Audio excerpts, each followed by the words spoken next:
Good evening, ladies and gentlemen, and welcome to another edition of A Game Designer Plays here in the lab where we stream the niche games you might have loved if you'd ever played them. I'm your host, CareLevelZero, and tonight we are continuing our playthrough of Ace Attorney Investigations. We are deep into the fifth and final case of the first game, and I am basically a walking corpse tonight, so I'm going to skip all my lighting rigs, skip the camera, and just down this bottle of Pocari Sweat and hope to God that I come back from the dead. Happy October, I guess. Didn't expect to be a zombie already. It's like 30 days too early. It's going to be a busy week. We've got to wrap up Ace Attorney Investigations. With any luck, we can actually wrap it up by the end of tomorrow. And if we can manage that, then we can go ahead and fit Metaphor's demo into this week, and then we'll have the weekend to vote on whether or not I'm going to actually engage that Titanic title for essentially the remainder of my year, since I'm taking December off. We will see. I am torn. Personally, I kind of want to play it. Well, I know I want to play it. It is enormously long, which means it'll take some serious effort streaming to get through it all. Might have to kick it off with a 24-hour marathon, but that's okay. I've got a 3-day weekend coming up and a little bit of vacation time. Maybe I'll turn it into a 4-day, so I have time to marathon and recover. I am undecided yet, which is why getting to the demo sooner rather than later and getting to a vote is going to be very, very important. I want community input on this one big time, because when I did all that surveying, the things that people most wanted were blind runs and RPGs. And that would be a big blind RPG run for sure. Oh, blind runs, RPGs, and goofy voices. So, you know, hitting all three there. But if we don't do that, I'm not entirely sure. Probably Rise to 3. I think that's what I would do instead. I don't really have any spooky games lined up for October, because if we do Metaphor, it's going to take the entire month anyways. And, regrettably, in that same survey, horror was also the second lowest scoring genre of content that people want around here. So, I don't think we'll be doing as much of that as we used to. The only thing that scored, I think, lower than it was Grand Hunt games, which is extra sad because that's kind of where the channel came from originally. But that's why I just do those things typically off stream and on breaks now. Yes, the best way to kick off October is with zombies. I just didn't want it to be me. But fuck it, it'll have to do. We'll manage, somehow. Either way, I'm glad I made myself a Halloween version of my intro a while back, because I get to just use it again. Which was mostly fine, except for the part where I opened it, and it was like, oh yeah, so we have like 3,000 shaders to compile. Excuse me while I tap 100% of your CPU for a while to do that. Yeah, nope, that was definitely a walk-away case, and just come back later when it was done. But otherwise, I don't think we have any other major news, so let's just get rolling. We got games to play.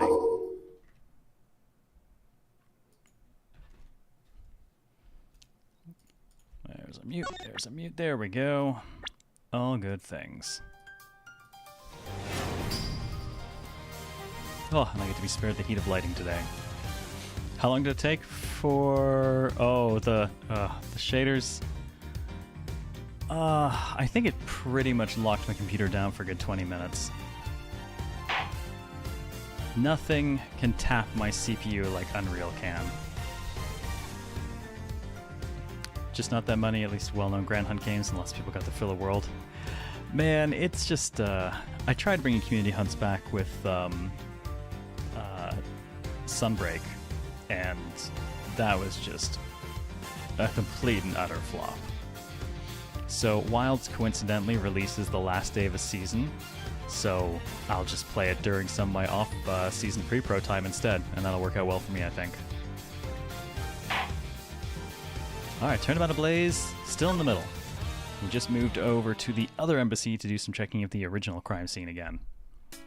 So far, I feel like I've made no effort towards actually solving much of anything. I spend all of my time convincing other people that random people are not in fact murderers and we should be looking somewhere else. This has not helped when those people are people like Kay Faraday, who screams she's a thief, and Larry Butts, who, by virtue of being Larry, simply Larry's every situation in which he is involved. There is no saving that man in any way, shape, or form. And I think any efforts would probably result in someone else getting arrested anyways. Yep, when something smells, it's usually the butts. Well, I see they've removed the body. Complete lack of any blood under or really near it, which is weird for a dude who got stabbed in the throat. Going back to the 4-player lobbies after the 16-player lobbies made Sunbreak kind of rough. Yeah, I mean, there was a bit of that. It was definitely nice to be able to just have people group up together and drop in, drop out kind of stuff. I missed that. But I just couldn't seem to pull much of a group together for Sunbreak, which is a bit of a shame. I'm hoping just doing Wilds in Discord with people and with it having crossplay, I'm hoping means less issues. Though there is one Grand Hunt game I'm still going to headline, and that is the Freedom Wars release. There's no way I'm letting that pass. Little known Vita gem gets actual remaster in this day and age? Oh, you better believe I'm going to be there for that. That's happening. YouTube side, if you could do me a favor and just sound off that we are definitely live over there. I think everything seems to be working. Hopefully we explode less this time. OMG, yes? Fuck yeah. I loved Freedom Wars. I played the hell out of it. I had a streaming Vita back when that came out, so I streamed a ton of it. And I'm definitely showing up for the re-release, and I'm really hoping I can do some community hunting with that too. That was such a unique one. It appears that Mr. Cochin's body has been taken in for an autopsy. The white outline is all that's left to tell the tale of his murder. My pass on Wilds? No, I'm not gonna... Oh, I am not passing on either. Even if I won't stream Wilds, I will play the hell... I will... Basically, I need to find a group to speedrunner with me, because I'm gonna be busy for parts of March, so I kinda want to mainline the game as fast as possible. So I'm gonna need to find me a group that's willing to play at the speed of fucking crazy.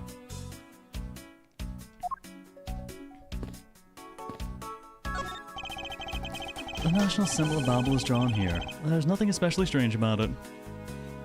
All clear? Excellent.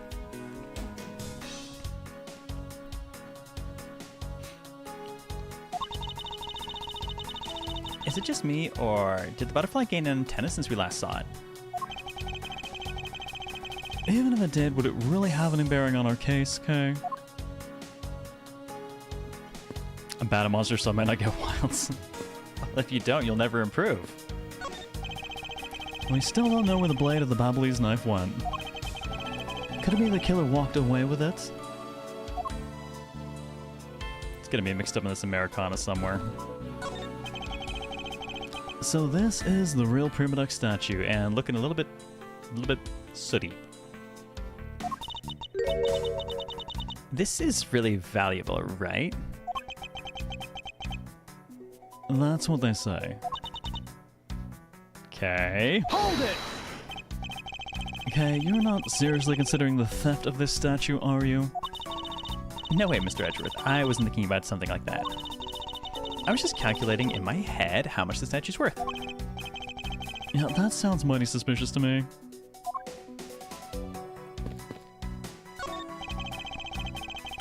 It's the charred remains of his fallen ceiling fan. Thank you for 76-month Claymore. Welcome back. Much appreciated. And yes, to answer earlier question, no cam today. I am basically a corpse. I don't want to deal with all the extra lighting and heat in here. So, I'm sitting here with Pocari Sweat and those wonderful menthol head pads that I brought back from Japan, and I'm just chilling and reviving. Slowly becoming less zombie. Hopefully in time to actually solve mystery.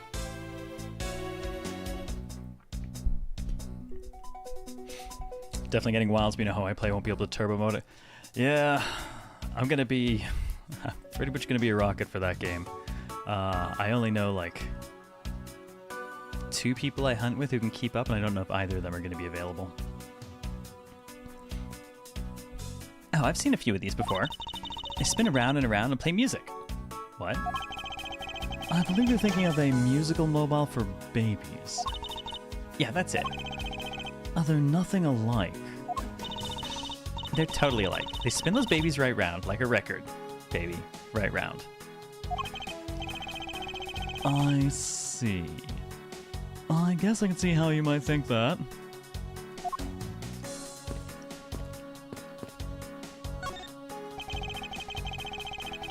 I think I finished Iceborne in a duo in 3 or 4 days? It appears this area was heavily damaged by the fire. Oh good, we can actually get to the part of the office that wouldn't let us in before.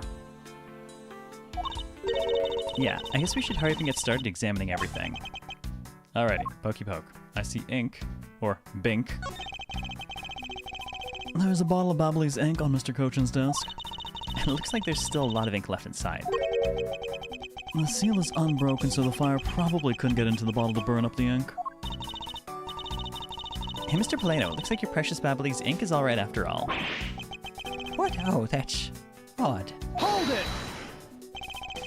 Ambassador, what do you mean by that? Is it, like, highly flammable? Oh, well, it's just that there is something strange about the ink. Would you mind elaborating on this statement for me, please? Oh yeah, you might be able to rock it a bit, Ray Ray. Now then, Ambassador, I'd like to ask about your movements before the fire broke out. Oh, before the fire? Which fire are you talking about? Which one? There was more than one tonight? Huh. Oh, I see. I guess you didn't hear about it. There we go. Yeah, so I thought it was weird that the fire broke out, but then, like, there wasn't a fire in here when we were here, and it was not much distance apart. We had 2 fires here at the Babbly's embassy tonight. Oh, what a bother all of that was. Yes, we might need to get some security footage of the bottle to see what happened. Some bink video, if you will. I like that joke is only particularly funny to me because we just did the whole Jade Empire thing and all the bink video we had to talk about in there. Good memory. Good memory, Eric. Oh wait, but the only fire we know about is the one after the Jam and Ninjas show. Oh, well, the first occurred at the start of the Jam and Ninjas show. Dude. Remind me never to ask this guy to perform anywhere near where I live. Luckily, only the 4th and 5th floors of our embassy caught on fire. Luckily, only 2 floors were burning. Not wanting to cause a panic among the theater goers, we decided to keep it internal. That seems vaguely unethical. Well, building's on fire, but let's not tell other people in the building. Shh. Keep it down. Then the fire after the Jam and Ninja show was the second one of the night? Exactly.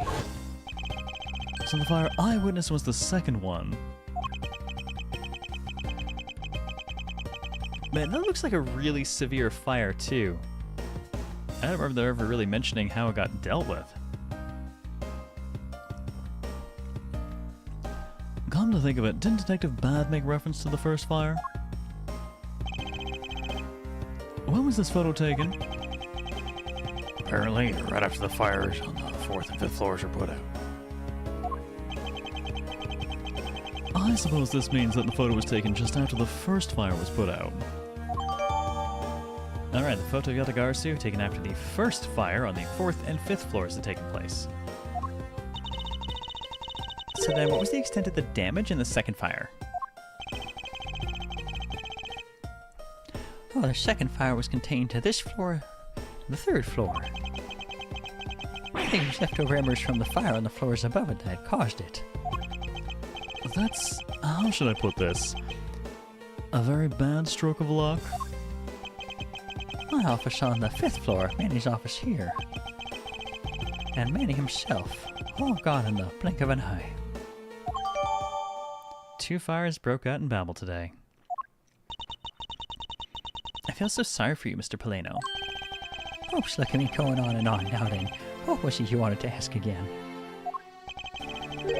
We were discussing what your actions and whereabouts for today were. And if you happen to know what Mr. Cochin's actions and whereabouts were as well. Oh yes, very well. Let's see, I've been quite busy all day. From morning until now.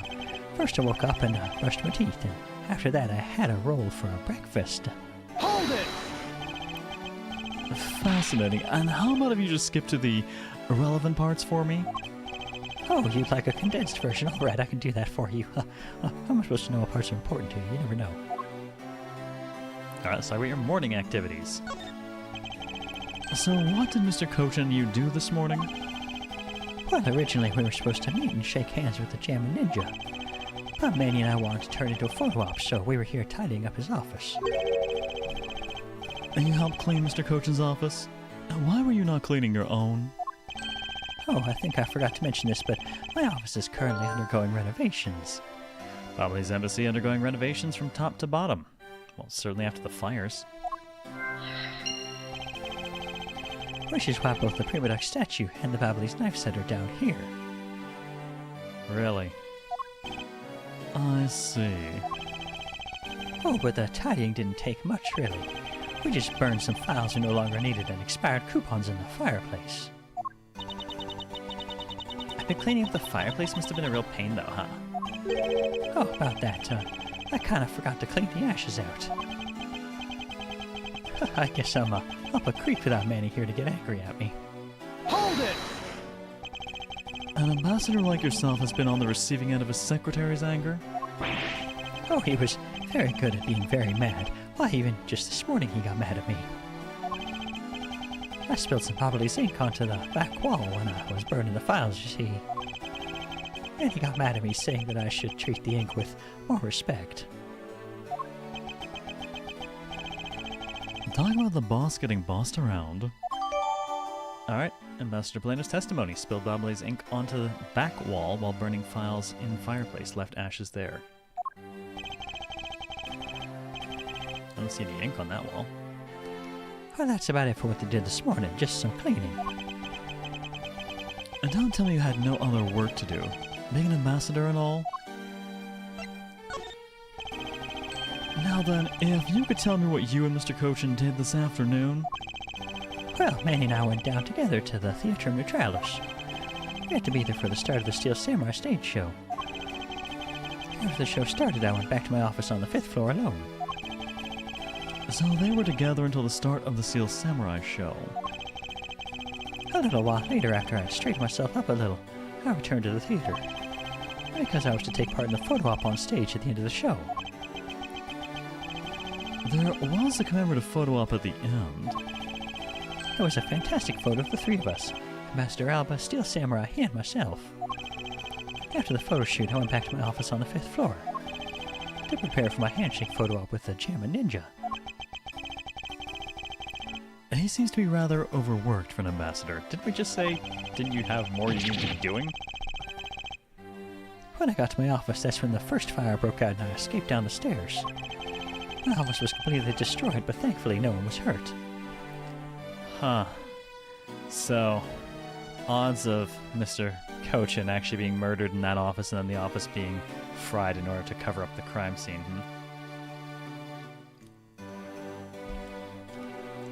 Seems likely. I admit I ran away from the first fire as fast as my legs could carry me.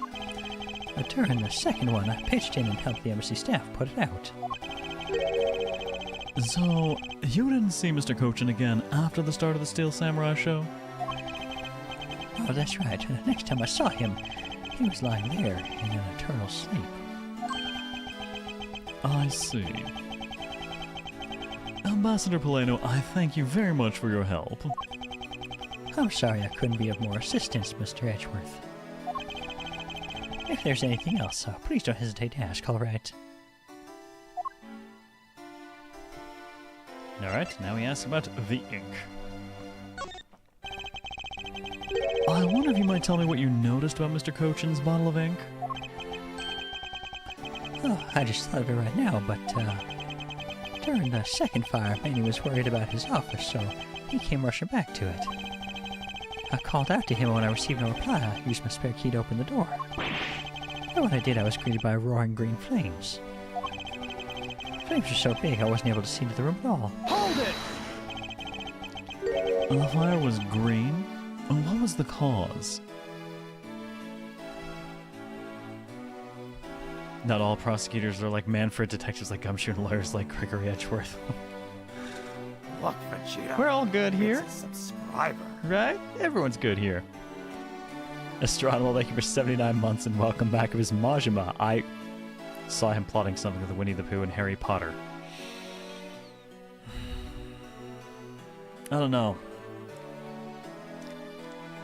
I like to think that in a group that positively criminal, Majima would know better than to be there. He has standards. Well, my crystal oil burns green when it's lit, as you can see by this lantern. Bobbly's ink is made from the same oil, which means it would also burn green. You know, I too had thought it was Manny's ink that had caught on fire. So that's why I was surprised to find out there was still a bottle of ink left on his desk.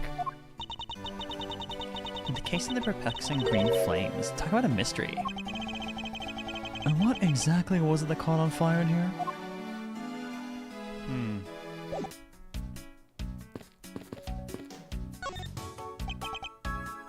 Is there anything else? I looked immediately at the ink and then wandered off. Let's see what else we got here.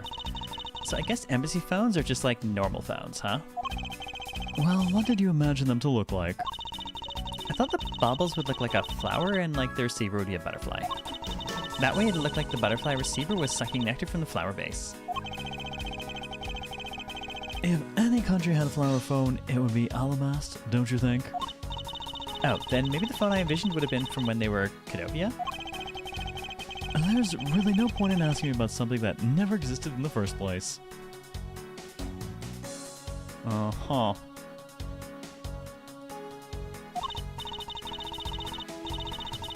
You know you lack, Mr. Edgeworth? Curiosity and an imagination. No, he has a burning curiosity for the truth. And nothing else.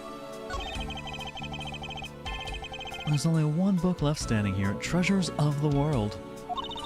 Wait, what? Let me see that. Uh-huh, I see. Oh.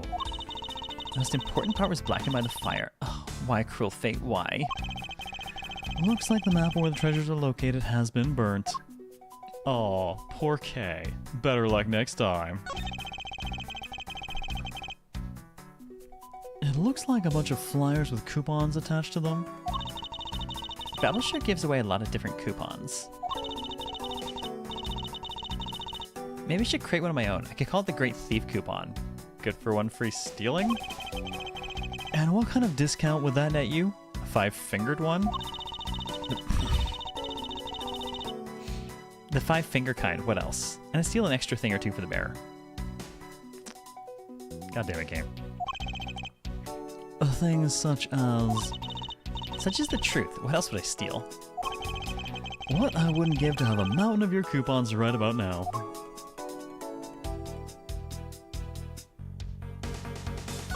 There's a lot of stuff that's not really burnt at all. No, you lack K, ration, and a brain. Yeah, rationale is not her strong suit. And that looks like a very comfortable chair. Well, it doesn't look all that broken, so why don't you try sitting in it? No, I'd better not. It's very important that we preserve the crime scene at all times.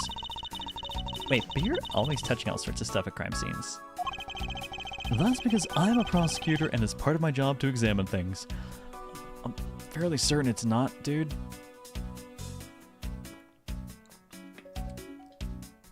In fact, I think a lawyer at a crime scene is kind of weird. And my job is to be a great thief. Which is exactly why you are not allowed to touch anything.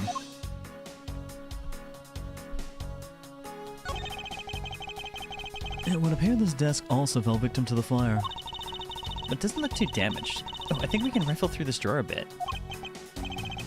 I suppose we really should take a look. Ah.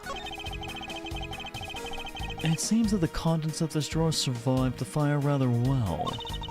Now that's a sturdy desk. I guess that's the value of solid wood construction. Let's see if there's anything useful left in here, Mr. Edgeworth. I notice I have deduce as an option now. Oh, this is a rather unusual shape for a notepad. I suppose this must be another souvenir from somewhere.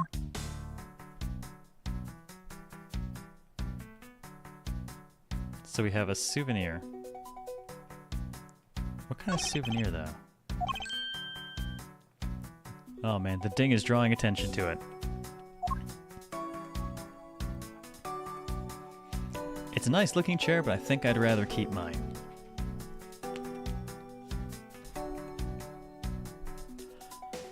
What do I have? What do I have in my head at the moment?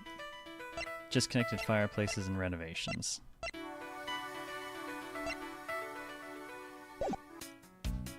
Don't know that I want to stick those things together. What do I have in my evidence?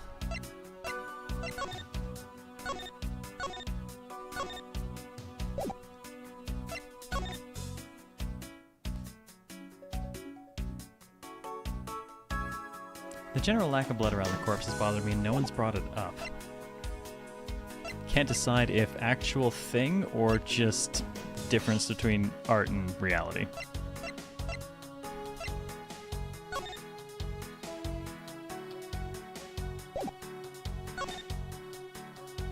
So we've got all 3 pages of that. We know they came out of the safe. Got Babley's knife handle.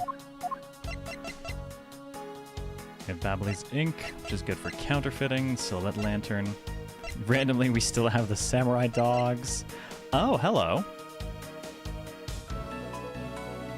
Oh. Well, aren't you a familiar shape? Alright, Astronomal. Your sacrifice is noted. Cthulhu sleeps for a while longer. Okay, so it's clearly not torn, it's just a weirdly shaped note. Eureka! Good evening, Ningwam. How's it going? How's the enthusiastic finger pointing? Well, you're just in time for more finger pointing and wagging. The shape of this notepad matches the shape of this note we found. Hey, you're right. What is it? It looks like something straight out of the Monument Valley. Oh yes, that notepad is a souvenir from somewhere in your country. We've been collecting them for the purpose of studying them, you see. Yes, I do. You do seem to be quite passionate about it. Oh, would you like to see my souvenir collection? I would love to show it to you. Why is everything creepy with that name, that voice? Yeah. Hey, Salik, how's it going?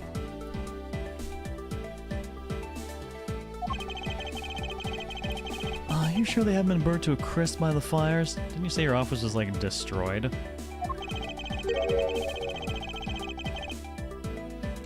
Doing good but have a weird headache all day.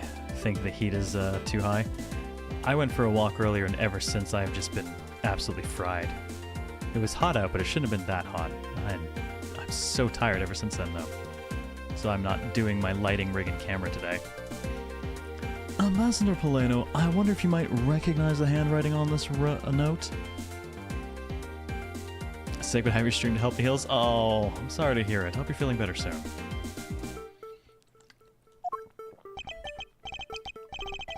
Oh, this looks like Manny's handwriting. I see. In that case... Oh, did you figure something out? This note was found in Alabast. Specifically was found being firmly grasped by the murdered Damask II. Damask II? Then this note. Yes, it was a request from Mr. Cochin for Damask II to steal the Prima statue. What, Manny? Tried to steal Alabast's Prima statue? We would know for sure if we could run a handwriting analysis. Ambassador, do you have any documents that were handwritten by Mr. Cochin? Yes, I can gather a few and give them to you. I'll have to ask Detective Gumshoe later to return the analysis. I can't believe that Manny would even think of doing something like this.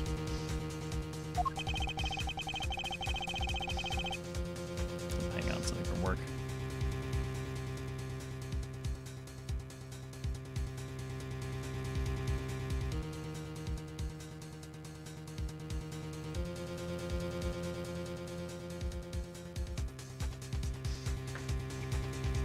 Always stuff going on. There is one possibility, mind you, it's just my personal speculation.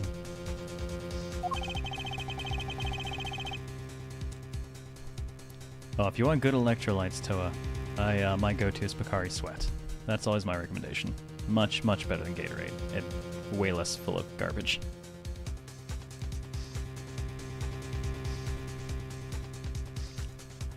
Yeah, Paledo's kind of cool, but he's got enough animations and stuff to make me think he'll probably wind up being the bad guy.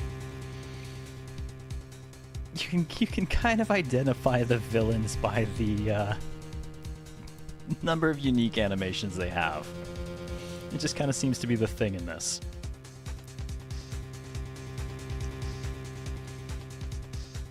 Anything you can tell me would be of great help, Ambassador?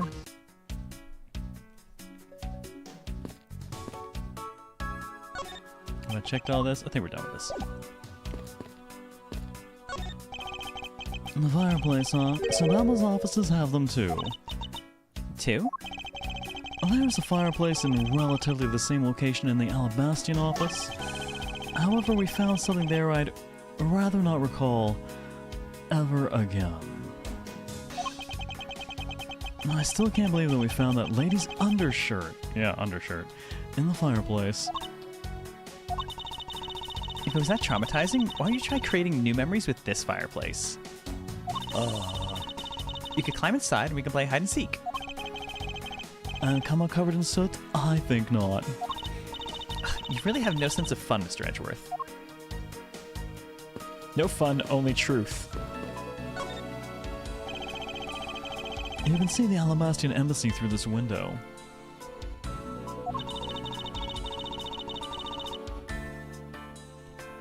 So where were you when you were investigating over there, Mr. Edgeworth?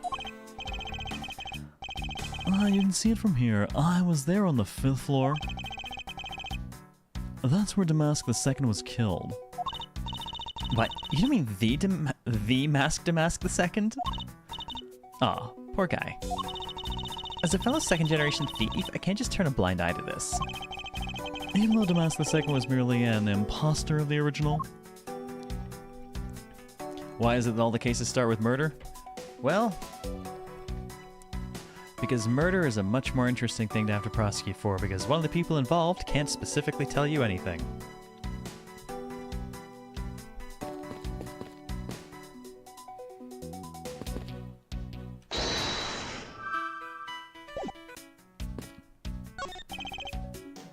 Oops, not you. You, sir? A job for Damask II.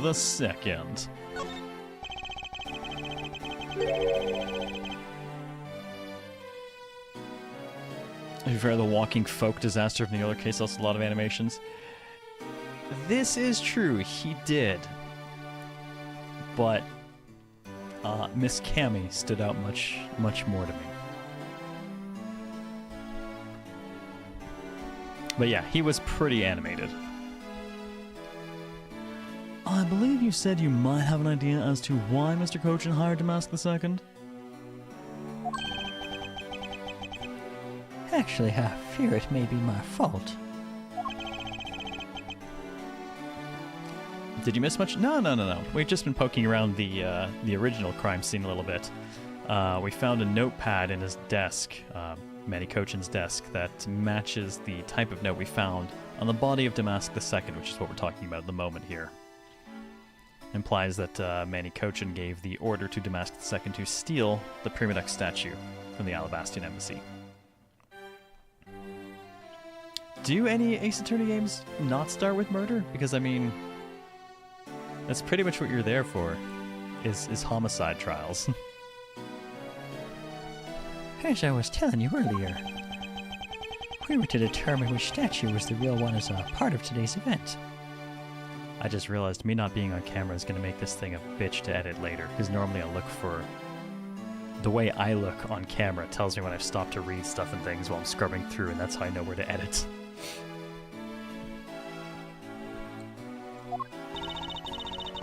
But because of the Yatagarasu and the fire here, that got cancelled, didn't it? Oh, I'm actually relieved the rest of the event has been cancelled. For you see, Mabel's statue, well, it's just a replica.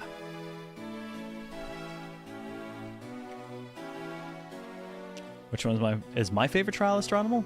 I don't know yet. I mean, I kind of enjoyed Badgers just because of the horror of that goddamn badger and old bag and badgers.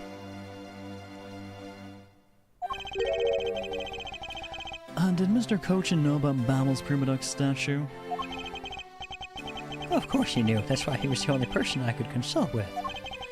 We'd have to do something once our statue was revealed as a replica.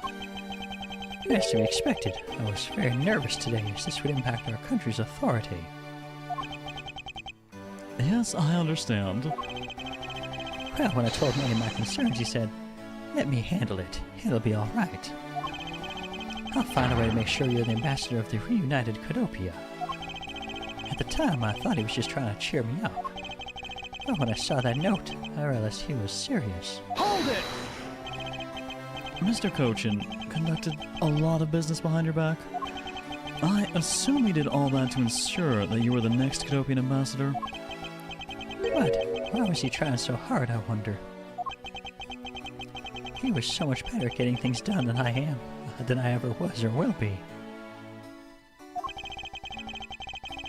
Yeah, Old Bag and Larry in one scene together was just pure pandemonium. I don't have an answer yet as to why he was trying so hard, but I suspect he had an ulterior motive in mind beyond just simple kindness. Oh, there. Here you are, Mr. Edgeworth.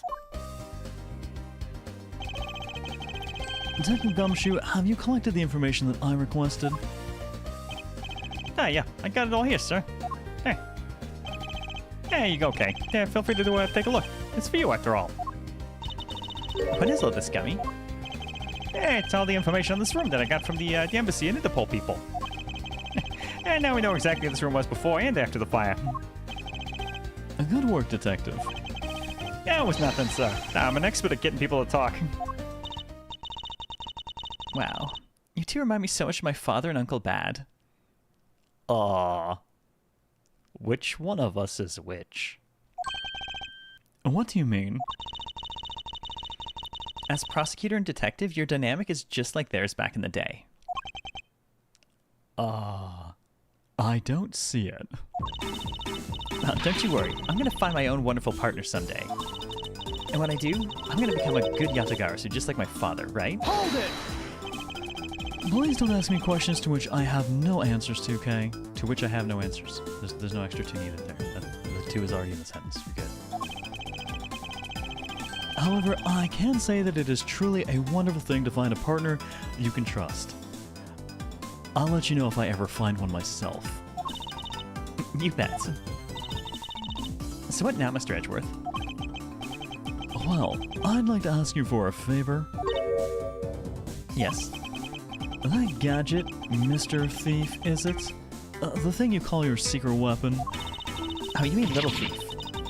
You're coming to rely on it, aren't you? Hold it! I don't need a crutch like that. I'm only asking because I need it for the investigation. From the information Detective Gumshoe gathered and the ambassador's testimony, I'd like you to please recreate this room as it was during the third floor fire. You got it. All right, here we go. Dark skies of evening, when no other bird dares to take wing, one alone remains all-seeing. Now witness the true power of a real modern-day Robin Hood. As I steal absolutely nothing. Other than the show. I'm stealing the show. It seems there are things besides what the ambassador mentioned that have changed.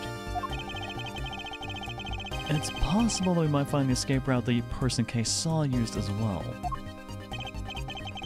Oh, what is this? Is this some sort of light show I was not told about?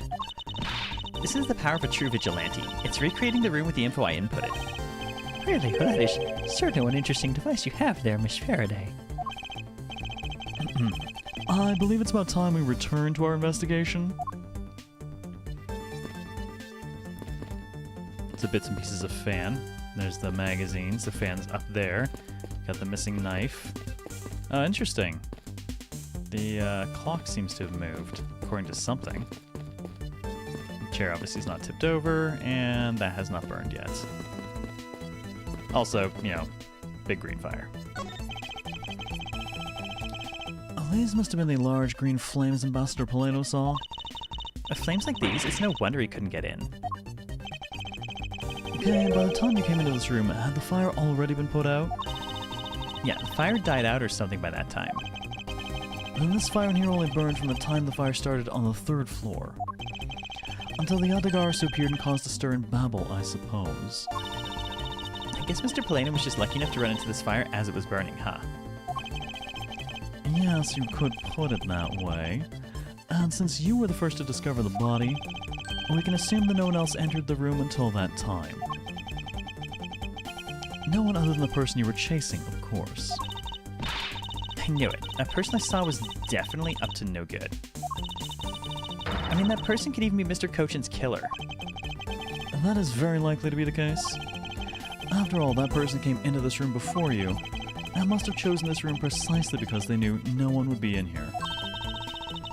Okay, then maybe the green fire was where it was to prevent anyone from coming in?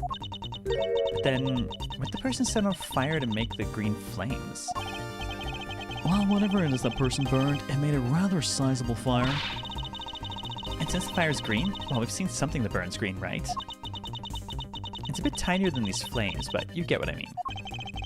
Yes, and I do believe what you're thinking of is exactly why these flames are green.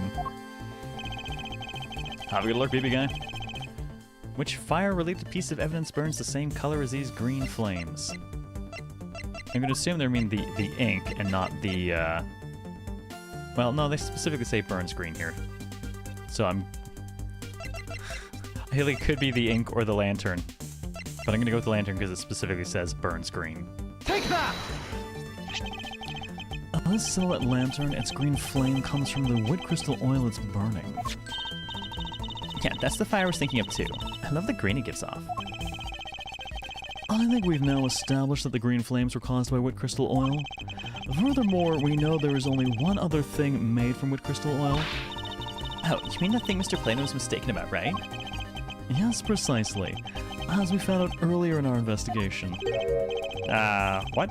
Yeah, I don't get it. Can you fill me in? Fine, I suppose. I'll explain it in a way that even you can understand. This is the thing made from wood crystal oil that Ambassador Polano was mistaken about. And it's the ink. Take that! Babbly's ink is made from wood crystal oil. Oh, so you burn the same color as the flames in the lantern, right? Yes, precisely. Gumshoe must be protected. How's it going, X-Mask? Oh. He's a sweet boy, but none too bright. However, the green flames in this room were not from a bottle of Babbly's ink. Because we found the ink Mr. Cochin used on his desk, right? Good, glad to hear it. Yes, however, we know that Mr. Cochin was smuggling the ink in massive quantities. Now, what do you suppose he made using all that ink? I believe what he made with that ink is the answer to what gave birth to the green flames. What did he make with all the ink? Oh yeah, I'm beginning to really feel the energy coming from you, Mr. Edgeworth. It would appear I've finally found it, the smuggling ring's real goal. Homemade green mollies. Woohoo! Green Molotovs. Good times. Made of Babbly's ink, the source of the green flames. What did they make? Oh, there's the counterfeit bills. Oh, just someone burned a pile of the money. Take that! What would consume that great of a volume of ink to make? That would be... What did he make? A mess, yeah. the counterfeit bills that the smuggling ring made and were circulating in Zhengfa. You're kidding. You're saying it was Mr. Cochin who made the counterfeit bills? I am. I believe you could even go so far as to say that he stole Babbel's printing press. Ambassador, Mr. Cochin had permission to freely use the printing press, correct? Why, yes, and I do remember seeing him use it in the middle of the night. But never did I think he was using it for such a foul deed. Ambassador, because of your secretary's crimes, you will need to be investigated as well. Oh, yes, I suppose so. We've caused a bit of trouble for a few countries, haven't we? Oh dear. One then.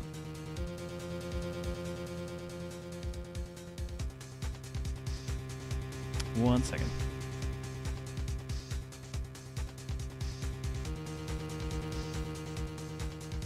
Okay, sorry, give me 1 second. That's actually a work thing I got to answer.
Covers that, but I'll have to keep an eye on that. It's QA asking what CLZ mode is and why it's insanely difficult.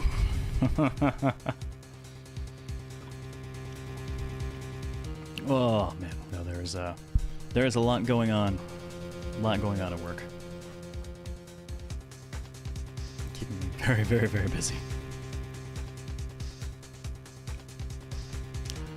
Oh man, so the Oi emote is interesting because technically Twitch does not allow single letter emotes. So technically half of the Oi is not a legal emote. Don't tell anyone. I could have crammed it all into one, but I kind of liked the option to make your Ois as long as you wanted.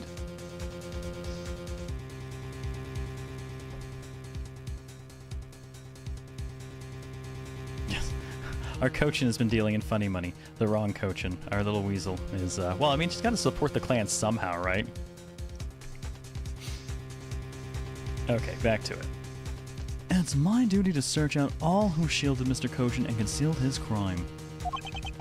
For they are the ones who started the fire in order to destroy the evidence. Alright, all burned up in Babel. Oh, this is a big difference. This grandfather clock, it was apparently in a different position before the fire. According to staff members, the clock was flush against the wall before the fire, sir. Which means that most likely it was moved by someone during the fire. Speaking of which, it's totally 11 o'clock now, but I don't hear any chiming. Oh, that's odd. It was still chiming right on the dot of every hour this morning. Maybe the fire damaged its internal mechanisms or something. Ambassador Plano, may we take a look inside that clock? Oh sure, go right on ahead. Detective Gumshoe, if you could please inspect the insides of this clock. Ah, yes, sir. Yeah, I'm on it.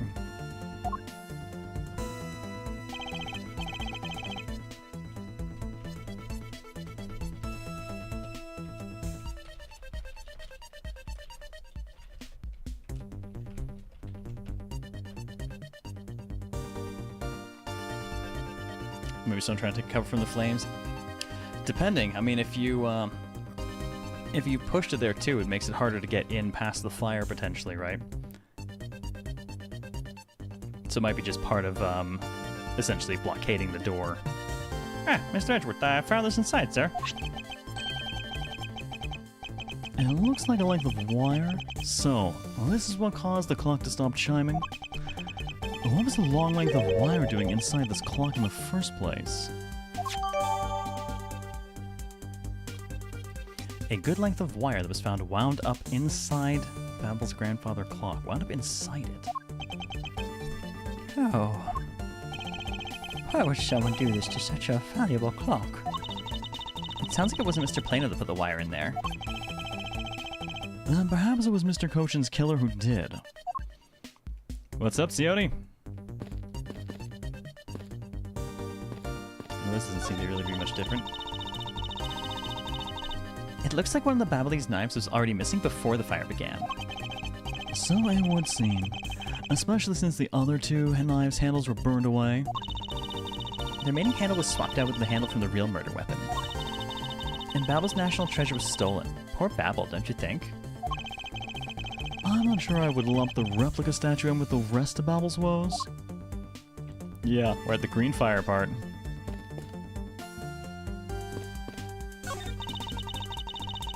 So Babel's really into pushing their tourism industry, huh?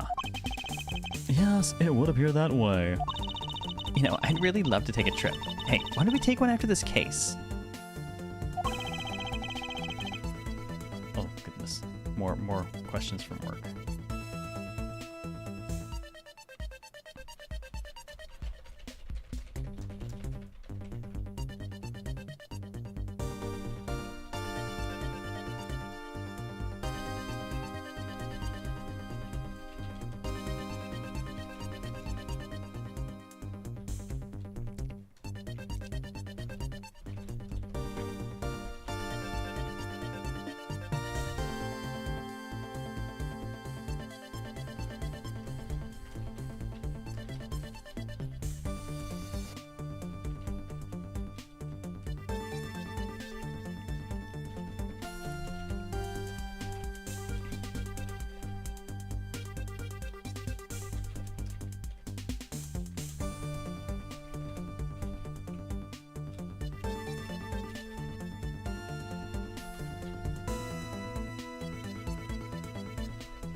Sorry, a lot of questions going on because apparently some people have gotten to working on some of things surrounding my content. So, excuse me, a minute.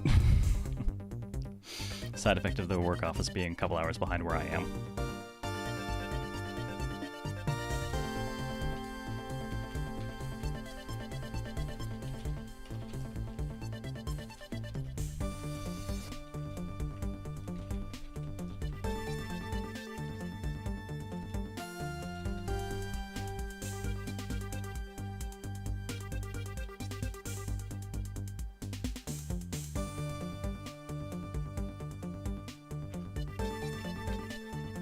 Oh, good lord.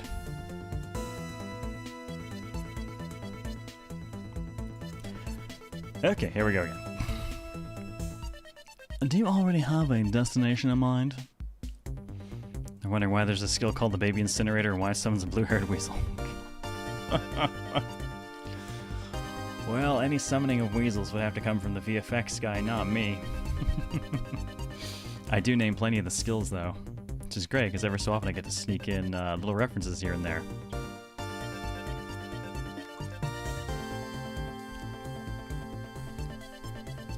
Do you already have a destination in mind? Well, ideally I'd like to go someplace where I can continue my thief training. Well, if you want to learn the fine art of stealth, perhaps you should visit the studio where they make the Jammin' Ninja TV show. Hey, that's actually a really great idea, Mr. Edgeworth. I can't believe she took me seriously.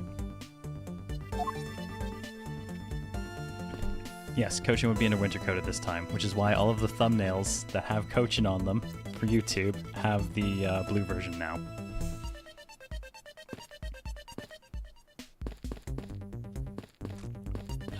checked that. We checked you. So by this time, the Prima statues had already been swapped, right? It must have been, as this one is covered in soot. What lousy timing. And just as the two countries were about to become friends again, too. It would have been better if it had been stolen. It would have been better if I had stolen it than for it to be caught in the fire. Hey, I think I understand your sentiments. However, if you were engaged in theft, I can't look the other way, right? If you could please... Oh, I actually... That was her line. I delivered the wrong voice. She literally stole the line. Stop stealing my lines.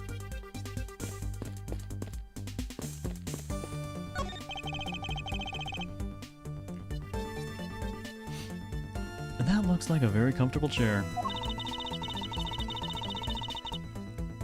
Well, it doesn't look all that broken, so why don't you try sitting in it? Nope, better not. Same as, Okay, so all the same conversation last time. So, no changes involving the chair, other than the fact that it's up now. Okay, it's just that good at notations. Ah, god damn it. Yatagarasu is also a mimic. Oh no! And looks like this is the same too. You can see the Alabastian Embassy, when you're investigating, you can see it from here. Yeah, okay, so no difference in dialogue there. I don't know why I make it repeatable at all. And looks like the bit about the fireplace is also the same. Including traumatizing ourselves with memories of old bags, clothing in the fireplace.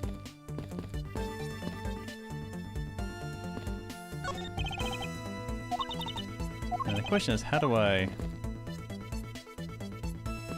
want to look at, like, the fan, but I don't know how I would. You got anything for me, Gumshoe? Detective, you took part in the initial battle investigation, correct? Yeah, sure did. Yeah, also helped put out both fires, sir. When the first fire took me by surprise. Tough time escaping the 5th floor. First I tried the elevator, but I guess someone else had the same idea because it was in use. I remember to use the stairs at that point. I've been burnt to a crisp. Oh wait, that's odd. We always warn our staff that in the case of a fire, it's dangerous to use the elevator. Oh? Maybe someone wrote it in a fit of panic? Detective, did you see the Yatagarasu that came into the Babbly's embassy at all? Yeah, I didn't personally. And the other staff members told me they never got a good look at the person either, sir. I wonder if you could tell me a bit more about what you discovered, Detective? During the fire. Alright, the second fire broke out around the time the Yatagarasu was spotted in Elabrast. And it's also when a suspicious person was spotted in Babel, which caused some panic. Hold it! So, no one was able to get a good look at this Yatagarasu that entered Babel? Yeah, all they saw was a mysterious person wearing a long coat. But it's not enough to make a positive ID, you know. Still, it was enough to make the people who received the calling card panic even more. A person in a long coat. Sounds like the exact same person I saw. The Yatagarasu that appeared in Alabasta was proven to be just a fabrication, a shadow. The shadow? The shadow. In light of that fact, the Yatagarasu that appeared in Babel is also suspect? You can't be serious. Not when we're this close to capturing the fake. I mean, Callisto U. Imagine if the Yatagarasu is a DD boss. Now, which Yatagarasu? Because Callisto U's laughter reminds me of the Madmen already. So the Yatagarasu appeared, caused mass confusion, killed Mr. Kochin, and then disappeared. And what did you see? By the way, Detective, why did you not chase after the Yatagarasu? I did. But well, the embassy's huge, sir. I got separated from the other staff members I was with, and I was lost for a while there. Hold it! You didn't even memorize the layout of the building you were to guard, Detective? I'll be sure to do that from now on, sir. But you know, it was thanks to me being lost I was able to come to Kay's rescue. Oh, is that a fact? Yeah, it was when I was lost and wandering around in the 3rd floor hallway, sir. I heard a scream. I headed towards it right away. Oh, that's probably from when I found Mr. Kojin's body. Yeah, I thought it sounded like this, so I got real worried and I ran as fast as I could. And it was thanks to Gummy that Machina wasn't able to take me away. He covered for me until you got here, Mr. Edgeworth. Oh, I see. So he can be useful once in a blue moon. Still, it's too bad that Agent Sheena got here before I did. I wonder where Agent Sheena was before you found her here. Yeah, well, just before I got to this room, I saw her coming out of the room next door. Really? Really? The room next to Kojin's office up until she tried to arrest Kay, meaning she basically lured Kay in. I'm pretty sure... I really have to wonder if someone was able to use the fireplaces, because we know there's a secret wall in the one fireplace, right? So... does that mean she basically lured Kay in here, ducked through to the other room, came out, and then popped in to arrest her?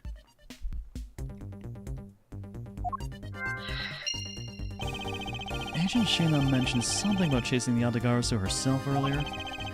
Ah, she apparently helped in putting out the first fire. And during the second fire, I heard she was busy chasing the Adagarasu. She seems to be a very dedicated agent. You would do well to learn from her. Well, why are you pointing at me when you say that, sir? We've examined everything in this office, but there is one thing that bothers me. Perhaps I should ask Ambassador Poleno about it? Ambassador Poleno, there's something I would like to ask you about. Oh, yes? About this office, it appears to me to be very similar to Ambassador Alba's office. For example, the location of the fireplace and the position of the grandfather clock. Oh, that's right. You've also paid a visit to the Alabastian side of the embassy.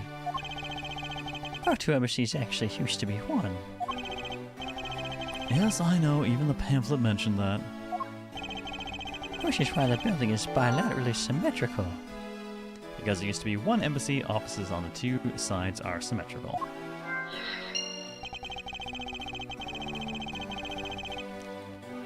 So no matter which room, the location of the fireplace and the like are exactly the same. Funny you mentioned the Madman, because the streamer I watch absolutely hates the Madman because of the stress damage. Everyone hates him because of the stress damage, which is why you just kill him.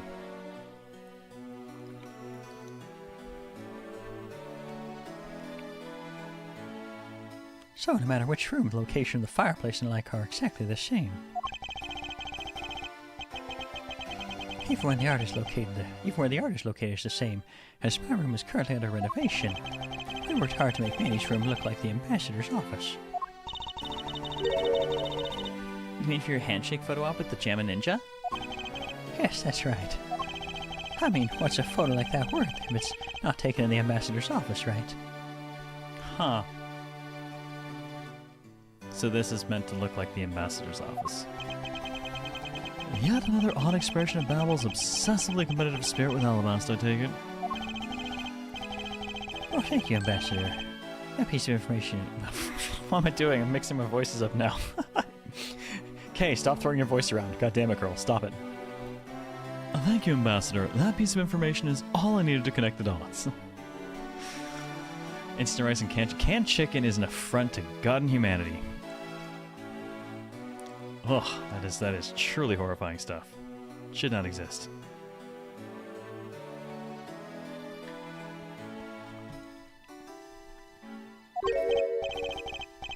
Connect what dots? Well, anyway, I'm glad I was able to be of some help.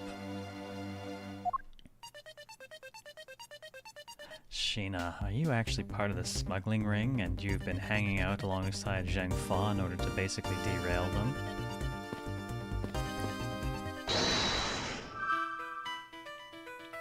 Connected fireplaces and bilateral symmetry. That's definitely what I want.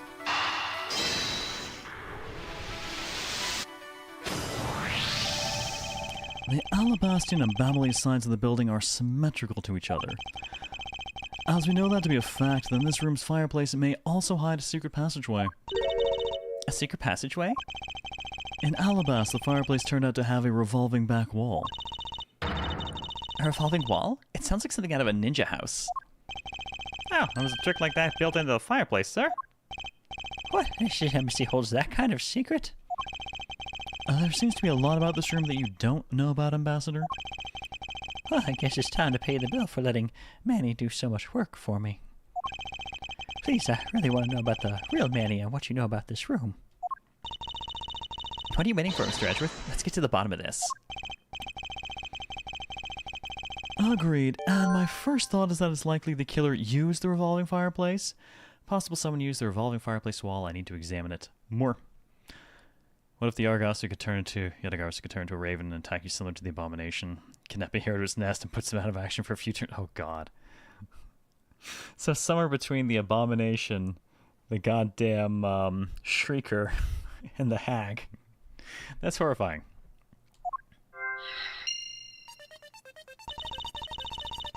Looks like just another fireplace, though, doesn't it? So how do you turn it again?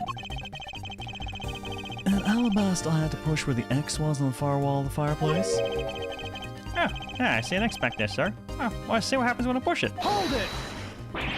Ah, you scared me, sir. There is something about this fireplace that lies in contradiction to the facts. Are we talking about the spilled ink on the back wall? I've been kind of waiting for that. Oh my God! Snap, crackle, pop. Oh, bones. Who needs them? We found an X where you thought there'd be one, right? We did, but that's not what I was referring to. Something is missing from this scene. What does this contradiction mean for us? Now, do I have anything that's specifically... Oh wait, no, it should be his testimony. Yep. Spilled Bobbly's ink onto the back wall while burning files in the fireplace. Left ashes there. So there's no ashes and there is no... Well, there's basically no anything. All I see inside this fireplace is starter wood. Huh? That's odd. It doesn't match up with what Mr. Plano said earlier. What is the meaning of this contradiction? Alright, so let's see if I can throw his testimony at this for the ash specifically.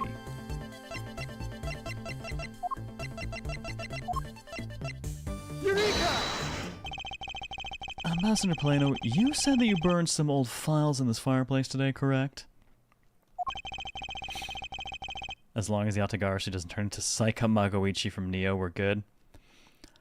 Oh man, I gotta give it to Saika. He was the only boss that successfully killed me in my entire playthrough. That son of a bitch was the only death I suffered.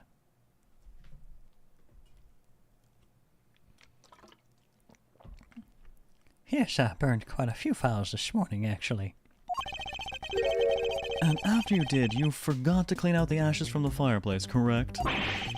That's right, but why are you asking? And why are you making such a scary face? I'm sorry, I admit I am a bit intimidating when I'm serious. In any case... See, Callisto? This is how people are meant to react to my serious face. Be afraid, not laughing. Take a good look at this fireplace and tell me what you find odd about it. What is she? Where did all the ashes go?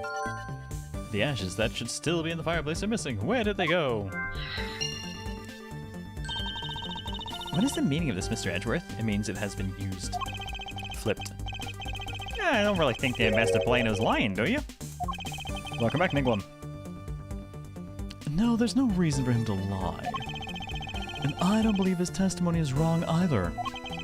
It is the fireplace that is causing the contradiction. Okay, I wonder if you might update the fireplace data for me? You got it. I lit in the ashes from the burnt files and... Sounds like we pretty much figured everything out now, huh? Well, it was nothing. All I did was follow where our leads led us. That's why they're called leads. Oh, I sense it coming on. You're about to dazzle us again, right? Oh, you mean that? Well, that's what Mr. Edgeworth is known for, you know? There is really no need for you two to dance around the name of what I'm about to do. The name? Okay, so now it just shows this, which I can take that. The ashes Ambassador Plano left here have disappeared. If we follow where this piece of information leads, we should begin to see the truth. It's time to use your secret weapon, right? Come on, sir, use your special skill. Yes, yes, yes. I'll ignore your strange phrasing for now, and focus on the information we have instead. Just a little further. I can sense the truth lying on just the other side of this. Alright, let's throw together things in my skull space. So, missing ashes means the revolving fireplace was used, which will eventually tie to Sheena's location, because if she was coming out of the room next door, then she probably used the revolving fireplace. Yes, the magical skill of logic, which to these people probably seems like magic. The reason as to why the ashes are missing is simple. It's not because someone cleaned them up, right? No, because even if someone did sweep them up, the fireplace is too clean for that. Ambassador Polano said that he spilled some Babbly's ink while he was burning the files. And yet there's not a trace of the spilled ink on the back wall anywhere. Well then, I don't know what happened. Well, I'll tell you what happened. The two sides were switched. By using the revolving fireplace wall, the ashes were moved into the neighboring room. Which means that this is a clear indication that the fireplace was used. There we go. Signs revolving fireplace wall on Babble's side has been used, which I would really like to... Oh, that's actual evidence, not headspace. Then you mean the person I was chasing disappeared from this room through there? Yes, I believe the person you're in pursuit of is Mr. Cochin's killer. And after committing the murder, escaped through the fireplace. The person Kay was chasing used the fireplace to escape the room next door. Oh, that is totally what I'm sticking on to Sheena. Wow, Mr. Edgeworth, you figured out the killer's escape route. I have, but this is only the beginning. Now we have to chase the killer down. Sheena, in the other room, with the candlestick. If the killer used the fireplace in this room to escape into the next, then it's only logical for us to talk with the person who was in the neighboring room. Well, the person who was in the next room was... Oh, what was that person, sir? Yes, Detective. Agent Sheena.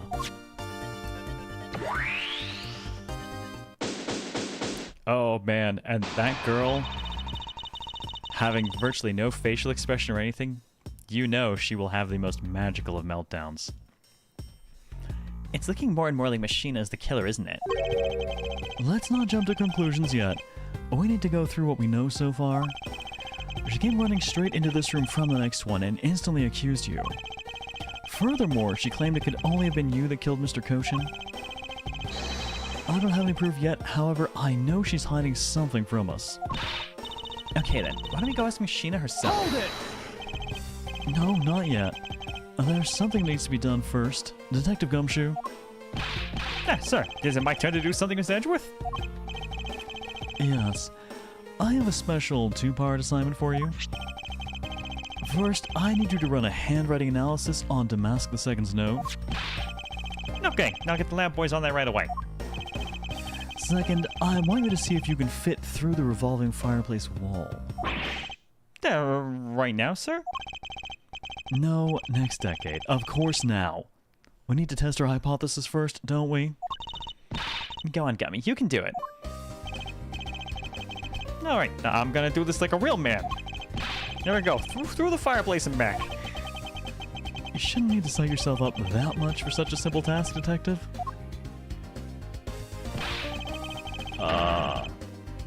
That does not look like it would fit a man of his stature. Oh wow, the wall inside the fireplace really did turn. Oh, that's so neat. I want to try going through there too. There really is a secret passageway through there. I had no idea. It would appear the ash really was pushed into the other room. Furthermore, the Babbly's ink you spilled, Ambassador, is there on the back wall. Okay, yeah, here we go, sir. Hold it! Detective, I'd like you to go through there under the same conditions as the killer. But there's all the ash and stuff.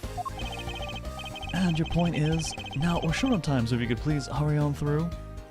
How dirty would it get them? Yes, sir. Okay, so now we pretty much have the whole picture, right? No, not yet.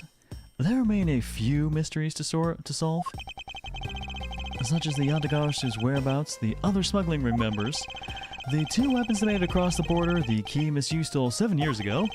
In fact, we haven't figured out a thing regarding how Miss Yu is related to these embassies. Mr. Edgeworth.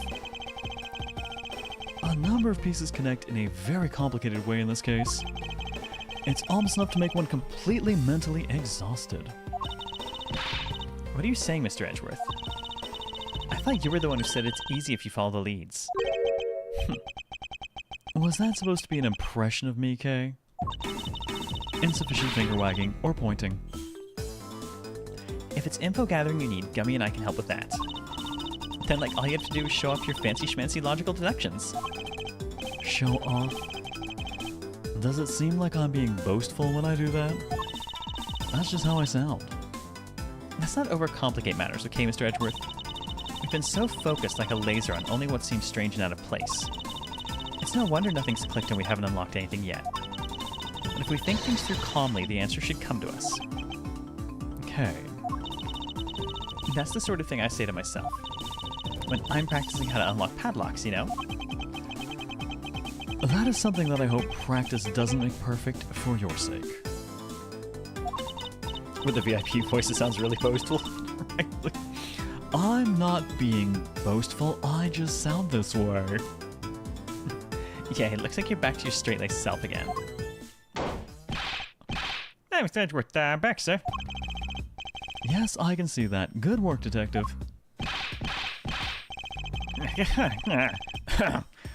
Oh, looks like you can use the fireplace like a door, sir. Are you alright, Gummy? Yeah, I'm okay. It's just a bit of ash and dust, that's all. Your jacket has gotten quite filthy. I see the hem has practically turned black. Yeah, but doesn't Sheena wear black? Morning, Luna. Yeah, well, quite a bit of the unburned ink got on it, sir. I see. Ooh. Does this mean we're gonna need to light the hem of Sheena's jacket on fire and see if it goes green? Thank you, detective. You did a fine job. I'll even pay the cleaning bill for the trench coat. What? No, sir, I could never. This is just my old coat, sir. Believe me, Gumshoe, take it. Cleaning's not cheap and you have no money. If it was a coat I actually cared about, then I'd get it cleaned, but you know. I see. Very well then, as you wish.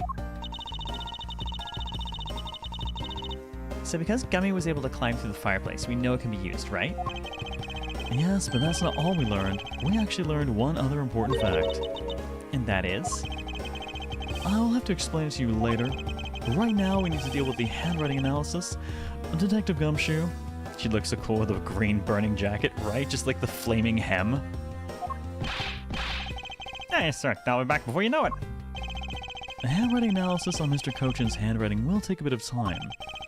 Let us go and wait in the Theatrum Neutralis along with Agent Lang and Agent Sheena. And the whole time, just Kay's gonna be staring at her so hard. Accusatory G.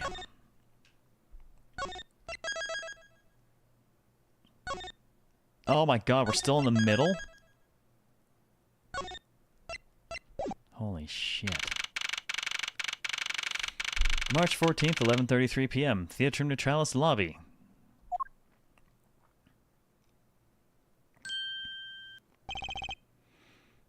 Agent Lang. Lang Ji says, little cubs, never do they know the real fury of the elder wolves. These quotes are definitely becoming increasingly difficult to decipher. And what does that mean? It means you'll never really know how angry I can get. Mr. Prosecutor, the counterfeit bills made with Babalese ink, they were all of Jingfa denominations. Yes, so I heard from Miss Von Karma. But we do not know where the play money has gone. They must not have figured out that it was all burned yet. Ever since this thing showed up in circulation, my country's economy has taken a big hit. Jingfa is in financial chaos as we speak. Because we can't tell the difference between our own bills and the fakes. It's not just the money, the citizens are also worried. And I've staked the honor of the House of Lang on this. and I've come to this land to capture the mastermind behind this whole mess. I investigated how the bills were made and how the ink was smuggled into Zhengfa. And I pursued the smuggling ring all the way here. But tonight, this is where the final chapter was written. Despite my frantic efforts to chase the smuggler down, someone got to him first. And now I'm called to return home without a single answer. Agent Lang, Don't start. It's not your fault. It's not anyone's fault, Mr. Prosecutor. Ambassador Alba, I'm sorry for all the trouble tonight. Oh, no. Sayo should apologize. It was all because I was not strong enough. says the man who looks like a freaking ant. That's the Fanatic, Epic Pikachu. The Fanatic is the one who kidnapped your heroes and roasted them on a pyre. If only I was able to think of a better solution. Work is you fool, curse your empty brain. You're being too hard on yourself, Ambassador. I take full responsibility for tonight. End of story. Sheena, let's go. Time to return to our den. Duh. I do not like to admit it, but there's not much else for us to do but go home as well. No, sorry, honey. Can't let you leave. That seems not good for us. Totally believe that Alba wasn't even born. He just grew out of the earth like a tree, right? I mean, there's a second one of him up in his office. Agent Lang, hold it. Yo, Wolfman and Secretary Lady, hold it! Objection, pal.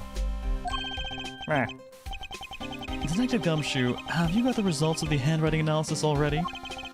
Yeah, and no, was definitely written by Mr. Cochin, sir. Just as I thought. Good work, Detective. Alright, request to steal the Pyramid statue. Handwriting matches that of Manny Cochin.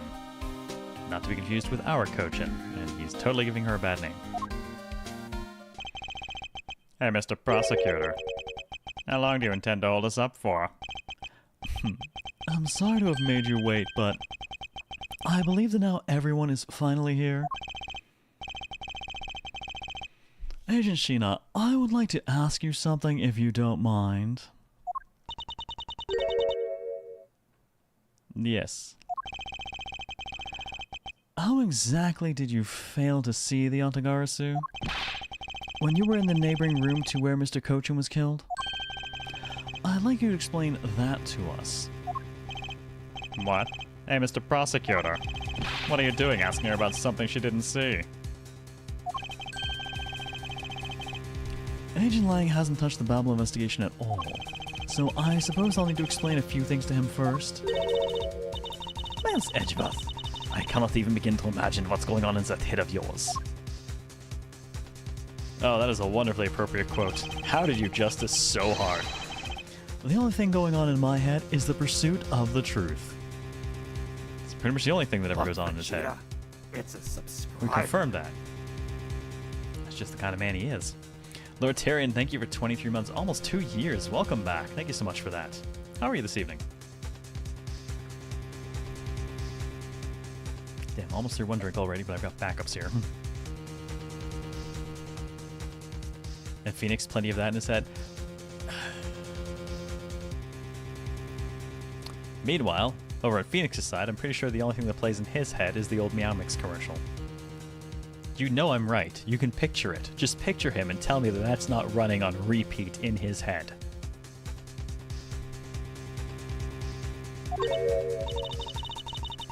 Oh, it sounds like you have some sort of plan. Very well. I will supervise you until the end. She's seriously going to treat me as a subordinate for the rest of the day? No, not trying to pick a fight with my subordinate on some flimsy guess, are you? I'm not trying to pick a fight, and the evidence is hardly flimsy, as you will see.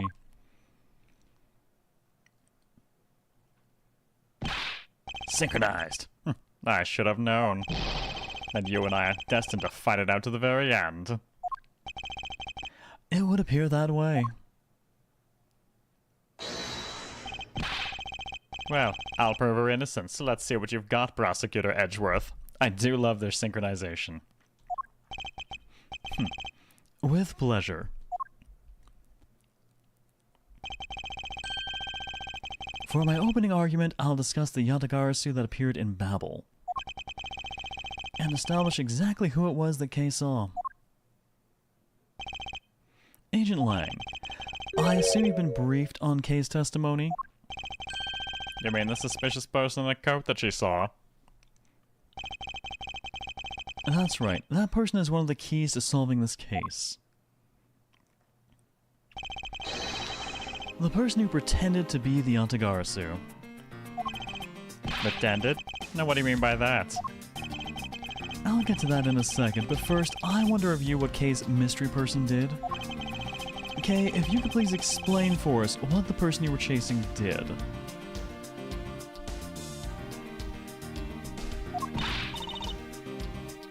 Okay, you got it. I first spotted the suspicious person near the opener stage on the Babel East side. I called out to the person, but as soon as I did, that person ran off. I thought it was rather suspicious, so I immediately gave chase. For the sake of argument, let's call this suspicious person the Yatagarasu. Now, please tell us what happened when you chased the Yatagarasu up to the 3rd floor. Can do.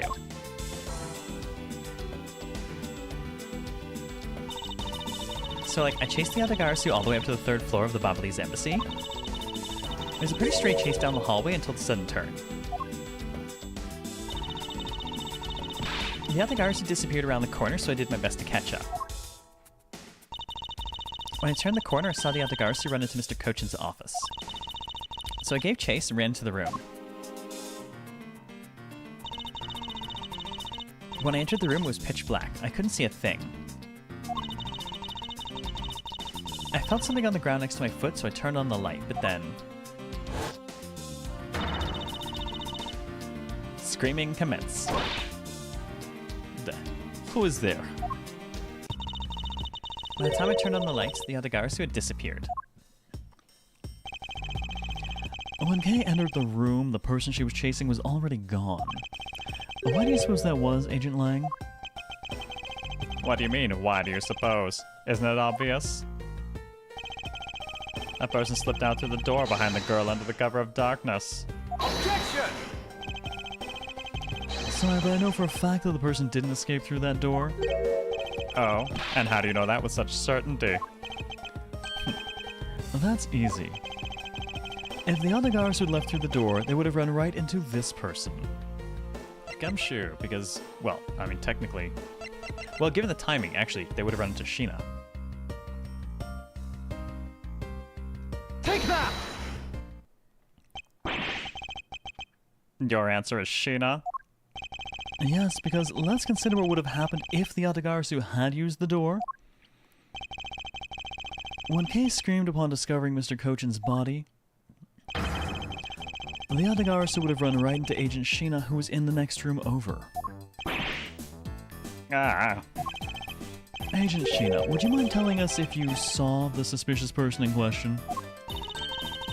No, I did not see anyone. You see, therefore the Yatagarasu could not have... It just means the creep slipped out before Sheena made it out into the hallway. I doubt that, as there was another person in that hallway, a certain detective. Detective Gumshoe, where were you exactly at that time? Ah, me, sir. Oh, when I heard Kay's scream, I ran towards Mr. Kochin's office from the opposite direction of Agent Sheena, sir. So, Agent Lang, can you explain how someone could have eluded both of them? Even you must concede that under these circumstances, the door was not a viable route. Ah. Way to go, Mr. Edgeworth. You nailed him with just an explanation of what happened. Yes, I've eliminated one of the possible escape routes from that room. But this is far from over. I need to make Agent Lang aware as well of yet another possible escape route that the Yatagarasu could have taken. I get it. So that's what you were trying to show me. Hey, Mr. Prosecutor, let me guess. This is what you're trying to say, right? Because the door was not a viable escape route, then there must have been another way out. Precisely. Hey, Mr. Edgewood, it's time to bust out with our revolving fireplace wall explanation, right? No, not quite yet. Huh? But why? I thought this would be the perfect time. The revolving wall on the Babel East side is known only to 4 people. If we use this information unwisely, the truth may escape us in the end. What's with all the whispering over there? Scared I'll figure out your tactics? Nothing of the sort, Agent Lang. Come, let's continue where we left off. That smug, haughty attitude of yours. You really rubbed me the wrong way, you know that. Well, no matter. I figured you out already anyway. The only other possible escape route besides the door is the room's lone window. And since an eerie picture of said escape route exists...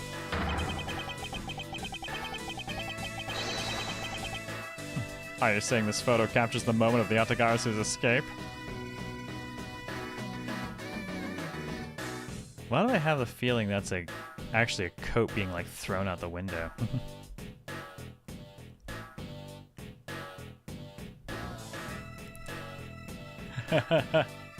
Yeah, that VIP voice really rubbed me the wrong way. I don't know what you're talking about. If you were Phoenix, he'd rub you the right way. Oh my god. I know it's October, but god, dial the horror down a little bit. I guess Detective Bad must have filled him in on this photo. I have to admit that at first, I thought the window to be a possible escape route as well. However, I now know that to be impossible. Now, I realize you may not know this, but... humans can't fly. Of course I know that. That's bloody common sense. Besides, I never said I thought that photo to be of the Atagarasu's escape route. I suppose not. Alright then. Explain yourself. The shadow in this photo is not the Atagarasu that Kay was chasing after. You can say whatever you'd like in whatever language you want. But there's only one language I really understand. The language of evidence. I'm gonna go back to that point early on where I was like, dude, you have no evidence, and he was like, psh, don't care. I said so. Very well then. I present to you proof that the person Kay saw is not the same as the one in this photo.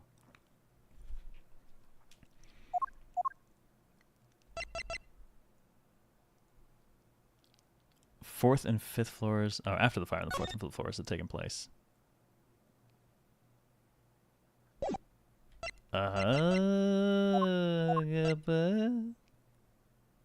Oh, is this what the wire was for?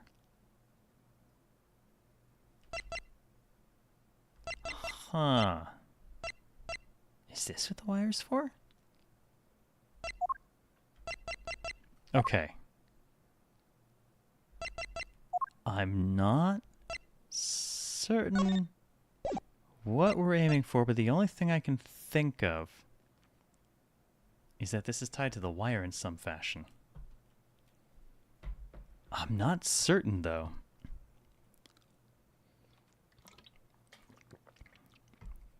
He only cares about what's convenient for him at the moment. God, isn't that the truth? I don't dislike as much as I did when we first met him, but I do still kind of dislike him.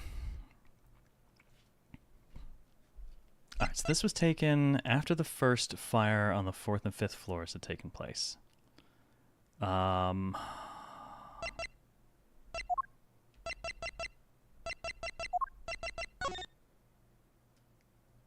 man, I'm trying to think what are we going for here?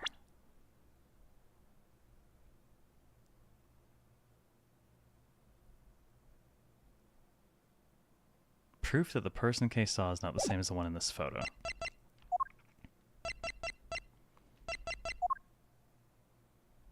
I don't specifically have... I mean, I don't think we want to use this yet, judging by them. I mean, they kind of said not to use it yet. But it is the thing that we know has been used. I do feel like this being wound into the clock is going to be related to, like, that in some fashion. Proof that the person Kay saw is not the same as the one in this photo.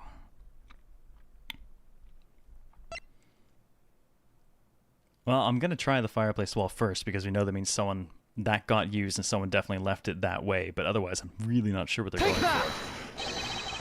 No, this piece of evidence is not the answer. Everyone's just... Oh my god. I feel like I should take additional psychic damage for, like, the number of people who just laughed at me. Like, ouch. Oh, God. Oh, extra psychic damage for this one. What do you tell us about when it was taken? So this was... Sorry. Man, my throat. After the fires on the 4th and 5th floor had taken place. First fire during the show. Second fire after the show. Oh man, when was the show in relation to... I don't remember when the show was in relation to that, man. Side effect of splitting this up over so many days is there's a bunch of shit I keep forgetting now between shows. Yes, extra stress damage. It's like when you get crit with a stress attack and then you take the extra stress from being crit as well.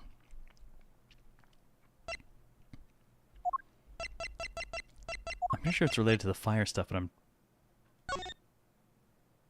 trying to figure out what they're going for in the timing. So this was after first... 4th and 5th floors.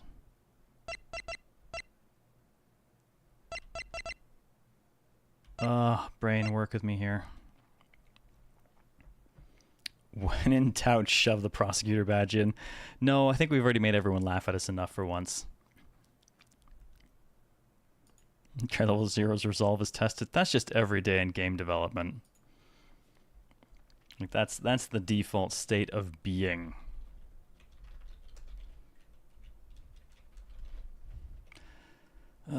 Fuck. I don't remember like when any of this shit took place at this point. I've been doing this case for like a week.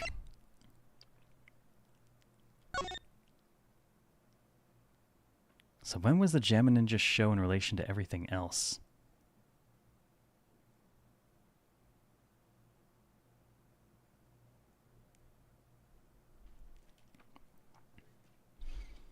Second fire was after the show. This is on the 3rd floor. Mr. Kojin's office was caught during this. Oh, hang on. Maybe that's it. Maybe it's that after the first fire had taken place, but doesn't specify its time relation to the other fire. So I think I want to go with the 2 fires in Babel. Because this would have been taken... It only says that it's taken after the fire on the 4th and 5th floors had taken place. But I think that means also before the second fire. Whereas the murder obviously occurred after the second fire. So I think we want the fires in Babel. Take that!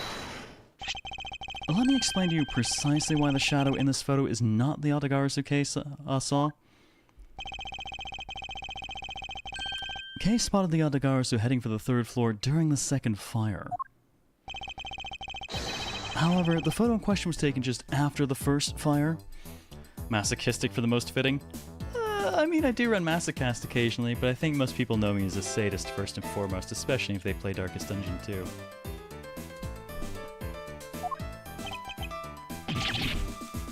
Okay, good. Yeah, way to go. That's twice you bit him in the butt now. I really don't want to bite Lang's ass, thanks. We're not done yet. You still have to explain what the shadow is. Sadism would be when you go virtuous. Now, is sadism a virtue, Claymore? And how the Yatagarasu escaped. I don't suppose you can answer both, can you? Regarding the photo, I admit that we don't understand what it means quite yet. As I thought. However, the Adagarasu's escape route, now that I can answer. You can? Well then, Mr. Prosecutor, go on. Enlighten me. Hold it! Even if I explain it, you'll try to find some flaw with what I have to say.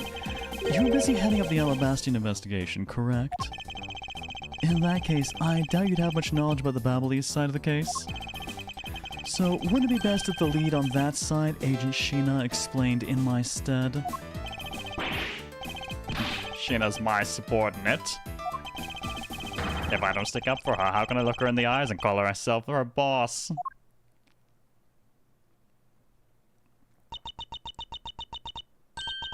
Lang, it's alright. I can take care of him. I have this. Sheena. You've shielded me a lot as boss. But it's time for me to prove worth. Oh boy, she got a scary smile. Alright, if you're okay with it, then you have my support. And finally, it's down to just Agent Sheena and myself. This is where the battle really begins. Now then, what is it you'd like to ask? Let's see. Why don't we start with your movements inside the Babelese embassy? Sheena's movements. Up, up, down, down, left, right, left, right. During first Babelese fire, assisted in putting out fire. During second fire, searching for Yata girl so that it appeared in Babel.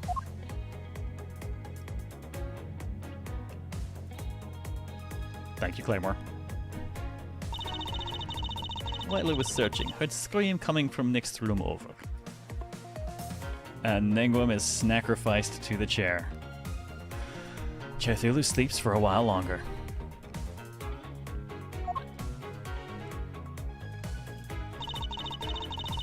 Although I was in next room, I was unable to catch glimpse of Yatagarasu. To be honest, actually very skeptical the girls Yatagarasu even exists. And it is all I have to say. But I'm not lying when I say I saw the suspicious person run into Mr. Kochen's office. Like I said earlier, I have no intention of retracting my testimony. Good. Just to confirm, did you have a partner when you were on your investigation? No, they move along. In that case, you have no one to corroborate your alibi, is that correct? Are you calling her suspicious because she was in a room by herself? How pathetic. And it wasn't when Agent Sheena tried to arrest Kay under the same rationale? Yeah, that's what we thought. And how about when you accused Larry because he was the weapon's owner? Not that it is unexpected for the useless lump to get into such a situation. Also, I suppose it is never a good idea to let mistakes go uncorrected. I'll make no excuse for what I did in that situation. You should apologize right now for making Kay out to be the killer, pal. I am sorry. Sheena, apologize. I am sorry. It's really okay. I mean, I'm not under suspicion anymore. Right, Mr. Edgeworth? Well, I never doubted you. Not for 1 second. And the same goes for me. I believe in Sheena. Then let's put that to the test and see if she is really worthy of your trust. This promises to be interesting. Man, she's got a psychopath smile. Alright, let's press on everything. Yes, your code is by far the worst I've ever seen. The worst I've ever run. But it does run. But you have heard of me. Hold it! How very Jack Sparrow. Neko, what's up? I feel like Sheena would be more of a CQF kind of character, more than Konami could, personally. No, you know what? Actually, I'd give her old Doom cheat codes. IDDQD, and well, actually, you know what? She went through a wall. She's got ID clip running. So you helped with the fire extinguishing effort? I was in charge of police on Beverly's side, so I helped with work. Billy's doing the job of fireman. You really know how to work people. She sure does. That's because she's one awesome woman who knows how to manage. I guess so. She's always bringing you a business card or a scroll at just the right time. To prepare everything before I am ordered to. That is definition of secretary.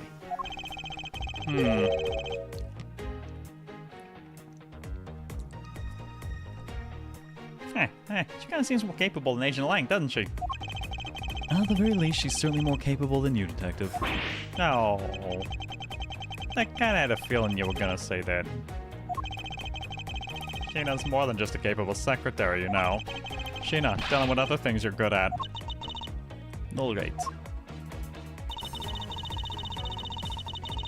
Alright, searching for second Yatagarasu. Hold it! By the second fire, you mean the one that consumed the third floor of Babel, correct? Yes, it was when suspicious person was spotted in Babel. Then you were after the same person in the long coat that I was after. There is no proof the suspicious person was really Yatagarasu, because no one was able to get good look at the person's face. By the way, how was your team's investigation? In order to extinguish fire, water was pumped into third floor via windows. Ah, okay. There was a point where we were commenting on how the pool was refilling itself because it must have been tapped for water. And then Larry drowned in it, or something. Majority of investigators conducted searches on other floors. Yeah, maybe they did, but there was one person who was running around lost on the third floor. Oh, wait. That was my line.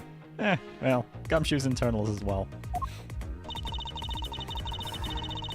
When fire was pretty much out, I moved to investigate the third floor. And you did that alone? Yes. Searching her scream. Let's press on everything for now in case it adds anything to testimony. So you were in the room next to Mr. Kochin's office? I already told you earlier. As I was examining neighboring room, I heard girl's shrill scream. Upon hearing her, immediately ran towards Mr. Kochin's office. Gumshoe living rent free in his brain.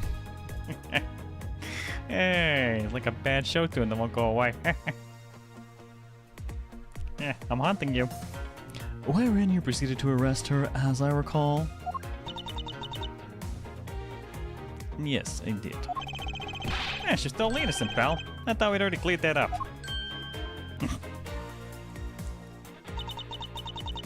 And I thought I had already apologized for behavior. Now, if Tenacious Detective would be so kind as to be quiet. Ah, I like that she just magically has the shades back on for the express purpose of taking them off to shut him down. I have to agree, right now is not the time to take issue with that. not you too, Mr. Edgeworth. What I do take issue with is the fact that you didn't see the Yatagarasu, Agent Sheena. Prosecutors of this country are all so strange. Next room, unable to catch a glimpse of the Yatagarasu. See, this is the part where I'm pretty sure we're going to hit the fireplace, but I want to press on it in case it gives us the more specific thing we need for it. You were unable to catch even a glimpse despite being in the next room. Is that true? I really hate to repeat myself. I'm sorry for inconveniencing you. However, I simply wish to make sure that you are not misremembering something.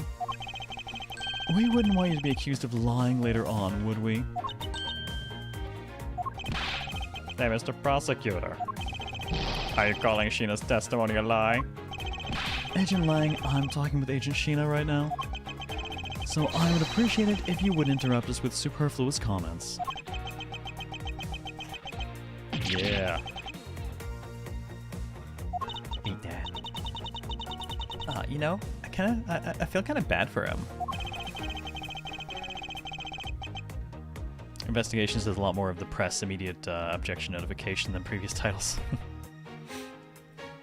I understand his pain at watching one of his subordinates being accused. However, I cannot turn my eyes from the truth. Ling, I am alright. As for you, I think you should be focusing your doubts on that girl rather than me. And why is that? Very skeptical the girls Yatagarasu even exists. Hold it! Just a little bit too. Are you throwing Kei's words into doubt again? Well, she does claim to be Yatagarasu, right? And she did try to chase down the Yatagarasu, despite being just the average citizen. Actually, she came here with the goal of capturing the fake Yatagarasu. That's right, which is why I would never lie about anything related to the Yatagarasu. I say that word many more times and it's just going to lose all meaning. And I suppose you have proof of that somewhere. Not quite, but even without any, I have people who believe in me and that's enough. Let's see. Kei's testimony is without flaw, but as for yours, well, let's just say that I find your testimony to be a bit suspicious. There seems to be a very large flaw in her testimony. Why don't you show her using what we found out with Little Thief? I will in due time. Escape route of the Yatagarasu that Kei was in pursuit of. Turns out that it really does lead right to Agent Sheena. Then what is it that she's keeping from us right now? Okay, so she said... This is the part that bothers me. In the next room, never caught a glimpse. Is it time to bust out the escape route? I feel like it is. Because, like, he escaped into the room you were in. Objection! Being in the room next to Mr. Cochin's office is the problem with your testimony. Knuckle back! Mr. Prosecutor, I don't see what problem you're talking about at all. Agent Lang, do you recall the secret we discovered about the Alabastian office fireplace? Oh, you mean how it connects the office with the room next door? What about it? Well, Alabast isn't the only country with secret connecting fireplaces. What? Wait a minute. The fireplace in Mr. Cochin's office holds the exact same secret. Wait, what? The Yatagarasu didn't escape through the door to the room or the window. The escape route was through the revolving fireplace wall and into the next room over. I love how composed she is, even when she, like, takes a hit. Now do you see? If the Yatagarasu had escaped into the next room, then the thief would have run straight into Agent Sheena. Meaning that it's impossible for her to have missed the Yatagarasu. Now, it doesn't necessarily mean she is it, though. Depending on who she's working with.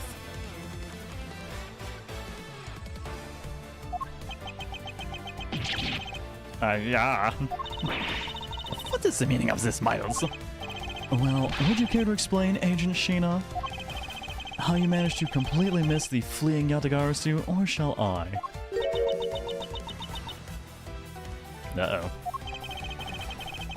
Your claim that you were in the next room was a lie all along, wasn't it? The truth is, you were the one Kei saw in the coat, pretending to be the Yatagarasu, and you were the one she chased after. As you tried to lose her, you ran to Mr. Cochin's office and headed for the fireplace.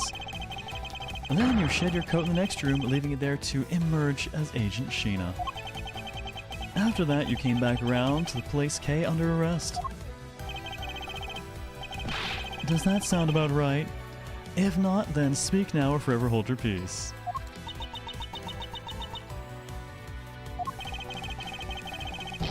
How dare you make Kei look like the bad guy when you're a suspicious one, pal? Oh no. She's going to explode. Take cover!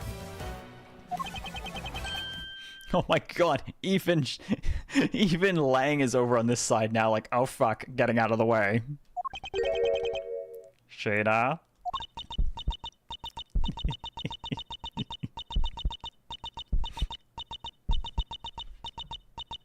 Somebody fetch me a riot shield, I need to hide behind something.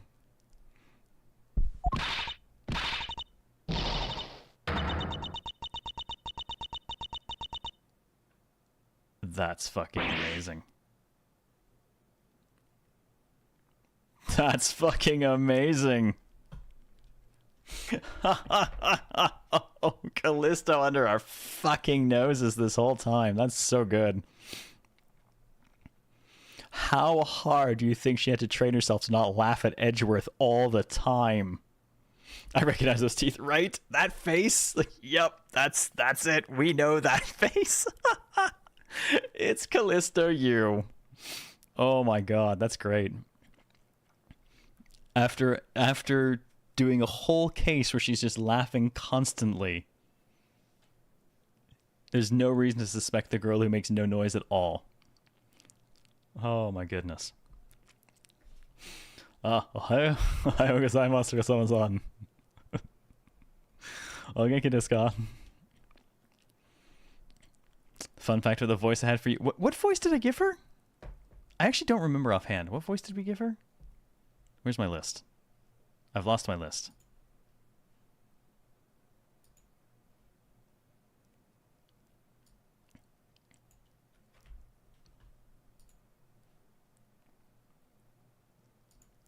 Oh yeah, we gave her just a totally straight-laced one.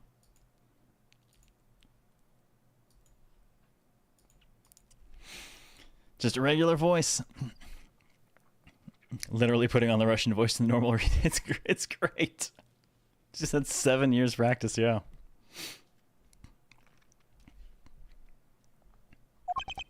That laugh. Minasan o genki desu ka? Ah, Sama-san's asking everyone how you are. Yeah. That's... I remember this irritating laugh. I'm getting chills down my spine. It can't be, but it has to be.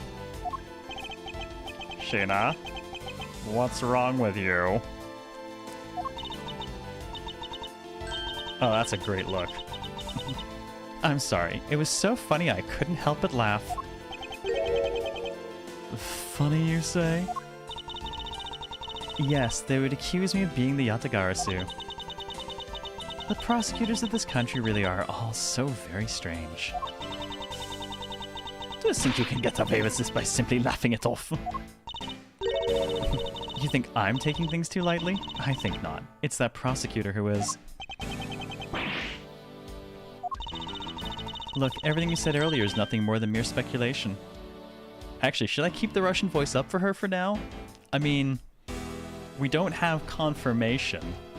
I mean, it is, but we don't have confirmation. So should we keep her on Russian? Let's keep her on Russian until it's absolutely confirmed.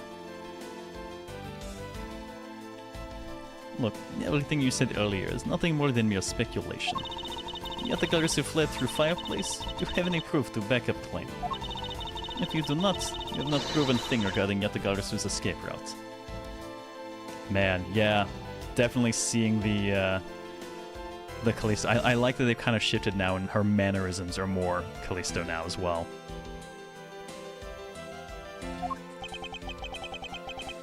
The tone of voice you're taking with me now has certainly changed. It is because it has been a while since I've had this much fun. I think I'll let loose, and then we can have a real battle of wits. For an agent of Interpol to show me the true power of her mind, it is a great honor. Do not underestimate me. I am not some foolish broad, you know. I know, and that is why I won't hold anything back either as I answer your question. My question. Here's your proof that the revolving fireplace wall in Babel was used recently. Okay, so we know that it was used because of the... I think this is the alibi. Yeah, I think we want the... well, I mean... Oh, this literally just says there are signs that it's been used. Oh, man. I don't know if they want the actual test... No, I think... Let's just go with this. It's a little clearer cut, right? It says, there are signs it has been used. Take that! I'm sorry. This is a really honest answer to my question. Yes, according to Ambassador Paleno's testimony, he said that he was burning some documents in the fireplace with Mr. Kochan. Oh. The ashes of what they burned were left in the fireplace, so they should have been there. However, when we went to investigate the room, the ashes weren't there.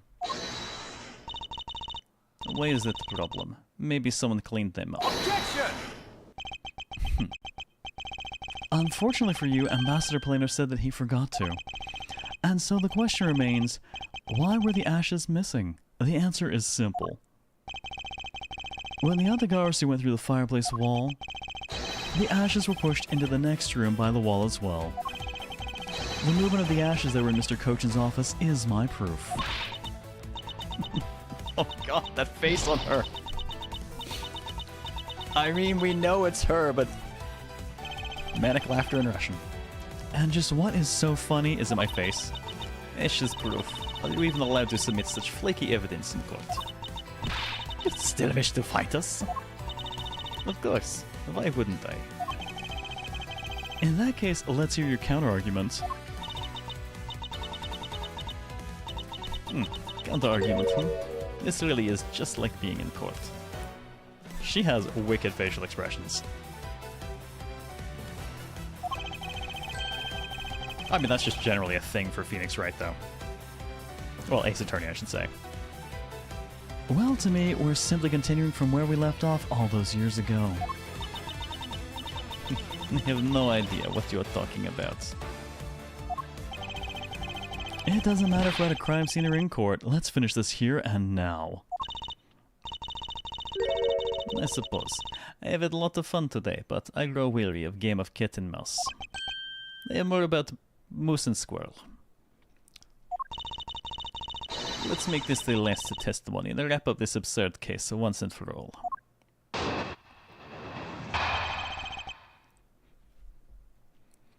Sheena's rebuttal.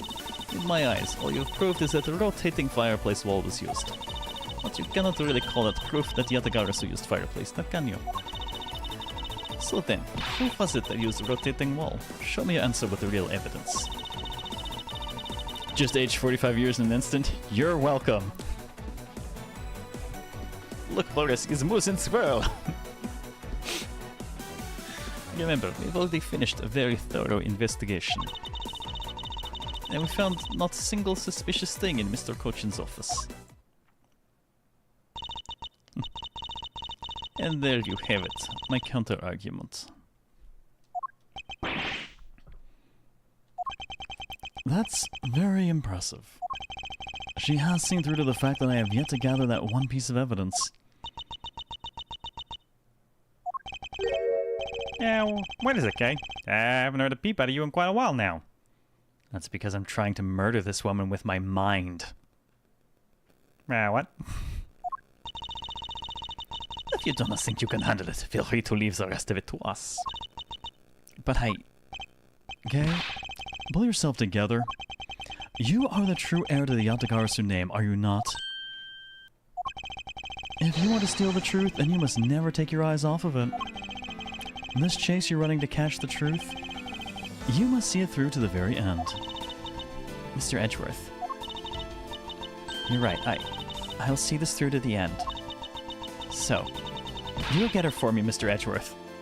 And here I thought I was sicking you on her, but, alright, back to me. With pleasure. Looks like a lack of evidence has left you wide open, doesn't it? Sheena, please, show me you're someone I can trust. Do not worry, this will be deciding match. You'll see. I'm really sorry. I'm truly sorry, Agent Lang, but I simply cannot allow her to escape me again. I feel at this point there is one critical thing I should raise that has not really been mentioned by anyone or whatnot. But in all likelihood, being Interpol, she's probably packing heat.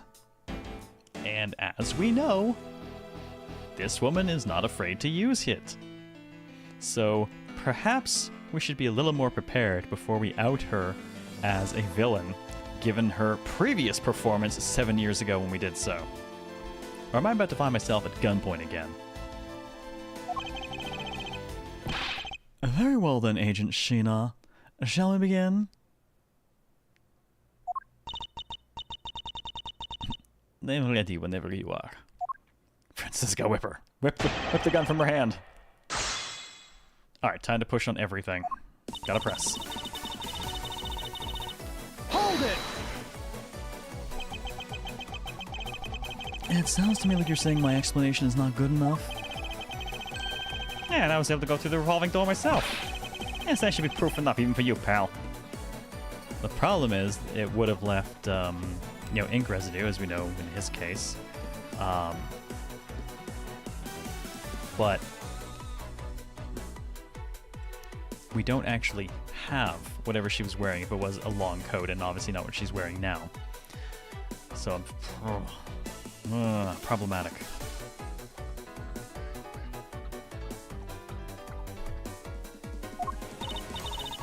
It looks like you do not quite understand. But by your looks, I can guess that you are not all that learned. Ouch. Hey, talk about rude. You should watch what you say, pal. Sadly, I can't say I disagree with her on that one. But you know what I mean, right? You may have proven fireplace was used. But you can't really call that proof that the other guy also used the fireplace. Hold it! So you want proof that the other Garasu was the one who used the fireplace? That is right. Well, do you have any? Well, let's just say Edgeworth would not win a game of poker. Can you prove that it wasn't the other Garasu who used the fireplace? I do not need to prove anything to you. Objection! Hold it! Okay, if you could please not steal my line. Sorry, but I just couldn't hold it anymore. Well, don't fret and leave it to me. All you have to do is sit back and watch. They seem to have some wiggle room, but without any evidence, it's meaningless.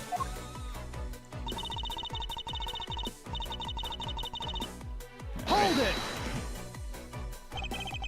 It's possible that the Aldegarasu left fingerprints inside the fireplace. Sheena wears gloves. I'm sorry, but I had forensics team check that already. All they found were prints belonging to Ambassador Poleno and Mr. Kochin. Curses. I should have known better than to think the Aldegarasu would have been so careless. There must be some sort of evidence that we still have yet to find. I take it you have no further objections. Alright, already finished our very thorough investigation. So Interpol has finished examining the entire Babalese embassy? Yes, investigators who were not allowed into Elevest were incredibly helpful. They all put in great efforts to search for any sign of Yatagarasu. Objection! And yet, despite all that effort, it appears they failed to notice the lack of ash in the office fireplace. Furthermore, you were the one who inspected the room next to Mr. Kochin's, correct? I did not notice ash-stained fireplace of that room, and for that, I am sorry. You don't need to apologize, Sheena. As your boss, your mistakes are my mistakes. Be careful what you decide to wear as a coat, buddy. So allow me to apologize for you. I'm sorry. You know, maybe this guy's not such a bad guy after all. Yeah, he apologizes to his subordinates and everything. Yeah, oh, what a great boss. Are you saying that I don't do anything for my own subordinates? No, nothing of the sort. Sorry. You're someone I really respect, sorry. Even if you are a bit too strict sometimes. Get gifted. Thank you for the 20 gift sub bomb, Bill. Much appreciated. How are you today? Good to see you. What are you up to? There are no more suffering goals, so don't even. Just leave me be. We passed 3,000. I'm done. I'm broken. Edgeworth doesn't even give subs to his subordinates. Sleep suffering goals. Sleep suffering goals? What are sleep suffering goals? You want me to suffer in my sleep as well? No, you did not hear more suffering, Mecha. I'm already 4 suffering goals in the hole. I am not adding any more. Like, definitively. Will not. Oh, good God. You say suffering and just chat comes crawling out of the woodwork with Dendays. God, I should rename that emote.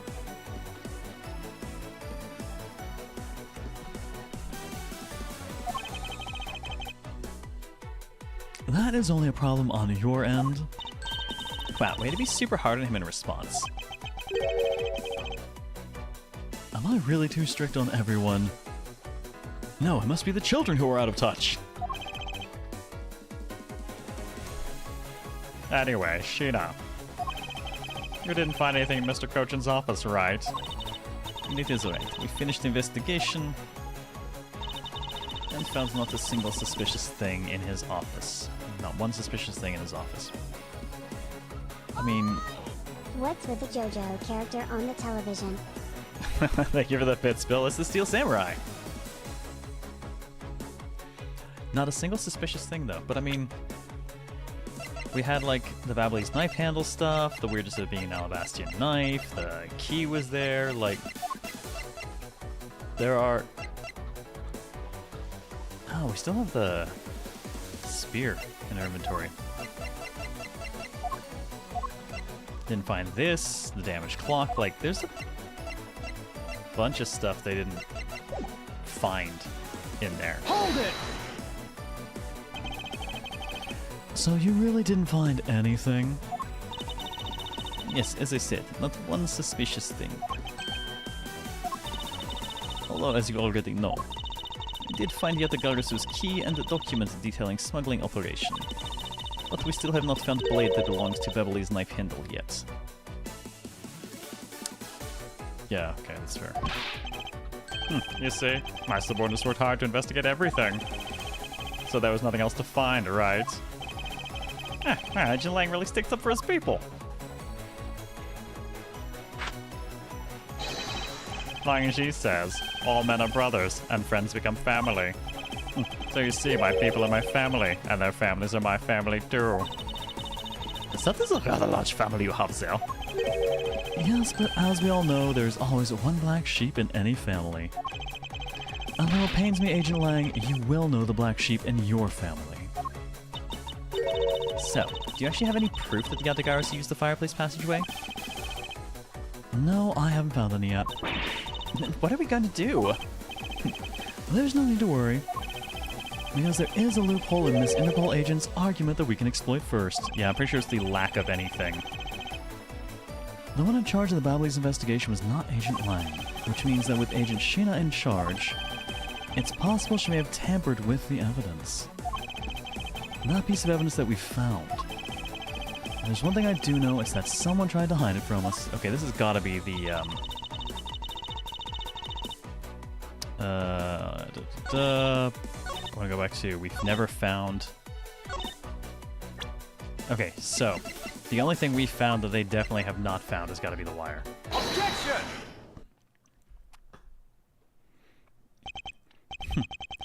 While you say that you and your agents have finished your thorough investigation, are you absolutely certain that you didn't overlook anything?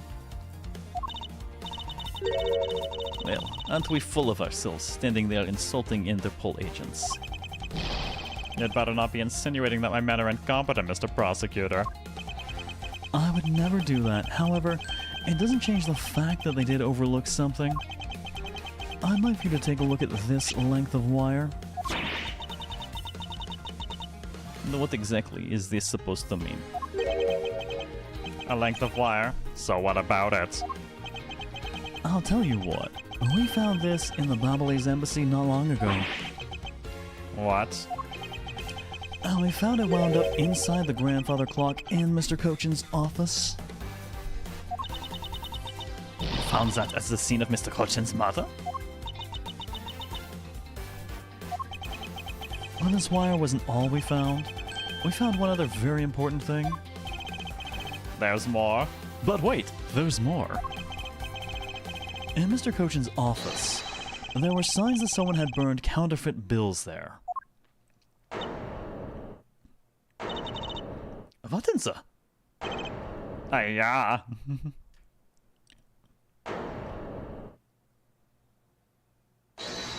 It weirds me out a little bit that that basically just flipped everyone 180 degrees. We've been on the left for this whole conversation, and it popped out of it, and everyone's sides are swapped. It's a little bit crossing the action line. That evidence was something you found out through Girl's machine, alright? So what if it was? That is what I thought. But unfortunately for you, recreation made by machine is hardly concrete proof. Among ashes you found in the room, did you happen to find any counterfeit pills? No. You see, so there was nothing in office. Nothing you can call evidence, anyway. I'm sorry, but I seem to have given you the wrong impression. How so? I don't recall saying that I was presenting evidence of any sort. But rather, I was pointing out that your investigation was incomplete. And that this throws doubt on the purity of your investigation into the Yatagarasu. You still suspect me, I see. Alright then. I ask that you point out what part of my investigation is incomplete. The other Interpol agents worked under the command of Agent Sheena. And is it not possible that the reason the person K was chasing chose the 3rd floor?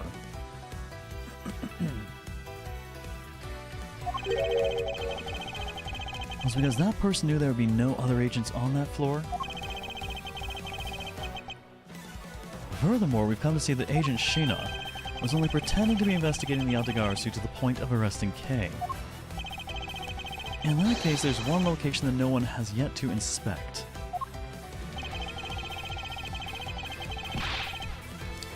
Well, in that case, no one's actually inspected the room that she was in. If we can't trust her, then no one's actually looked in the room that she supposedly checked, since this room is, or this floor is basically devoid of agents. Take that! The location, Agent Sheena, is of course the room you claimed to have examined. I believe the room next to Mr. Cochin's office warrants a thorough inspection. Even if you do that, I doubt you'll find anything of use to you there. I will be the one to decide that. Detective Gumshoe? Ah, yes, sir. I'm on it. I'll be right back over to check out the room next to the office. That we're really leaving it to him? We're all just gonna stand here awkwardly. Hey, Mr. Edgeworth? Do you really think that Miss Sheena's the Yatagarasu? Yes, if my logic is sound, I believe she is. Then I'm not gonna let her get away with ruining the name of the Yatagarasu. What can you prove she's the Yatagarasu is the question. If Detective Gumshoe can find what I'm hoping he will find, then I should be able to.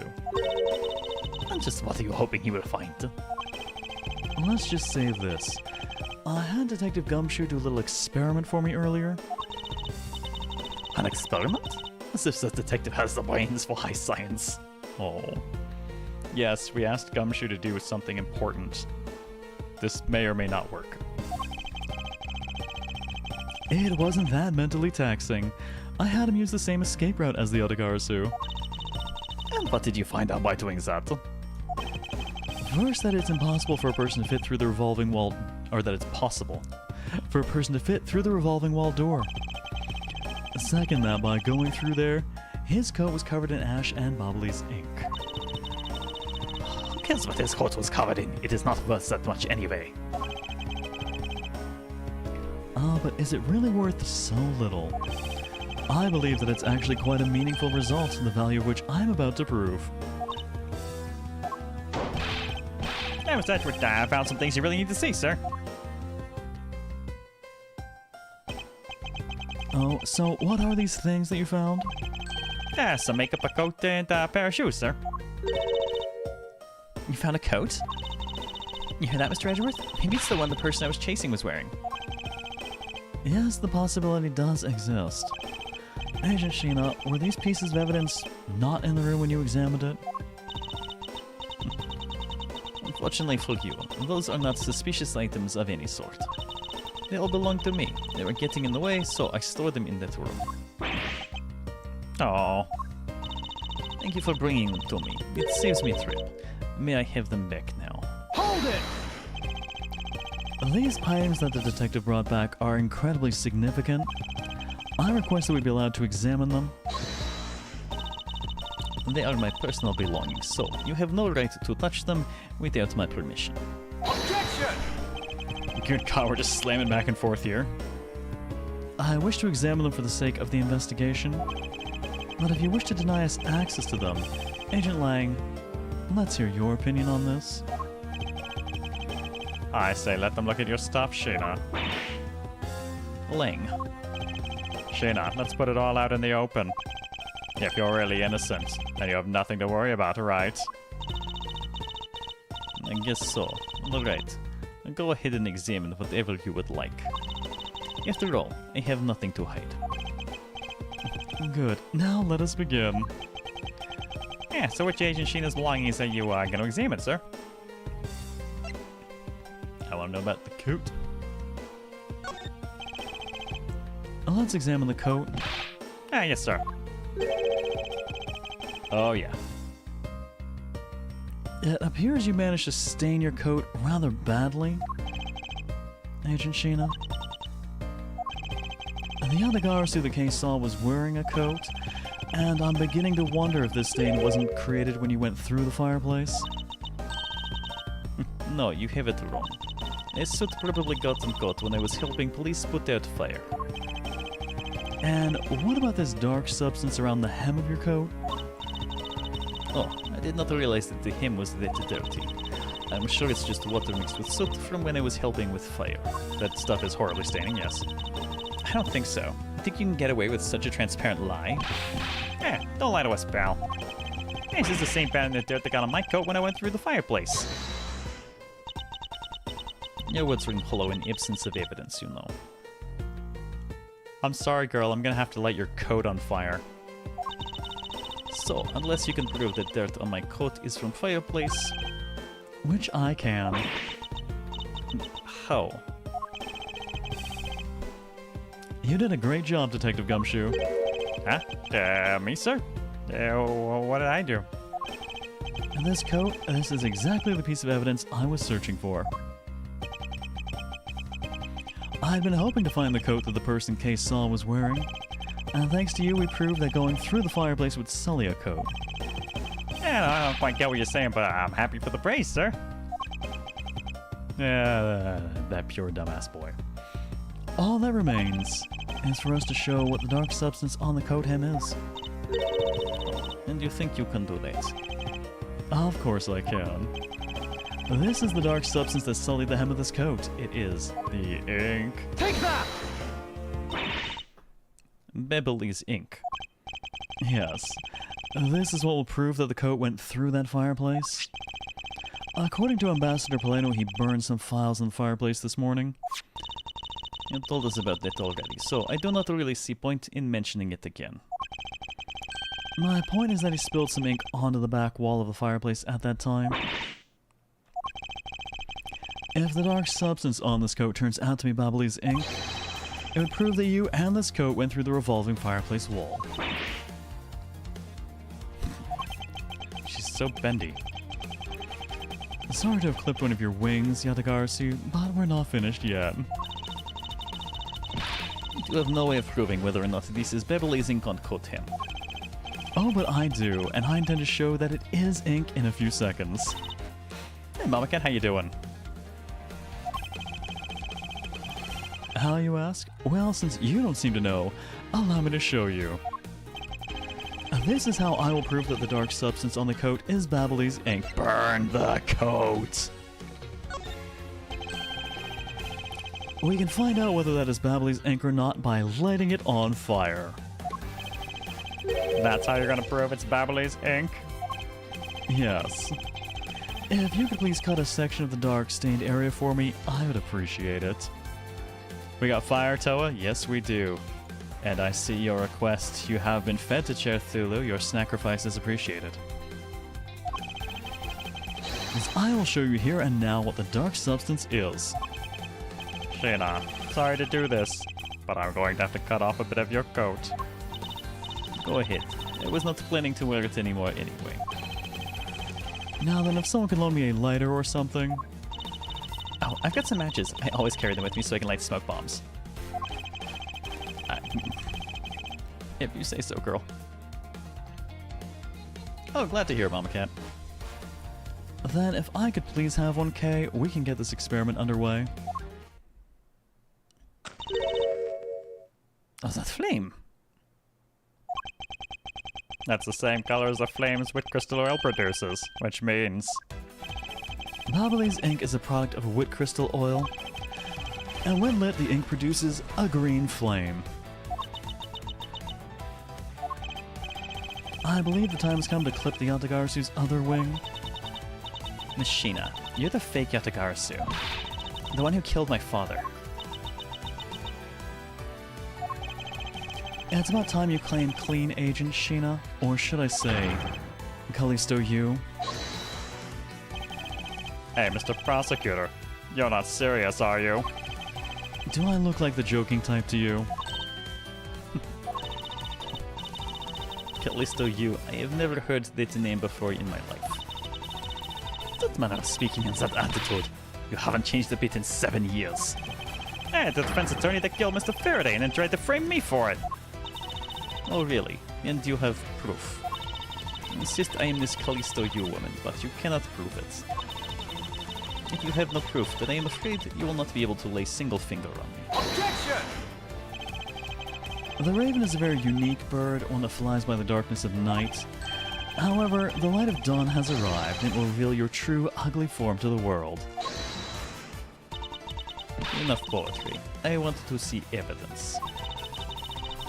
Do you already have something that can prove she is Callisto you? I do. It's something that the second Yatagarasu has preserved for us these last 7 years. A frickin' perfume. Do me the honor, Mr. Edgeworth. I will, Kay, for we have finally come to the end. We'll prove her to be Callisto you with this and clip this Yatagarasu's wings for good. The freaking bottle of perfume that Kay has been holding for 7 years. Take that! This perfume, this will prove you to be Callisto you. It will? The prosecutor's badge. Haha, wait, what? I know, that's kind of my issue as well, Scarlet Fox. Especially with, Lang here. He's like, I speak in evidence. I'm like, but you never have evidence. You said fuck the evidence earlier. You were very anti-evidence when we met. Like, shut up, bitch. I want evidence now. Fine. I'll play by your rules. Kay has preserved it perfectly for us. Surely you remember this bottle. This belonged to Miss Yu just before she disappeared 7 years ago. Naturally, this means that a few of her fingerprints are on here as well. Meanwhile, the girl has been holding on to it for 7 years. Like, oh, crap. Right, fingerprints. Probably shouldn't have cleaned the bottle. This is that bottle of perfume you spilled, which I've preserved ever since. I heard from my father, Bern Faraday, that, like, if stored into the right conditions, a fingerprint can be preserved for decades. Which means that your fingerprints are still on here. Every last one. We can clear everything up if we were to compare the prints on this to your own.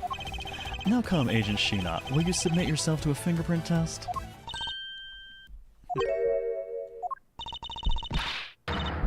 Oh boy. Oh, that's a look. Well, happy October, ladies and gents. I'm just gonna save that for posterity. It looks like you've seen right through me yet again. You're sending the biggest chill down my spine, Edgeworth. Callisto you. So you've shown your true face at last. This feeling of thrill, it's even greater than that time 7 years ago. Sheena, you're... Lang, I really enjoyed our days together. You're an insanely strong, nice, kind-hearted idiot of a man. So you were a spy all along. A mole sent by the smuggling ring I've been chasing after.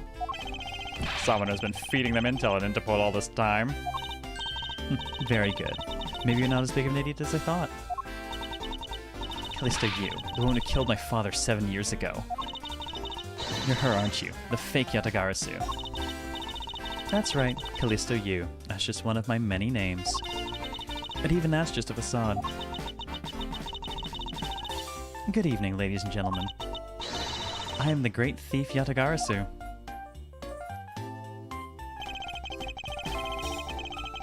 Callisto you, this time you won't escape, for this is the end of the road for you. Now come along quietly. If she's an Interpol, how are yeah, I mean, you'd think she would have been fingerprinted as part of the whole Interpol process, right? But I wonder if she managed to do something there to get through. You know, identity theft, someone else's fingerprints kind of deal. But obviously, if we take her prints right here and now and compare them to the bottle, she's not going to be able to do anything about it. You don't get your fingerprints in record if you don't get caught. This is true. The only ones we had are... I guess they don't fingerprint defenders. Yeah, Callisto U basically never existed. Fairly certain that was just made up to capitalize on CCU. Hey, Ardalic, how's it going? Now come along quietly. You know, you're the ones who left the strongest impression on me, Kay Faraday. And had you not used the Yatagara's gadgets, I might have never known who you were. But here you are being a thorn in my side, just like your father always was. Okay, don't. You. I'll like, never forgive you for what you did to my father. You really are just like him. Mr. Faraday, too, possessed such laughable honesty.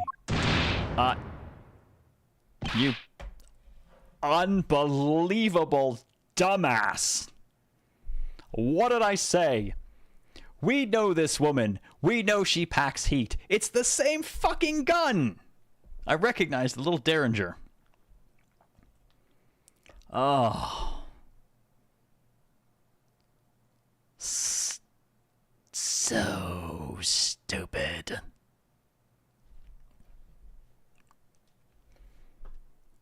Well, I guess nobody saw that coming. I can't go right now, pal. Little despicable. Let go of me, you filthy... You think I'm a fake, don't you? Well, unfortunately for you, I'm the real Yatagarasu. That's impossible. My father was the one who created Little Thief. Hey, Edgeworth. The Yatagarasu has 3 legs. Do you know why that is? Because there's more than one? In many places? Why it has 3 legs? There are 3 main reasons why the Yatagarasu will always be one step ahead. First, the Yatagarasu always knows the exact location of the target object. Second, the Yatagarasu always knows exactly how to disarm the security system. No, it can't be. Did you finally figure it out? Do you finally know the real identity of the Yatagarasu? The real identity of the Yatagarasu is Neither person? Apparently.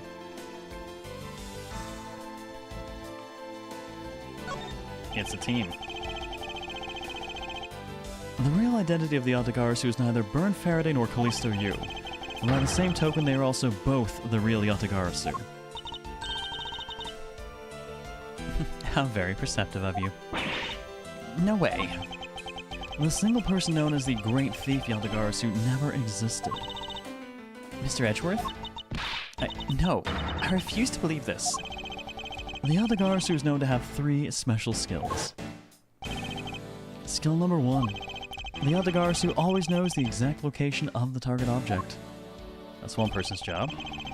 And a lawyer would have the opportunity to learn the layout of client corporations.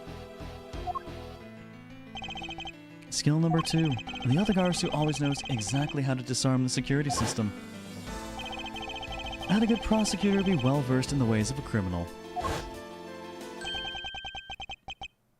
And skill number 3. The Yatagarasu doesn't leave a single shred of evidence behind, ever. Oh. My bad. That should have been Detective Bad's line. It's only natural for the Yatagarasu to never leave evidence behind. Because the lead detective on the case hid it all away. Well, we guessed that there were being 3 of them at one point, but then it just seemed to ignore that. But hey, here we go. You're the 3rd member of Yatagarasu? You? I've been looking for you for a long time. 7 long years, but I've finally got you. Why, Mr. Bad, long time no see. What happened to us? We used to be such a great team. If you were such a great team, then why'd you kill my father 7 years ago? Why indeed? It was nothing personal, really. He was just another person I had to kill. How can you say that? I grow weary of this, and it's about time for everything to come to an end. And this time, I won't miss. Stop. You? Okay. Oh, who got shot? And is it bad? It's over, Shayna. Wait. Ow. Ow. Ow. Shot in the leg. Your leg. Asian Lang? He's a fast boy. Hey, you idiot. What were you thinking jumping in front of my gun like that? What are you risking your life for? I'm sorry, Detective Bad, but no matter what sort of past she may have had, or even if she is a spy, it doesn't change the fact that she's my subordinate. And as long as she is, I can't allow any harm to come to her, not even from you.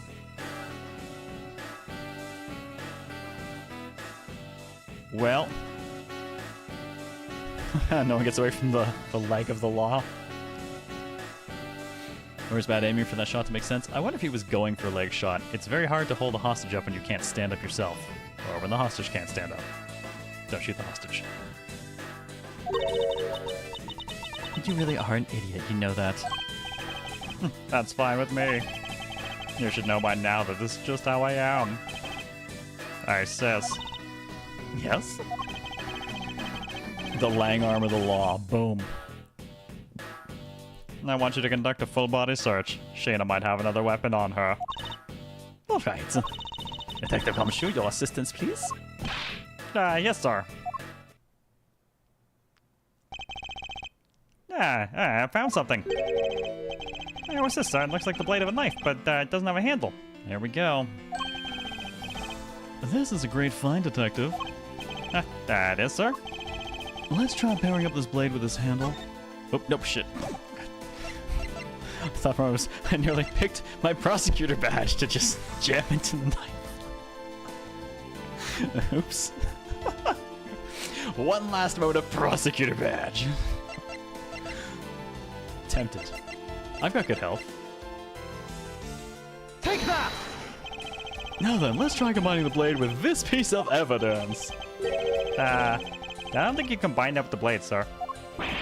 How dare you speak out of turn? Oh, wow, looks like you can be wrong sometimes too, Mr. Edgeworth. How mortifying to have her point that out in front of everyone. There we go, see? Psychic damage. It shouldn't be that hard, just need to calm down, think clearly about this, and, Yeah, no, let's, God damn it, let's click on it again. Let's just stick the handle back on it. I thought my prosecutor badge would fit in a little hole there. It looked very decorative. I believe this blade actually belongs to the handle that was on the murder weapon. Hey, they fit together perfectly. This blade must have been taken from the crime scene when the knife handles were switched. I'm gonna go return this Babbly's knife now. All right, I trust that you'll make sure that it's returned to Ambassador Paleno. Babbly's knife handle has been given to Detective Gumshoe. I believe this makes it perfectly clear who did it, Callisto Yu. But the only time the handles could have been switched is just after Mr. Cochin's murder. Which means that you must be Mr. Cochin's killer. You killed Mr. Cochin with the Alabastian knife, and switched the handles, and then took the original blade of the Babbly's knife with you. Later, you allowed yourself to be spotted by Kay near the open-air stage. You used the fireplace to lose her, and then you went back to accuse her of the murder. Yeah, I think it's just death drop. Thud. Does that about sum it up? Objection! You craft an engaging tale, Edgeworth, but there are two problems with it. Problems? In what respect? What do you think my real reason was in allowing her to chase after me?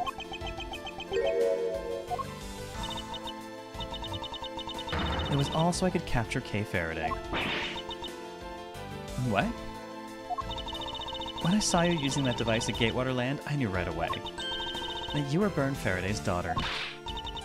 I became curious, so I researched a little into your background. That's how I found out that you were on the trail of the Yatagarasu. So that's why you tried to pin Mr. Kochin's murder on me? Yes, I knew you'd show up at this embassy tonight. So I thought to use you, but pinning the murder on you wasn't my only goal. You had another? Yes, once I had you under arrest, I had planned to search you and take back the device that rightfully belongs to me, the true Yatagarasu. I'm sorry, you're only one leg out of 3, so you seem kind of crippled and not really the bird to me. You were going to take little thief away from me? 7 years ago, it was thanks to that device that Faraday was able to infiltrate this place. But he stole more than he should have. I had a tough time recovering that precious key. And the person who stole the Yatagarasu's key was Mr. Faraday? You, that incident 7 years ago.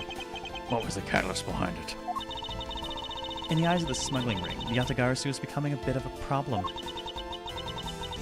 It wasn't an especially pleasant assignment. And then why? Why did you become a member of the Yatagarasu? Why? There's no why. I was destined to betray everyone from the very beginning. From the beginning? And what is that supposed to mean? The bird is, after all, the word. No. The person I take orders from hasn't changed, even now to this day.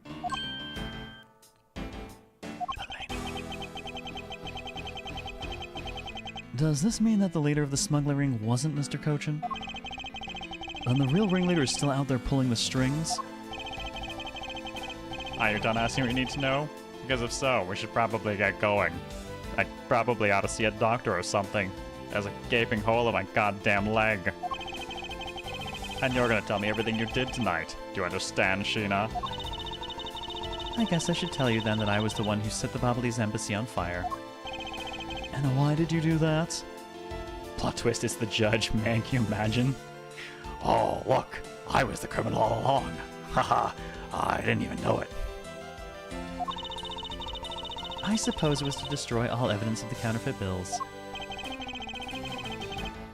And that's what the smuggling ring was trying to do? Then why start 2 fires? Sorry, but I can't tell you anything about the ring. It's your job to complete your investigation, after all. I've had my fun. Now it's your turn to enjoy the ride. And he just walks off with a hole in his leg. Wait, I mean, Miss Sheena. Yes. When I fell to the floor earlier, these fell at my feet. What about them? They're such pretty hair sticks that I thought, well, that I should return them to you. You can have them. They're of no use to me anymore. If you don't want them, you can always just throw them away. Wait, those look kind of like...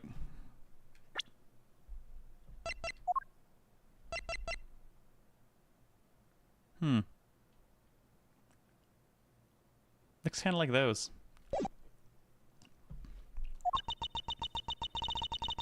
No, I want to keep them. Suit yourself. Oh, that's right. I almost forgot, Edgeworth. About the second problem I had with your story? I didn't kill anyone tonight. Yeah, I had kind of a feeling because that's something that's been bothering me that they kind of hadn't really come back on. If someone had run in there and killed Manny Kochin and then escaped, like, that would have all been very, very fast, and he was partially singed, so he was clearly dead when there was smoke and stuff in the room, and there wasn't at the time that we went in there. So, yeah, the timing of that has never been accurate, and they've just kind of ignored it this whole time, so I'm glad we're finally circling back to it. I'm not saying that as a sore loser. Think of it as a hint, if you will. Mr. Prosecutor, Yes, Agent Lang. mark my words, I'm not done here, and I'll be back. It's got nothing to do with duty or anything, because this has become my personal case. I may have been shot, but I'll show you just how dangerous a wounded wolf can be. Buddy, we're on the same side here. What are you even... Why are you threatening me? supposed to spy your right hand. Like, I get maybe there's a bit of a personal grudge there kind of going on, but like, dude, I'm helping you with the ring. What is your malfunction?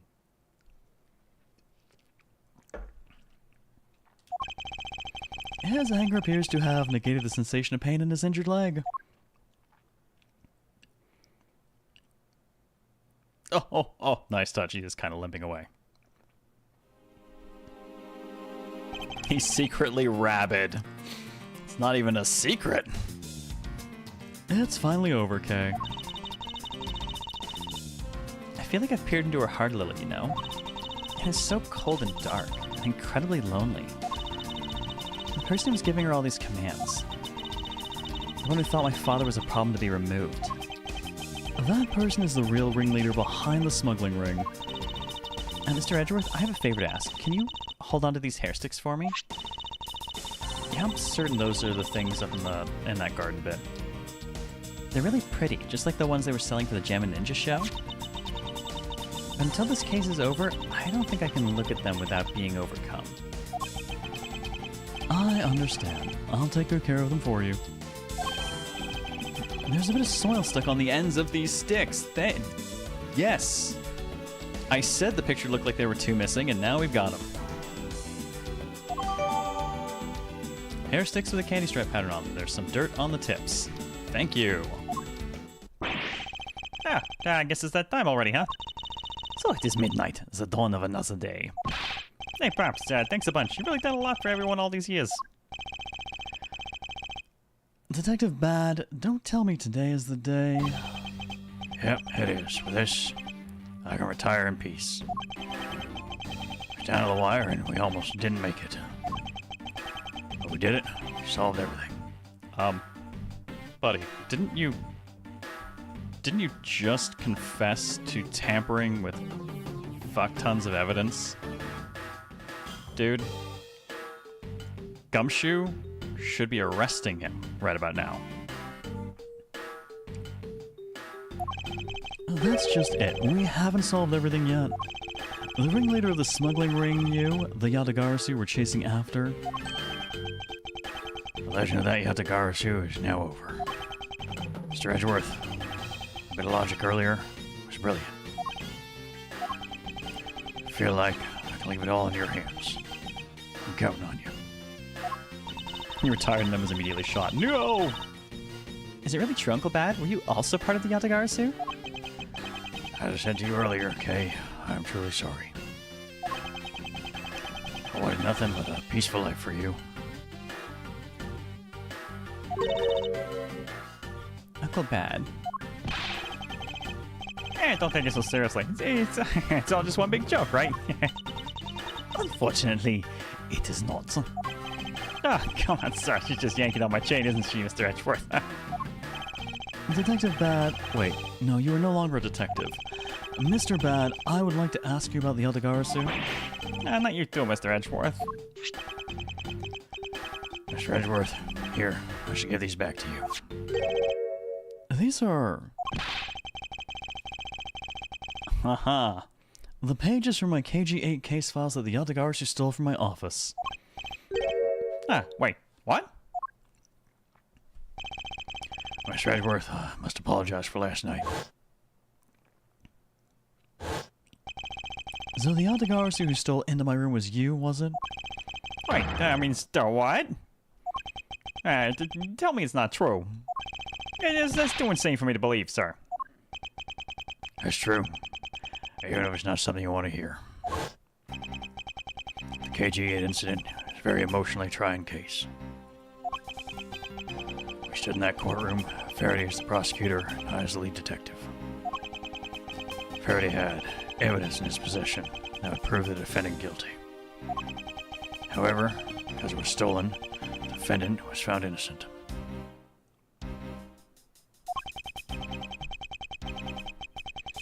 You was the elder sister of the victim in the case. When the defendant was pronounced not guilty, she let out a great wail. Okay, so she was actually related to her. That's when I realized there was a limit to what the law could do. The only way to bring someone like that to justice is to do so outside of the courts. Oh, so that's what led to the Yatagarasu. That's what we thought at the time. So in that case, that would mean that Callisto Yu was actually a real person. That's how we formed the Yatagarasu. And about to bring to light any dirty dealings companies had with the ring. Including companies that dealt with the Amino Group. Mr. Amino's conglomerate? We called ourselves the Yatagarasu and flexed our collective muscle. We exposed all sorts of shady dealings as a warning to the business world as a whole. By doing that, we were able to stop the higher-ups from covering things up. Quite a team. Man, almost could have done a game about them instead. And then it was finally time. It finally arrived at the moment when we'd find out the ringleader's true identity. It was then that you literally stabbed us in the heart, and Faraday, he died for it. Why? Wasn't she the sister of the victim in the KG-8 incident? After Faraday's death, I looked into her past. And that's when I found out she was a phony. A victim of the KG-8 incident, CCU. She never had a sister. Okay, that's what she meant, doomed. Doomed to betrayal from the beginning. So she played a very long game. Well, then that means... Shina wasn't the only fake name she used. Callisto Yu was also another pseudonym. From the very beginning, that one was a spy sent by the smuggling ring. She said it herself. I was destined to betray everyone from the very beginning. Anyway, let's return to the real topic at hand. Mr. Edgeworth, this trump card that was stuck onto this page of the case file. Please use it wisely. Drum card? That photo that we stuck on there. Try peeling it off. Behind it slumbers a piece of evidence that Faraday hid away all those years ago. It's the mark of the Yatagarasu, but why? This is a directives card from the big boss. Take a look at the back. This was something Kochin had on him at the time of the KG-8 incident 10 years ago. That blood is from the victim of the incident, Miss CCU. And why is the card adorned with the mark of the Yatagarasu? The reason why we called ourselves the Yatagarasu was because of the three-legged raven mark that the smuggling ring's boss used. Apparently, orders from the boss would come on these cards without fail. The person who received the order was supposed to burn it immediately after reading it. Apparently, it burns a bright green flame when set ablaze. Oh, you don't say. So you mean the cards are written in Babali's ink? The fact that the card that Kochin was sent made it into Faraday's hand at all is nothing short of a miracle. We decided that whenever we stole anything, we would send a card along with it to the police. So that's what those white cards are. Great thief, they used the mark that only those within the ring would know. It was our message to the ringleader. We were only a few steps behind. Alright, trump card, evidence from KG-8. Card containing orders from boss of smuggling ring to Kochin. And one more thing, Detective Gumshoe. I'm entrusting this to you. I hope you don't mean... Okay, the tape. Man, that animation, I thought for a moment he was going to give Gumshoe the lollipop, and I was a little concerned. Like, no, dude, you can take that with you. Okay, bud, just... Seriously. And then again, I don't know, Gumshoe's hard up for food a lot of the time. Maybe he'd want it. What's this, sir? This is what I was talking about earlier. During the KG-8 incident trial, Faraday had this in his possession. It's an important, definitive piece of evidence. But I thought it was stolen. How do you have it? The person who stole it from us 10 years ago was a man by the name of Ernest Domino. And he had it locked and hidden away for all this time. We forced him to tell us where it was, finally, after the other day's kidnapping case.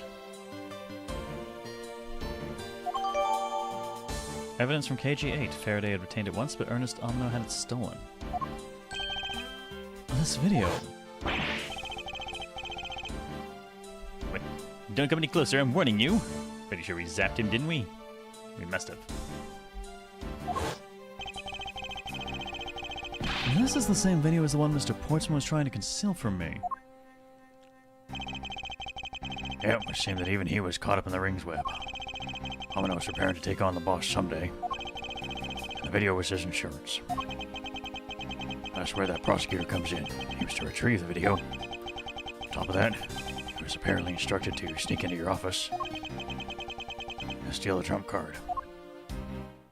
You saw it for yourself, right? The card that told him to preserve the evidence. And that card was not the calling card of the Yatagarasu, but rather a directives card from the ringleader to Mr. Portsman. Two pieces together make for a strong weapon for whoever holds them. The evidence Mr. Portsman thought to withhold from me, and the one that you stole from my office last night. Both pieces are illegal, and for me to use either one is... Whether you use them or not is up to you. But they will be of help to you when you take on someone who is above the law. Is the boss one of those who cannot be brought to court that Mr. Faraday spoke of? God, you're making me start to think like It is the judge. technically either of the ambassadors would be very difficult to bring to court because I'm assuming that we're operating under the same oh man, what's the name of the law? Diplomatic immunity. Ruthgully, how's it going? Welcome. Enjoy your random science bug and emotes from some crazy scattershot sub-bombing happening around here. Detective Bad, there is no limit to the law, for it is the people who determine the limits to them. You still insist that even now? You really are something else. I'll leave the rest in your hands. Now then, Detective Gumshoe, the handcuffs. Oh wow, he is retiring and actually turning himself over. It's time to lock up the last remaining member of the Yatagarasu. Ah, Pops. Don't ever lose your detective spirit. Ah, Pops, why is this happening? This isn't justice. Like I always told you, do not get emotionally involved. Now, let's go. Ah, yes, sir. Oh, poor Gumshoe. Oh yeah, one dude had to arrest his right hand, and the other one has to arrest his hero. Is this really the end of a legend? Yeah, that kind of feels like it just broke everyone a little bit. Good God, the middle was very long.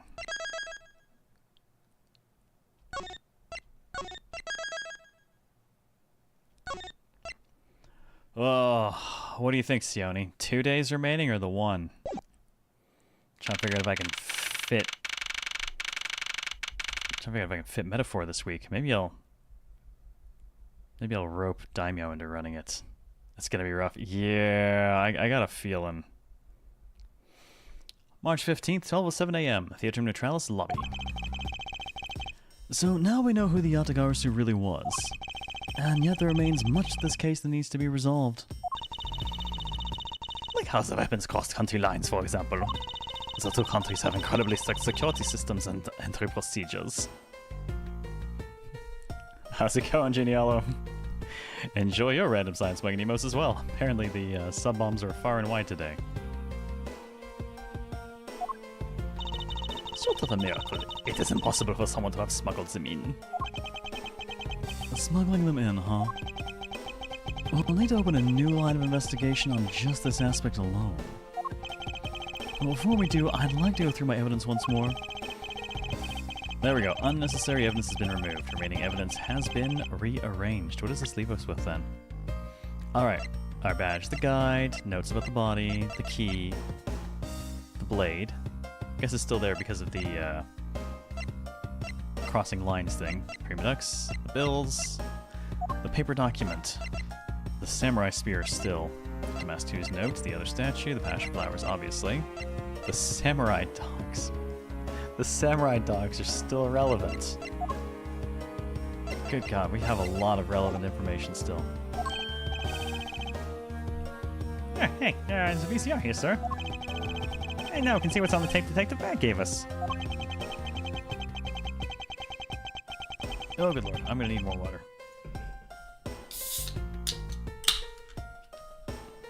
Too much gumshoe tonight, apparently.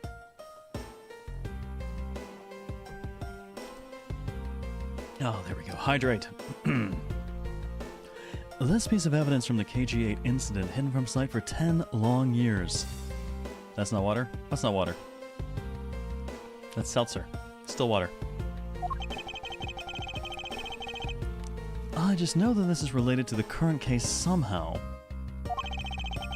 Detective Gumshoe, if you could please play the tape for us. Yeah, sure thing, sir. Yes, carbonated water.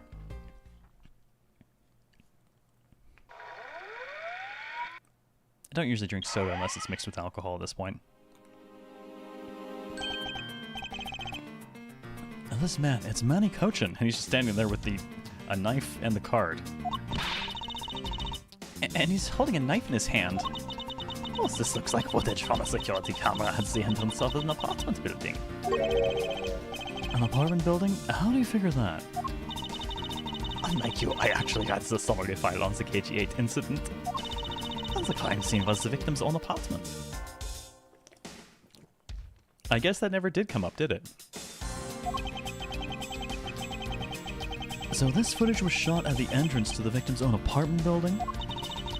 That's why Mr. Faraday claims that this piece of footage existed. However, no one could find it. Yes, somehow, someone was able to steal it and hide it through Mr. Ernest Omino. I can see how this would have been a definitive piece and why someone would want to hide it. Yeah, it's a piece of evidence from a 10-year-old case. Yeah, there's no way it's related to this case we're working on now, sir. Actually, I believe it has everything to do with the case we're working on now. The ringleader even went so far as to use Mr. Portsman to retrieve it. Which means that in this video lies a very inconvenient bit of footage to the ringleader. Don't think it'll take 2 full days, but tomorrow might be cutting it close. Ooh, alright. Well, if you're around tomorrow, I might use your opinion to help gauge on whether or not to just gun through a little bit longer to try and finish. We'll have to see. I would very much like to get to Metaphor for Thursday, but I also don't want to screw the game over by just rushing it. Yeah, where? Wait, what was that? Huh? That bit you played just now, please show it to me again.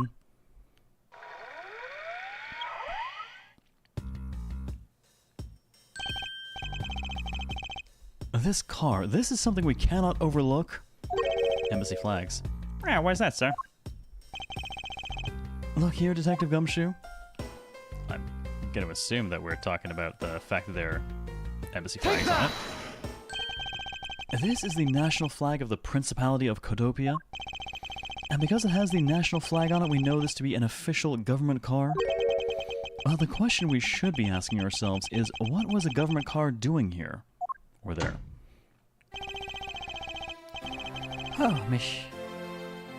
Oh, wait, no. All right, his voice. Miss Von Karma and Mr. Edgeworth. So we're here all this time.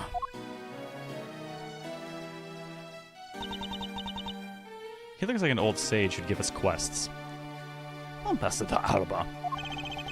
Thank you very much for continuing the investigation, even at this time of night. If only I was even a tiny bit more careful. This tragedy would never have happened. I am truly sorry. And this wasn't your fault, sir. This had nothing to do with how careful you were. Idiot, Corcus. You're going to chase after a simple thief. Now then, let's get down to the real reason why I came looking for the two of you. I'd like you to put the investigation on hold for a while. Can you do that? Excuse me? I heard you apprehended the thief that turned this embassy upside down. We're in the middle of an event celebrating our country's reconciliation. Is it really, though? Can't exactly have the police and detectives walking around here forever. Scaring the visitors away. So, I hope you can understand how I feel. But we must finish our investigation and resolve the remaining issues. Issues or issues? What do you figure? Is Edgeworth an issues kind of guy? Is he an issues and schedule kind of person? I don't need the rest of the Alabastian and Babylon's police. Ambassador, we are so close. Just a little more. Miss Von Karma, I'm afraid I've made up my mind. Uh-huh. You know, you might have seemed like maybe you weren't involved, but now we got questions. Which sounds more pompous? Issues and schedule are definitely more pompous. Without my permission, you can't proceed with your investigation anyway, right? That is true, however. As he said at the very beginning, this area can be considered to be Alabastian soil. In which case, we are nothing but foreigners in their land. Is this really where our investigation ends? Shifu, we found Mr. Edgeworth, sir. Shifu, this way. Yo. Well, he lost his limp already. Agent Lang, you're back on the scene rather quickly. If I laid back and took a break, I'd lose the scent of my prey, Mr. Prosecutor. Agent Lang, why have you returned? Because I have to solve this case no matter what. I'm sorry to inform you. Don't take this the wrong way. I don't suspect you personally. However, a member of Interpol was just found to be a thief, and so... Yeah, hard to argue that, buddy. Under these circumstances, I wish to put your investigation on hold. After all, I believe our own police can handle things from here. They are quite capable.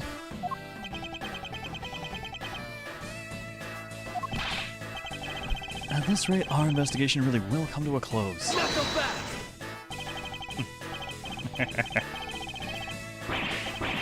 Oh, he's having a good time. Ambassador Alba, I get it now. I really do. Oh, I'm very glad you understand how I feel. No, not that. What I was talking about is... I know who the killer is behind tonight's murder. Nani? You know, The... Killer? Do you really mean that, Agent Lang? Wolves don't lie. Then who is it? Well, let me first say that I'm not talking about Mr. Gochen's murder. That was all Sheena. Wait, no, we already confirmed that wasn't. Langji says, the truth lies not at the exit, but rather shines outside the maze itself. Actually, I kind of like that one. The truth is unexpectedly simple. So let me ask you this. Who do you think was Damask II's killer? I'll tell you who. You. What? It was you, Franziska von Karma. I was the killer? Interesting. I wonder if he's going... I wonder if he's trying to buy us a bit of time.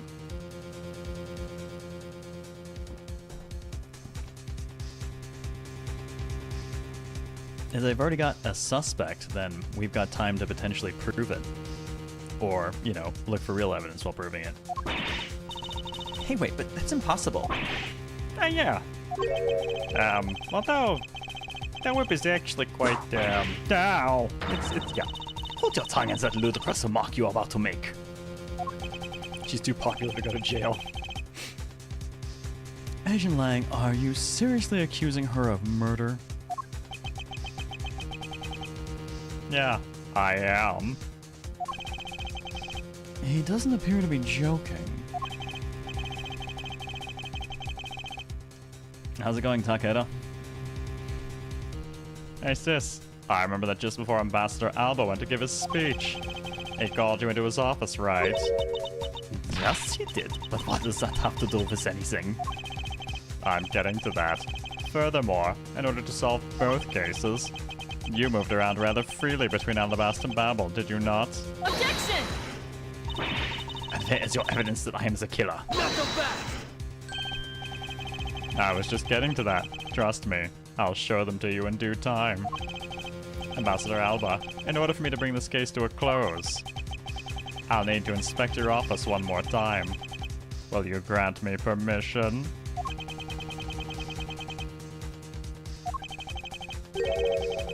Oh, with things as they are, I suppose I don't have much of a choice, do I? Good, then let's move out. Oh, and don't even think about running away, sis. My pack will be keeping a close eye on you. You can bet your bottom dollar on that. As if I would have any reason to flee. But just so very clear, your logic had better be sound.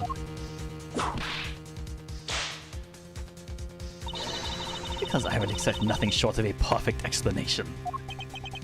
She seems rather upset, not that I blame her. I expected that you'd accept no less. But we'll see how long you can keep that nose of yours stuck up in the air like that. Hold it! Agent Lang, as someone related to tonight's case, I request that you allow me to take part, and so that I may clean up my superior's mess. I guess I should.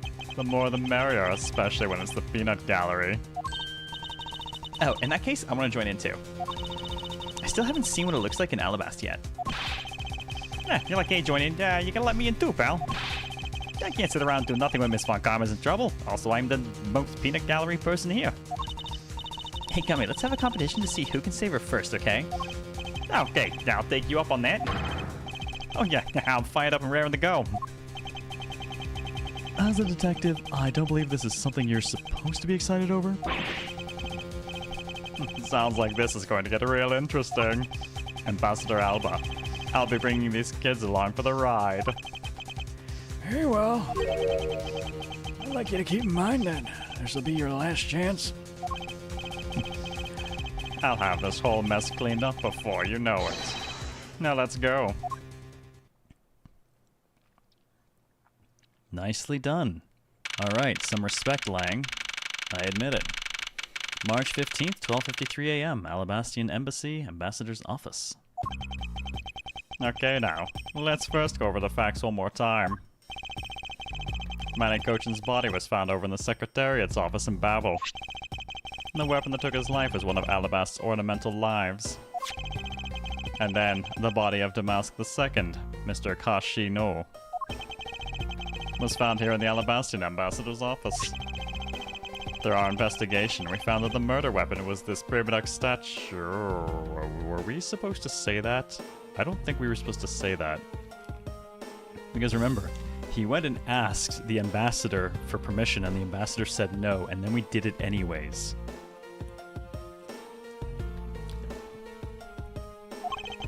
And now we've just said it with him standing in the room with us, I think. And that this is actually Babel's statue.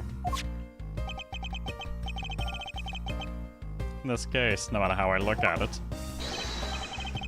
Sis, if it wasn't you, there's no one else who could have pulled this off. Objection! Agent Lang, do you understand the full implications of what you are saying? Of course I do, sis. And I'm serious.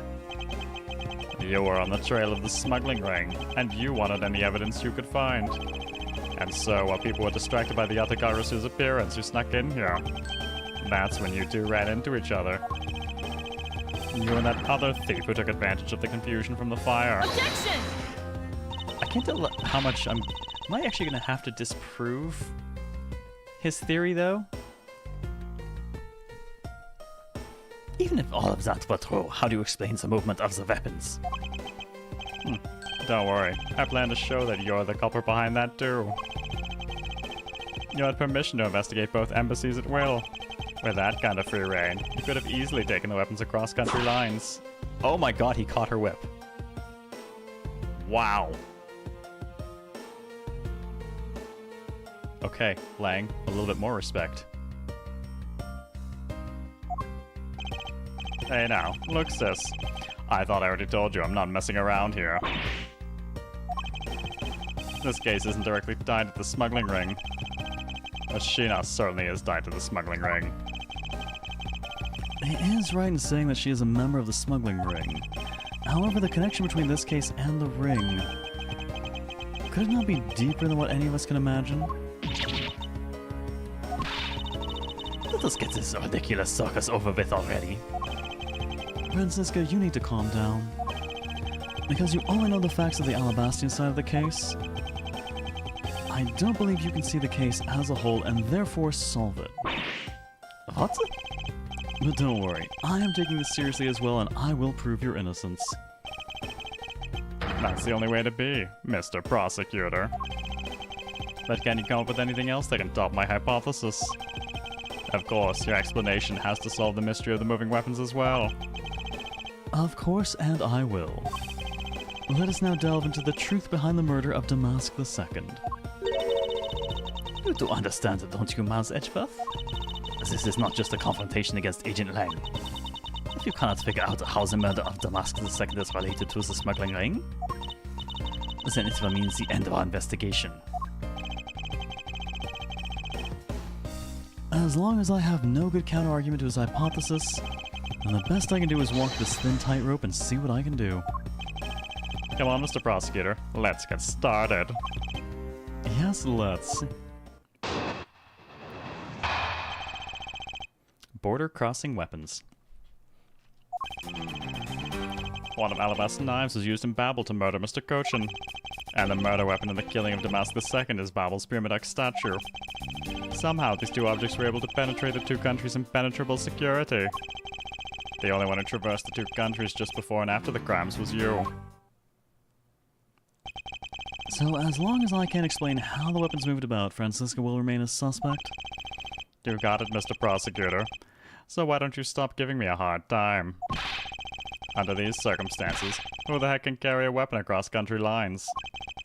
I've worked through every possibility, but there's only one that's plausible. Your boss. Agent Lang, what I've learned from you just now is that you've lost sight of yourself. What are you talking about? By focusing too intently on that which is in front of us, we become blind to the truth.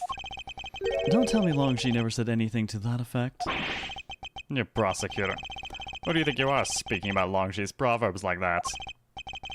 I don't need his proverbs. Because my words are all you will need to see the truth. Also, big question.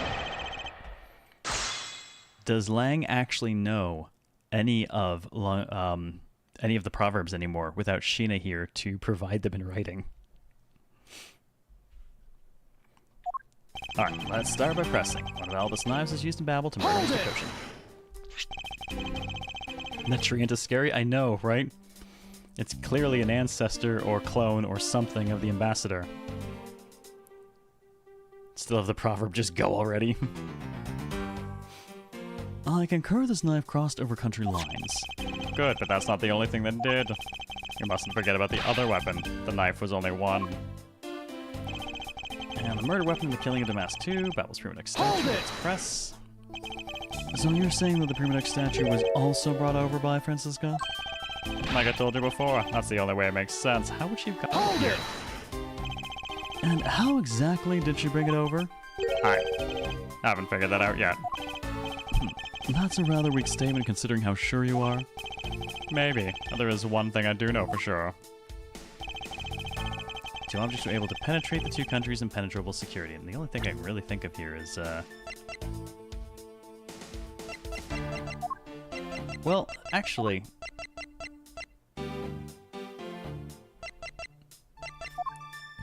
That's a thought. So, it used to be one embassy, right? Which means, you know, years ago it did not have any of the division. So, why are we assuming that everything passed through security since there was security? I wonder if any of this stuff could have been switched longer ago.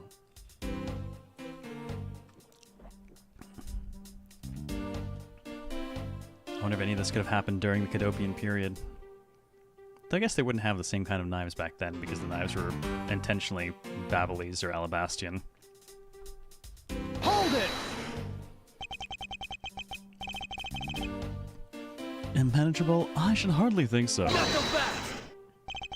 You've seen the top of the wall between the two countries, right? Who in the world could cross over that? Ah. Yeah, not even I could climb over the thing with all the barbed wire. The only way into either embassy is through the doors in the Theater Naturalis. So the only way for the knife and the Primodex statue to traverse the two countries is through those security camera-equipped, well-guarded doors. Okay. Well, I hate to admit it, but we have a photograph implying otherwise? Hold it! Well, is Francisca really the only person to have traveled between the two countries? according to the guards at both doors, she's the only one to go back and forth. And me. And me. Oh my god, I'm a suspect. The sister was an alabast from the other guards who showed. And then, just before you guys found Mr. Kochin's body, she entered Babel. I think we can assume that's when she brought the knife into Babel. Then how do you explain the Primodex statue? I haven't quite figured that out yet. However, the fact that the two weapons crossed the border proves that the killer must have also traveled across the country lines. The only thing to cross the border are the Primodex statue and the knife? I should hardly think that those are the only two items, Agent Lang. Okay, so I want which line? I think I want this, and I'm gonna give the photo of someone going over the wall. Agent Lang, if you could take a look... If you could look at this photograph, you'd see that there is a very big flaw in your logic. Flaw?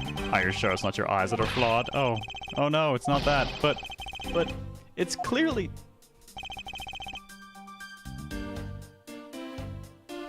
But it clearly went over the wall. What else do I have?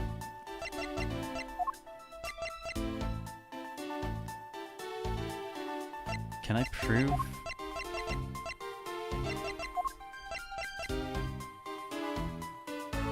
That was it. Wait, no, that's in this room, isn't it? So Sheena crossed as well.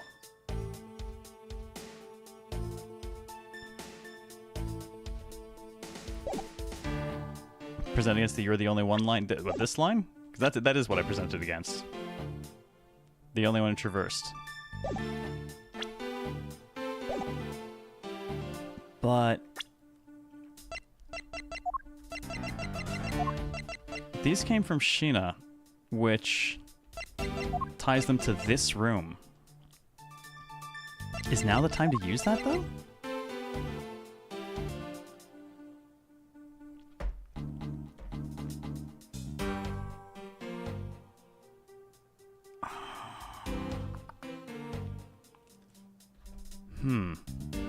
Yeah, we haven't... I think I'm a step ahead on that. Because I know, fuck, I've been looking for the two missing things from here for a while, so the second these turned up, I knew what they were. But nothing about that has actually been brought up yet, so I don't know that... Okay, we're probably not there. I guess let's try the note then, because obviously Damask II got this from someone in one and then was at the other, so that's a little weird though. Because he's also the dead dude.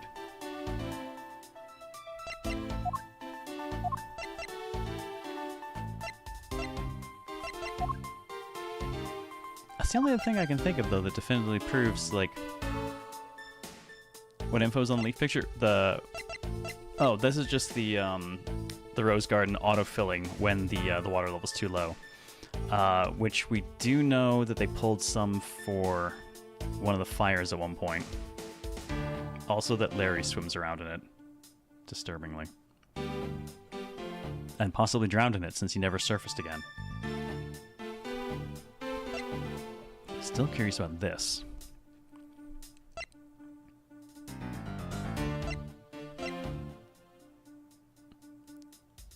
did the samurai dogs prove that other people... Because this is present for embassy staff on both sides, right? Oh my god, is it finally time to use the samurai dogs? I want to save my game, just in case you're... I think... They also... Man, that's... I mean, they did technically also cross the borders then. I'm gonna try throwing the samurai dogs at him. Objection! Oh my god. Oh no, no, okay, the music started. Okay. I just caught it right a down part in the music. I thought it was accurate. It's like, are you kidding me? It's really the dogs. What's the other line? Oh. The only things. Okay, no, okay, so he says the only things. I think we do want the note. The only... Yeah, I think this is the line we wanted. I think we had the right line, but I think what we want is the note. Objection! Nope. The music's still going. Am I getting the wrong line? Doesn't have a dog in... Aw. What am I missing? The only things to cross are the primitive statue and the knife. No, well, no, the knife was... Well, we don't have the handle as a piece of evidence anymore.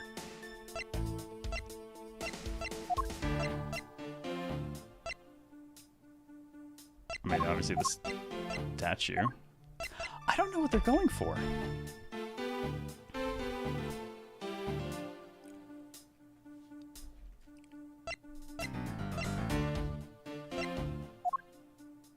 Could it be a person? No, you can't present profiles. The only time you can use people is when it very specifically asks you to pick a person. Also, he's looking very Danganronpa there.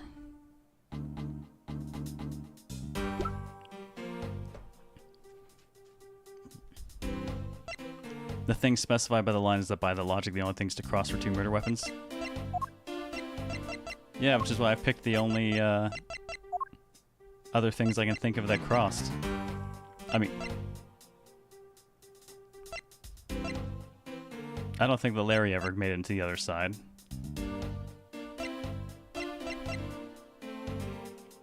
And this is the only other thing I can think of that implied something getting high enough to get over the wall.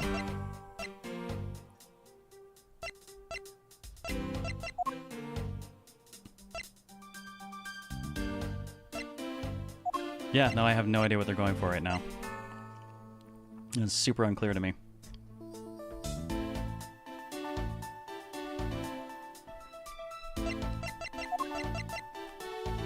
The nail things, you mean the hair sticks? This is the only other thing that stands out to me at all. As someone pointed out, we haven't correlated them yet to this.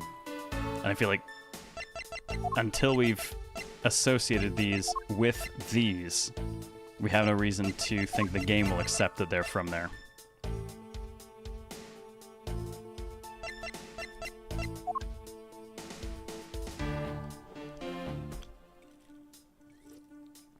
Sorry, Siona, you're going in circles. It's not changing anything.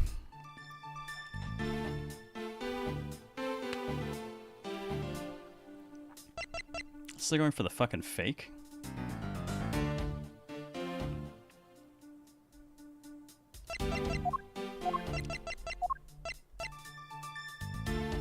Is that what they're actually going for? I guess because it goes both ways, it is a full swap.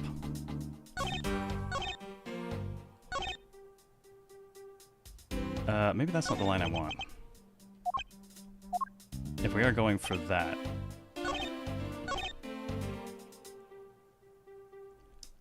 shit, now I'm not sure if it's even the right line. I tried the note already, Ring Song. That was my thought as well, because obviously... But technically you can meet in the middle ground and hand that over, right?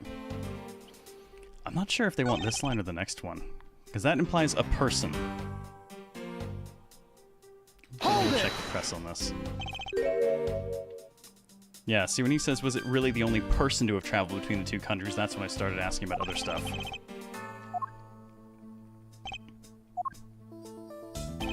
That's why I went for the photograph, actually, because it implied that something that was potentially the Yatagarasu passed over the wall without going through security. Objection!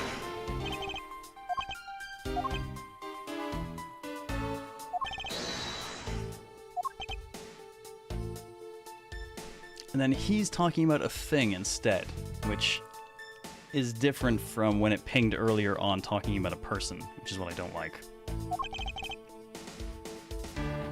But it seems like it's more about the item, so the question is, which item do I present?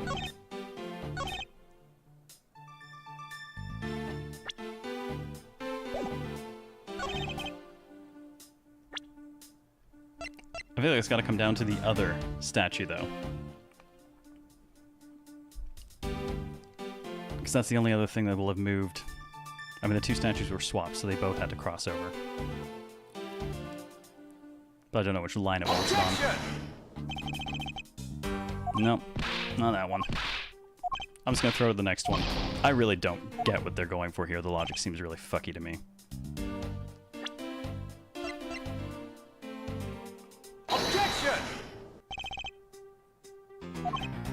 I like how the music keeps dropping like right as I do that, though.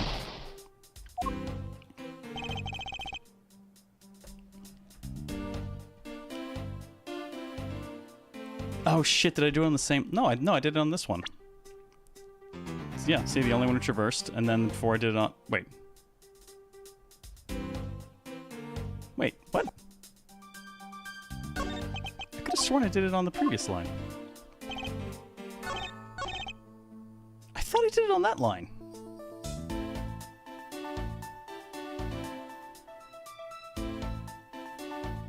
Apparently not. I could have sworn I did. Objection! I thought I picked that line.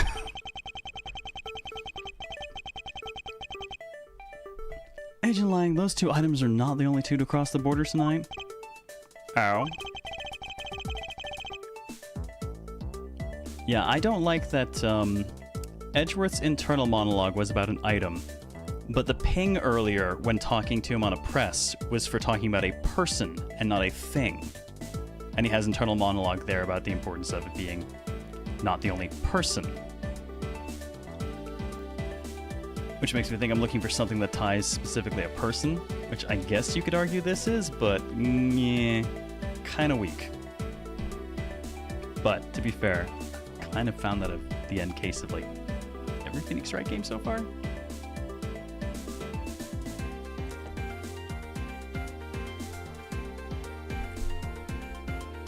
Damascus the second was killed with Babel's Primadux statue, yes. But if that's the case, then tell me, where did Alabast's Primadux statue go? To Babel? Precisely, and if the two statues really were switched, then this means that both statues were smuggled across the border at some point, which means that a total of 3 items were smuggled across the embassies. I don't feel like I'm trying to prove a thing here other than absolute pedantry. I guess so, but you know what? It doesn't matter the number of items, only that the sis is the only one who could have done it. Because the only person who went back and forth between Alabast and Babel is her. Is that really true? Was there no one else who traveled between the two countries? Well, obviously Sheena did. Actually, there was definitely another person, one who paid a visit to both sides of the wall. Objection! Is that really so, Agent Lang? What a lousy time to try and bluff your way out of this. I checked out what the guards said along with the security camera's footage. You're not going to overturn my hypothesis that easily. But I suppose there was some way other than through the theater doors? Oh god, is this now do I get to use the photograph? What other way? The other entity that managed to cross the border unharmed. If I pointed out, it would open up a whole new possibility. And though I hesitate to bring this out, as long as this entity exists, the impossible road becomes a possibility. So this is why it was the first thing I tried to present. We talked about how only one person could have crossed. Well, here's evidence to the contrary. But apparently, it's evidence to the contrary too early. Despite being exactly what we're being asked to prove 30 seconds later. Looks like you've got some clever idea in mind. I do, and I can show it to you through a single piece of evidence. Fine then. Let's see this piece of evidence that'll show me this other route. Well, hope you believe in ghosts. Take that! Agent Lang, look at this photograph.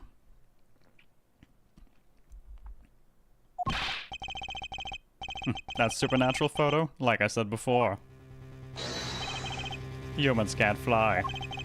No, of course not. I understand that perfectly well. And don't start claiming that Sheena somehow grew wings either. I wouldn't dream of claiming that. And I won't allow you to take back what you've said either. I'll say it again. It's not humanly possible to fly through the air without wings. So you better have a good explanation for this, Mr. Prosecutor. How can I prove who it was That flew through. I gotta prove who it was who flew through the air in this photo. Wait, not humanly possible. Do I have a non-human in my profile list? Does Old Bag count? She's pretty inhuman.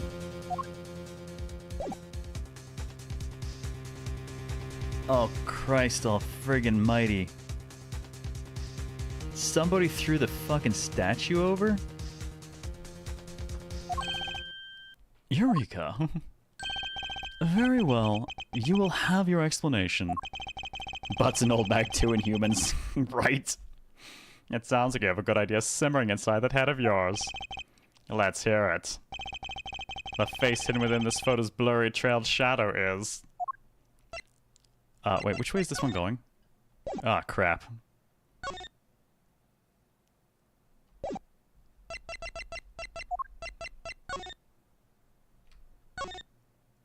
Okay, so it's going into Alabast, which means it has to be Babel's Prima Duck statue.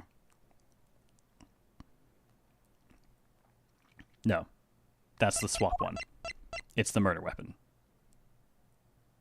Right? I'm pretty sure whatever it is being launched in the direction given the symbol of Alabast, which means it has to be the one that is the murder weapon that is currently there. Take that! We're in Alabast right now. I'm glad I still have the I'm glad I still had the embassy stuff so I could go and double check the flag to compare against the photo. And then I nearly picked the wrong damn statue anyway. Naturally, the shadow is the third smuggled object, the Prima Duck statue replica. You can't be serious. The Yatagarasu, or rather Callisto Yu, dressed as Agent Sheena, was inside Babel. She dressed the replica statue up in clothes and launched it through the air. Hold up a second though. This is the real one, right? So this is the one that's actually solid gold? That girl lifts.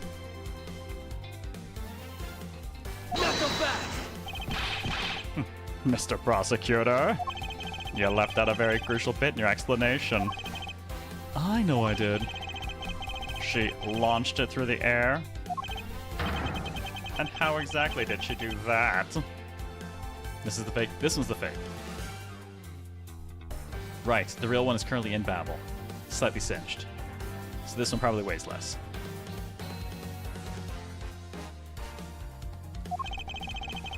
He is literally baring his fangs at me.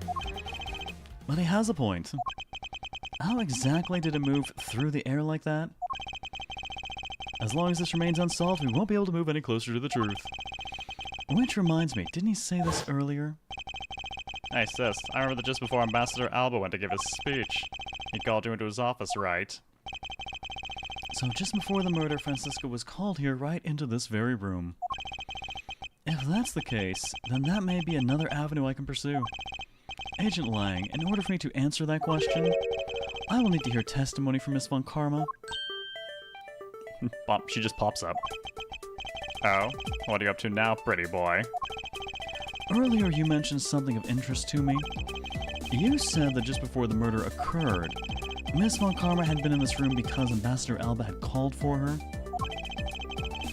And for that reason alone, you believe her to be the killer. Yeah, I guess I did say something like that. In that case, I believe it is my duty to ask her what her side of the story is. Do You really think a criminal would tell us the honest truth? How dare you? As I've said numerous times, there is absolutely no proof that I am the killer. Miles Edgeworth, don't tell me you suspect me too. I don't.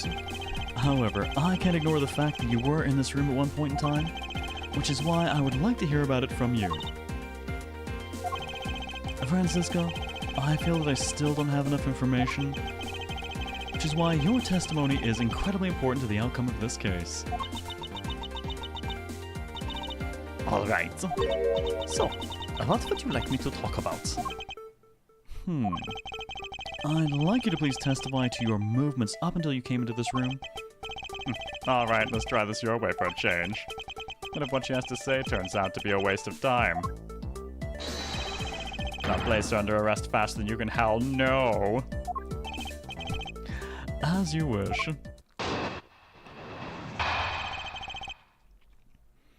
Movements in Alabast. As I said earlier, I was assigned to guard duty in the Alabastian embassy. After I saw the steel samurai off on his way towards the ambassador's office, Mary, I returned to the Rose Garden for a bit and checked up on the security situation.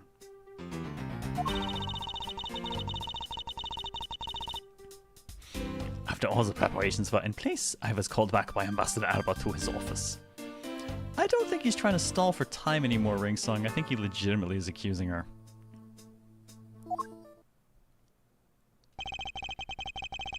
Francisca, I want us to make this clear from the very beginning. So what I wish to confirm is that the only time span in which you were in this office was before the murder occurred. Is that correct? Yes, of course. I see. For now, the only way I can see for us to break out of this Abuser? situation... I hardly knew her. Thank you for the bits, Bill. Much appreciated, man. Can't tell, to be honest. I know. He's kind of sunk his teeth in it. I can't tell if he's actually really going for it or not. As to ask Francisca about her testimony in more detail... Alright, time to just press everything now.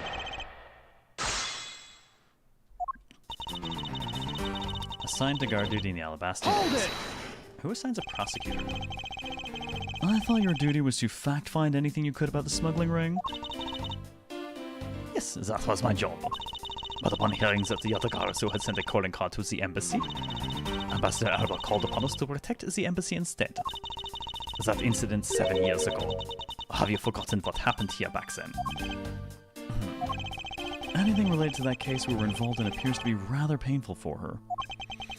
It's not exactly one I can readily forget myself. Looks like you remember the case after all. Of course I do. I inspected every location, every possible escape route, and every aspect of the police's security detail. I did all that then, after that. Saw the steel samurai on his way to the ambassador's office. So you were at the theater as well? Yes, and I suppose you were also there as well, watching the stage show? Well, yes. So Francisca was there. Then, after the show was over, and I saw the steel samurai off, Return to the Rose Garden and check security. hold it! Why did you need... Why am I Germaning him? Why did you need to confirm the degree of preparation for even the speech? for security's sake, of course. What other reason could I have had? No one knew just how the Yatagarasu had planned on getting in, right? Yes, I suppose you're right. But in the end, the Yatagarasu did choose to appear in the Rose Garden. Even if it did turn out to be nothing more than a shadow. A German VIP. I'm not sure I could mix the two. Who would have thought that she would use a shadow? And why am I being hit? Calm down, Francisco. She must still be nursing a grudge over the fact that she couldn't figure it out herself. Anyway, there was no one in the Rose Garden, and we were aware that the speech was set to start soon after. Okay, and then she got called by... Hold it! So, does that mean... I wonder if that's when the lights were messed with. But I don't know she would have necessarily checked the position of them herself. At that time, Damask II's body had yet to be found in this room, is that correct? That is right. And Master Alba was here. One could hardly miss his rather large presence. A criminal will say anything to get out of getting arrested. How do we know you're not lying? Well, if you need proof, I would be happy to oblige you. Seriously? Like I keep telling you. When I arrived at his office, Ambassador Alba was already here. He was standing by the flower box on the windowsill watering his plants. Oh, okay, finally, something to do with that. Yeah, I can attest to that. I remember speaking with the lovely lady around that time here in my office. All right then. Add that statement to your testimony and let's hear some details. So Ambassador Alba was in this room at the time, was he? So this is shortly before the murder. Then Ambassador Alba was likely... When did it occur? Was he out for the speech at that point? Alright, let's press on the watering the windowsill stuff. For the sake of being thorough, I'd like to ask you something. How did you know that Ambassador Alba was watering his plants at the windowsill? What do you mean by that? The entrance to the room is on this side, however the window is on the opposite side. If what you say is true, then when you entered the room, his body would have been like a wall. He would have been blocking your view of what he was doing. Is that not correct? Isn't that not... Oh no, he said, isn't that not correct? Sir, that's a double negative. Are you trying to trick her? I suppose it was a bit hard to see around him. Interesting. Fortunately for me, Ambassador Alba is not an immovable wall. I knocked before I entered, and as I did, he turned around to greet me, with a watering can in his hand. So it is only natural to believe that he was watering his plants, right? I'm trying to think if there's anywhere else that water's come up that may be of relevance. The only thing that immediately comes to mind, aside from like that, but that's not this, I don't believe, is that the wet open air stage guitar pick looking thing.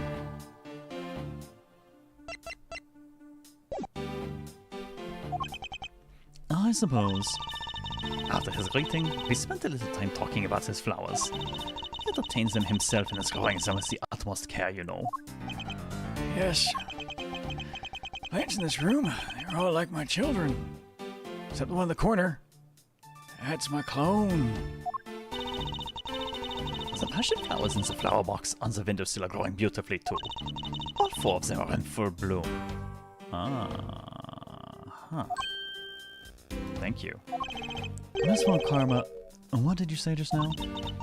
I said that the flowers are growing beautifully. What about that statement do you not understand?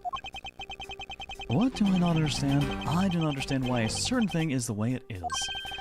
I'd like for you to append that statement to your testimony. Very well. Oh, finally I get to use these. 4 large passion flowers in full bloom. Except, there were 2 when we got here. Objection! Francisca, for some odd reason, your testimony contradicts with this piece of evidence. It does appear that way. I knew it. I knew we couldn't trust your words, sis.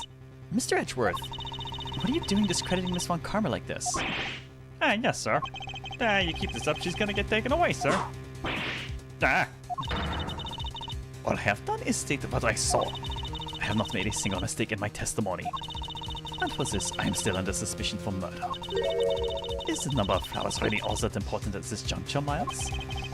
At the very least, it is a contradiction in this enigmatic case, and one that I find hard to dismiss as irrelevant. Then let's hear it, Mr. Prosecutor. What does the number of flowers have to do with anything? What does it prove? I believe the answer to that will become clear for you to examine the flower box. How did this contradiction come about? There must be something behind this discrepancy. They're my beloved flowers. I've grown them with the utmost care, so I ask that you please be gentle with them as you examine them, Mr. Edgeworth. I understand. Time to inspect all the nooks and crannies. The first thing I want to check, actually, is the watering can. This watering can has a rather robust design. Mr. Edgeworth, why are you telling us stuff we can clearly see for ourselves? Plus, if you keep wasting time talking about that, Miss Von Karma's gonna get arrested. Okay, fine. I'll examine something else. Jeez. This patch of soil looks as though it had something removed from it. What are you doing, Mr. Prosecutor? Why'd you clam up all of a sudden? I'm still here waiting for an explanation, you know. Gentle Care rips him out like Doom Guy with a named Spine. Sweet. Rip and tear the flowers. Did you know, Agent Lang, flowers are best appreciated in silence? Looks like 2 things are pulled out of this flower box. The name of these flowers, I believe they're called passion flowers. Despite being called flowers, they're actually a species of vine. Can I actually do a deduction on this now? They appear to be growing well and are well supported by these plant supports. Yeah, but no matter how I look at it, it looks like there are only 2 here to me. You realize, don't you, sis? Your little lie has failed you. How's Edgeworth? Hurry up and shut this man up for me already. I suppose I'll need to use some evidence to shut him up, won't I? There we go, show evidence. I believe I have just the piece of evidence you require. Oh, you do you? You have such confidence in the face of your current plight. But I highly doubt it'll last until the end. You howl like a wolf, Agent Lang, but we'll see if you have any bite to back up that bark after you see the evidence. The truth the passion flowers reveal can be seen in this piece of evidence. Oh, thank you for not keeping me waiting too long on this. Take that! It's gonna drive me nuts if we were sitting on them for a long time. Sheena, who was supposedly in Babel the entire time, had these hair sticks on her that look exactly like the plant supports in this flower box. Love when the weather turns a little chilly, BB guy? Fuck yeah, me too. Autumn is my favorite season. In other words, I believe it can be said that these hair sticks are, in actuality, support sticks for the passion flowers. And so what? Is this really all that important to the case? Of course it is. It means we found yet another item that was smuggled between the countries tonight. Oh yeah. And this was in the hands of somebody else. Think about it logically, Agent Lang. These sticks were originally in Alabast, but somehow they wound up in Sheena's hands, who was in Babel the whole night. So, make no mistake, these sticks were smuggled somehow, just like the knife and the statue. Ah. Very well then. I want to hear from you exactly how they wound up in Babel. How did these support sticks find their way to Babel and why? There must be some reasons why they ended up there. So that's why. Agent Lang, if you could please take a look at this and tell me its shape. It's just another stick, isn't it? And so it is, but the shape of the support sticks is what's important.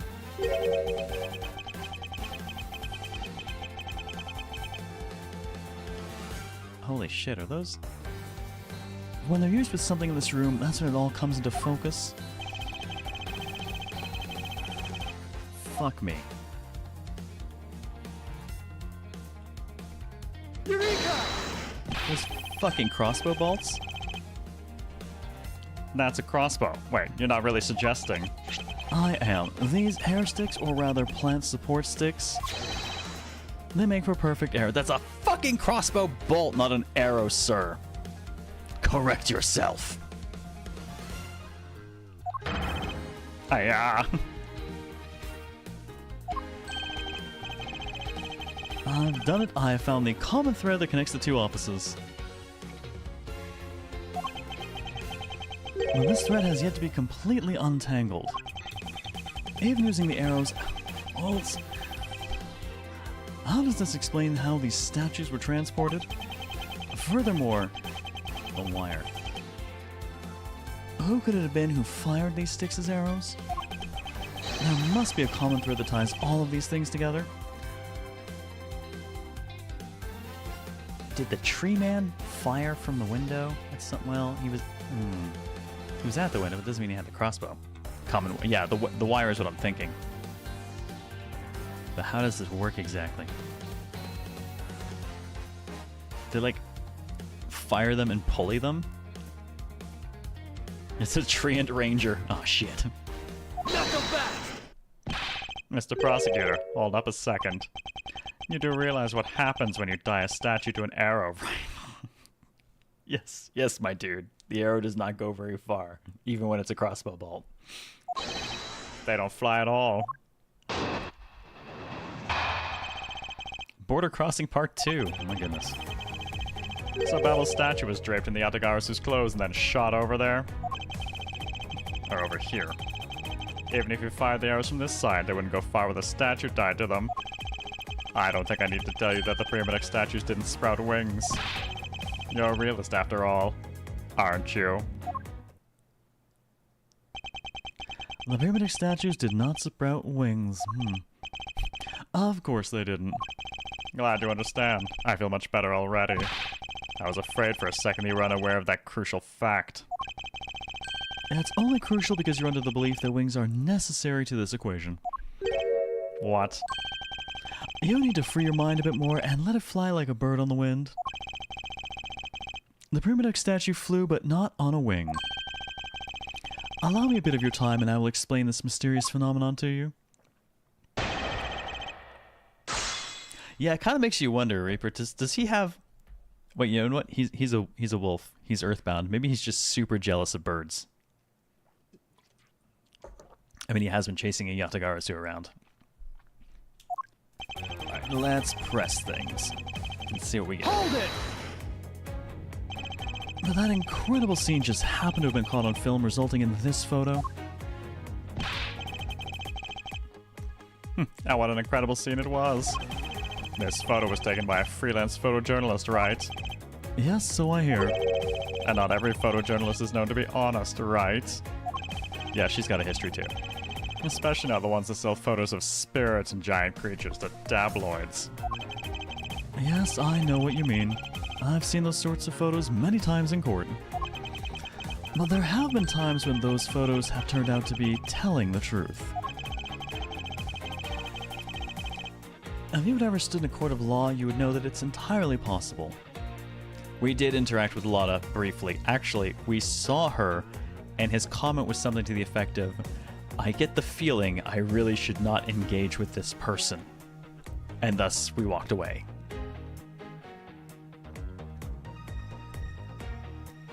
Which would you say is a better puzzle game, this series or a Picross game? I don't really think those are comparable at all, are they? Who knows, maybe it's an incredibly good Picross game. There's not a lot of detail to go on. What if Ace Attorney had Picross in it? God, now I'm suddenly thinking of that incredibly terrible bit in the first game, the final case, where we had to rotate that thing around to get just the right angle for a shadow or something, and oh god. Thanks for the trauma, I needed that. If you had ever stood in a court of law, you would know it's entirely plausible. You really believe the stuff you're spewing right now? A courtroom certainly is a strange place if what you say is true. But there really is something odd about the photo no matter how you look at it. Yes, even if you fired them, they wouldn't go far with the statue tied to it. No. But we are in agreement that an arrow by itself would reach the other side, correct? But just the arrow by itself is pretty meaningless, don't you think, Mr. Prosecutor? Because the things they want to smuggle were a lot bigger than nothing. No, that's not necessarily true. What? What I need right now is not further discussion of my conclusions, it's the launching of my conclusions. What the shooter wanted to launch with the crossbow was not the statues themselves, but rather something a crossbow can launch that can be used to move the statues. They fired Gumshoe. Well, I'm sure somebody wants to. If it wasn't a statue tied to the arrows, then what did the crossbow launch? I think we're just going to go with the wire at this point, because it made it to the other side, and it did get hidden there. And I did say it was tied to this photo. I'm pretty sure it's our best bet. Objection!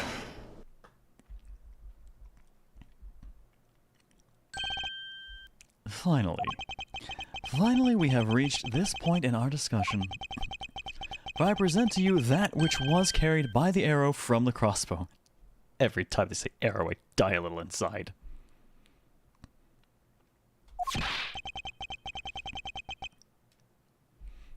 I get it now, Mr. Prosecutor. I can see exactly what you're trying to say. Pew! You're saying that the wire was tied to a bolt and then shot into Mr. Cochin's office. I'm just gonna start subbing it in.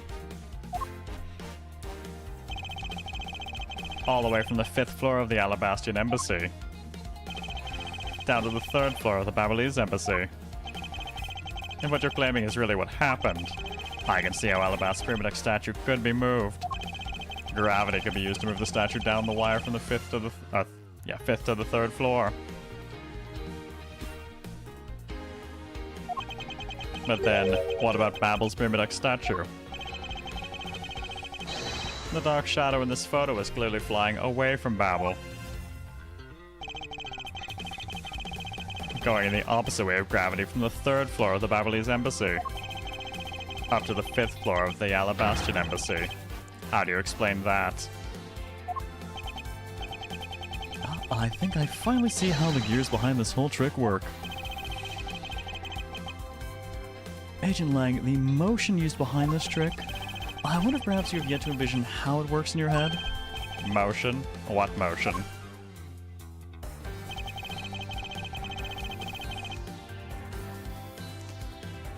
Oh shit, what are we going for here?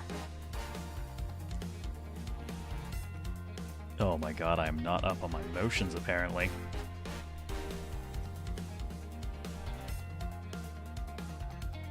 I don't think...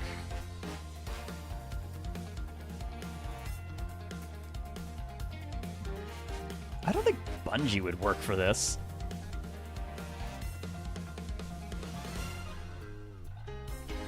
It doesn't seem...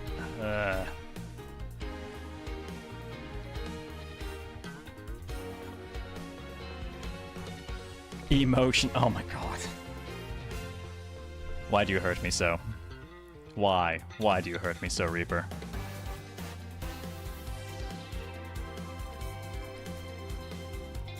I'm trying to think of how they got...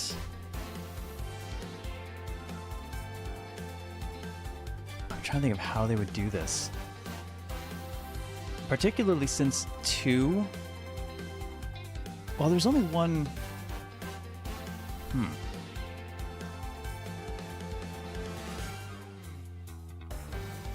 Because you enjoy it. Ugh. Is the harpoon tied to a bungee cord? I didn't get the impression that the wire was bungee, so bungee doesn't seem like it would make sense anyways. No, there's no real description on it, but it doesn't strike me as being bungee. But, what I'm wondering about is... Why 2?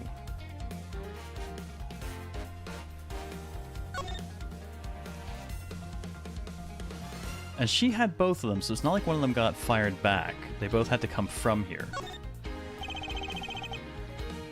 I thought these loops were just an eccentric design quirk, but who knew they were actually arrow fletchings? Ay, this thing. In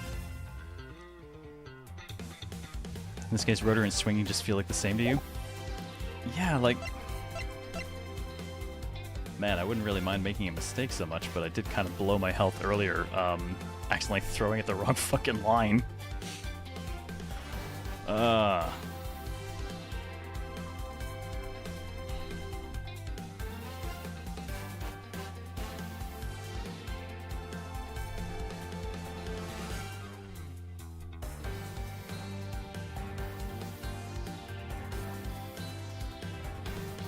Hang on, we got... No, that doesn't make sense.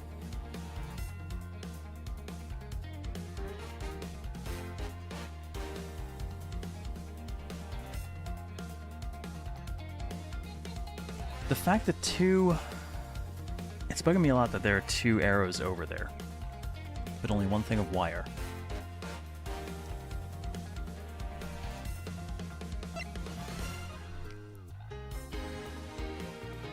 I'm going with rotary. I believe it was done via rotary motion, as the 2 statues were transported simultaneously. Simultaneously? Get real. The statues would collide somewhere along the way. Objection! Did I ever say there was only one line of wire between the 2 offices? This is why we've got 2. We might have only found one wire. Maybe there was actually more.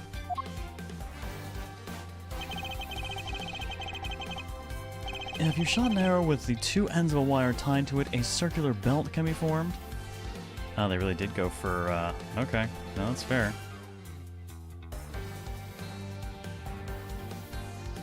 Man, how do you attach a statue in such a way as to get pulled up? How do they attach the statues to this is what I want to know. If you shot an arrow with the two ends of a wire tied to it, a circular belt can be formed.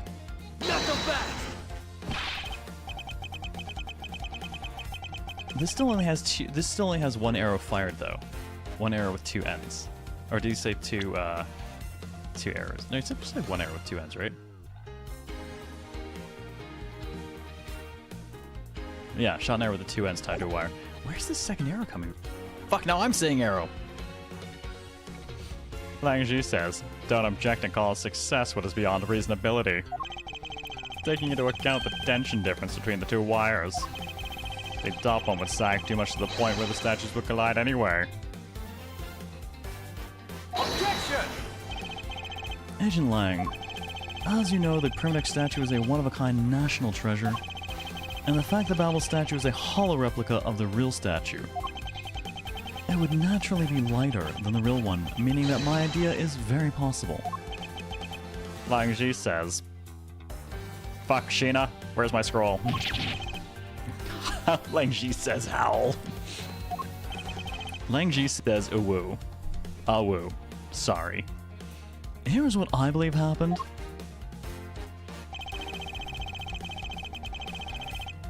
Miss Yu and her mystery co-conspirators set themselves up in two different rooms. I gotta admit, this is feeling a little bit like a Danganronpa puzzle, but way less believable. Which is funny, because Danganronpa puzzles are batshit insane. Miss Yu and her mystery co-conspirators set themselves up in the two different rooms. The co-conspirator bridged the rooms by shooting the ends of the wire down on one arrow. Then the two of them covered the statues and proceeded to transport the statues. After the switch was completed, another arrow was fired, carrying the other end of the wire down to Babel where it was to be disposed of. Ah. Okay, yes, no, that makes sense then. Wrapping up the wire, they didn't have to just pull it or anything, because it will be a lot to pull, given the distance it seems. So they fired it down. Okay. I'm a little bit sad we never found, like, impact marks for something like that, just to raise the question for later. And to do that, Miss Yu hit it inside the grandfather clock, QED. Oh my god. Ah! Wait, did you just whip me? Suppose it right, Agent Lang? That I am not the killer. Not yet, sis. I still haven't had my dessert yet. Right, Mr. Prosecutor? And the proof is in the pudding, as it were. Pudding is a nice dessert. So, do you think you can do it? Can you prove that what you said is what happened? Because remember, if you can't, I'll be taking a certain someone back home with me as a souvenir. Franziska, I think this is just his very roundabout way of hitting on you. So, I'm just going to bow out of the case now, and let him have you, and then I don't have to get whipped again. Enjoy your vacation. Bye-bye. I agree that as long as there's no proof, my hypothesis remains just that. However, what I have laid out is no mere hypothesis, for there is one more piece of evidence. One more? Oh, this should be interesting. You think you have a piece of evidence that'll turn your hypothesis into fact? Well then, let's see it, Mr. Prosecutor. The thing that made it possible to create a circular belt out of a length of wire.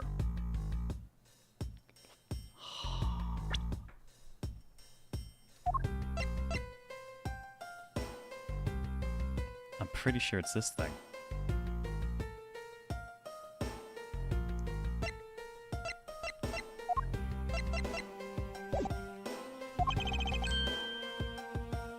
Oh no, right here in this very room? Wait, in this very room? Oh, no, no, no. Okay, you can use that to attach stuff, but no, we're looking for something here. What made the circulation belt transportation method possible in this room? Oh, no, I definitely don't know what they mean then. It's the prosecutor badge? I'm pretty sure it's not going... I actually can't even pick my prosecutor badge, so we're safe for once. That's not actually a thing. Oh my god, did they use... And that's why it's broken on the other side. I wanted to investigate the broken one over there so badly, and they would never let me.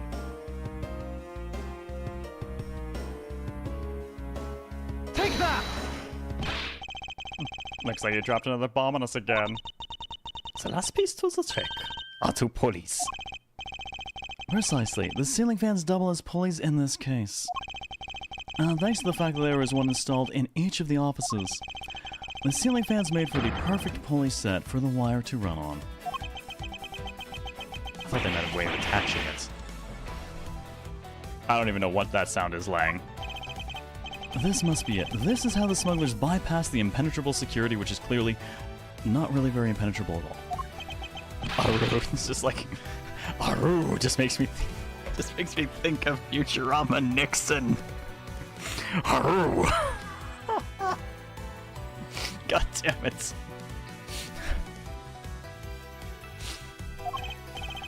You really asked something else, Mr. Prosecutor.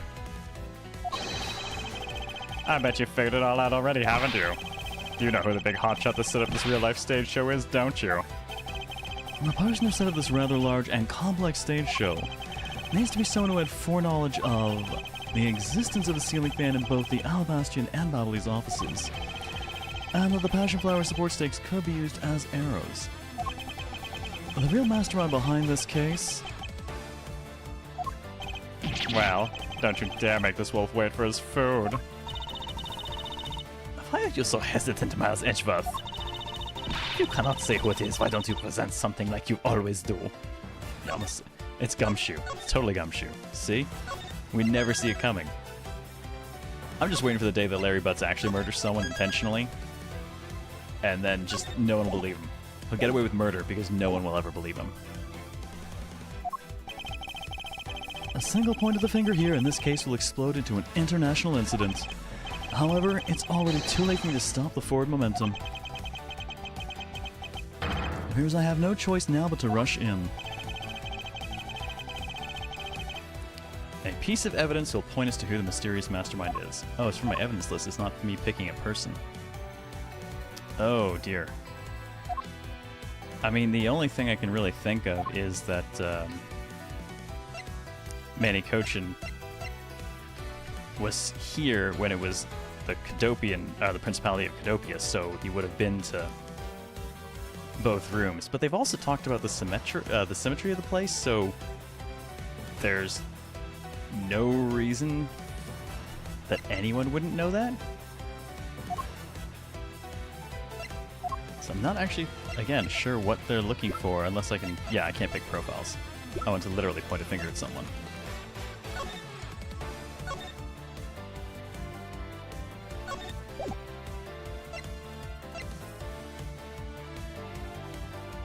And this is specifically Cadopian.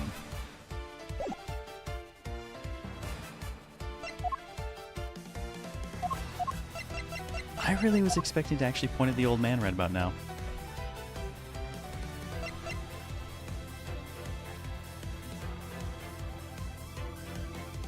This specifically ties Manny Kochin to Cadopia, but I don't know if that's what we're going for either.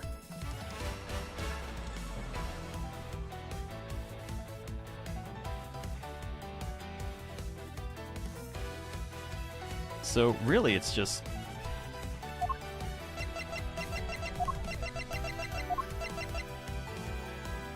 It's gotta be this, because it's the old man.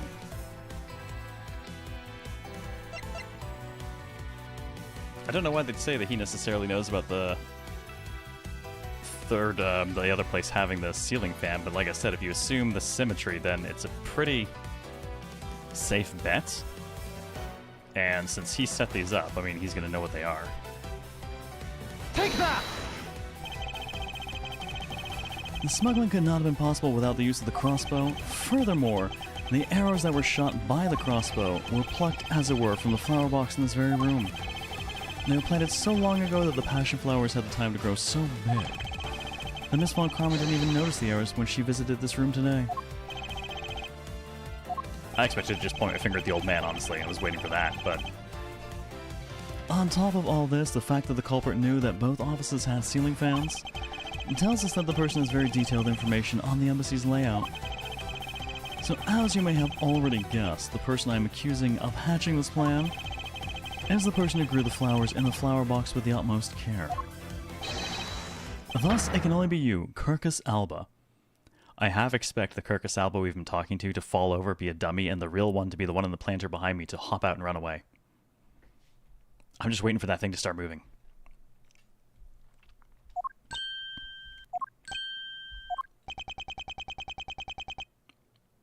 Besides, I mean, why do you think he was trying to run us out of here earlier? What's in your mind, Miles Edgeworth? I am certain of what I am saying, and I am sure that he is the culprit. So is this the game you were playing, Lang? Tell me, Mr. Prosecutor. What was the ambassador trying to accomplish by doing all the stuff you just outlined? Why in the world would he need to use a trick like that? I understand your need to doubt me. However, there is one thing that stands out to me as very odd. Just one thing, huh? The one single end result Ambassador Alba sought to obtain. Well, that's... If we were to examine the focus of this complex trick, I believe we will finally find the answer to everything.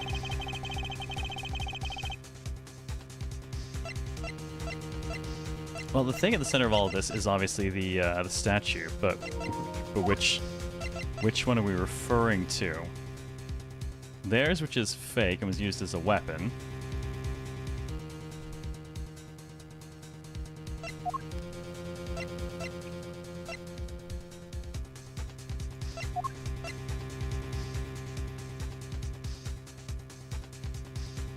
Oh, no, used to be real. Okay, sorry. I keep wanting to mix up where they currently are with what they're named. So this one, used to be real, but has been swapped with a fake. But Alibus Primadux statue seems to be at the root of all this.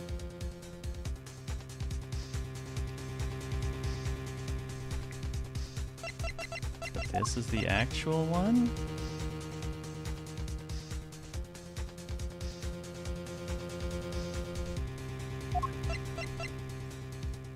Is it possible?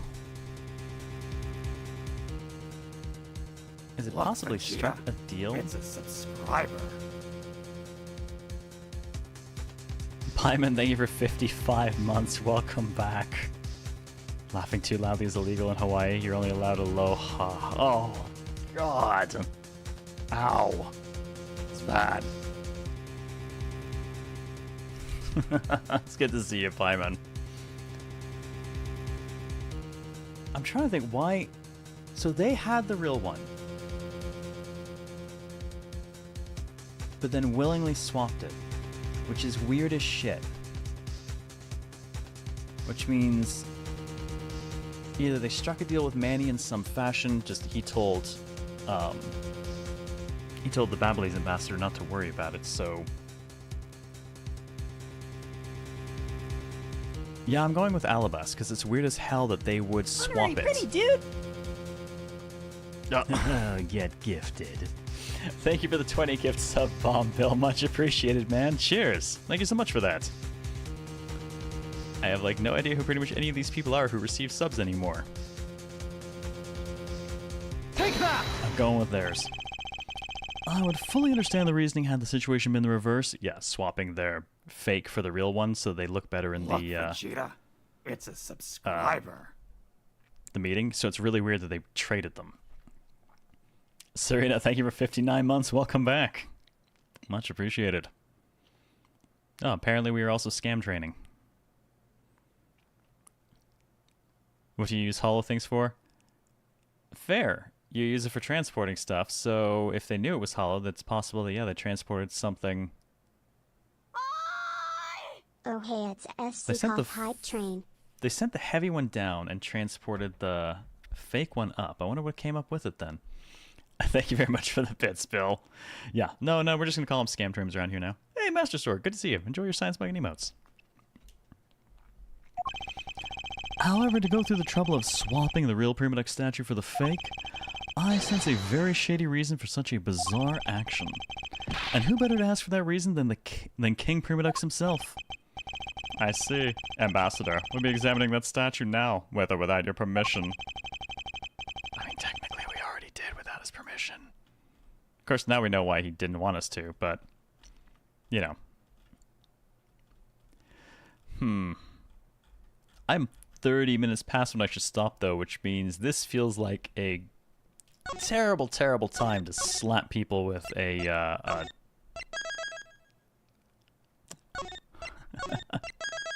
cliffhanger.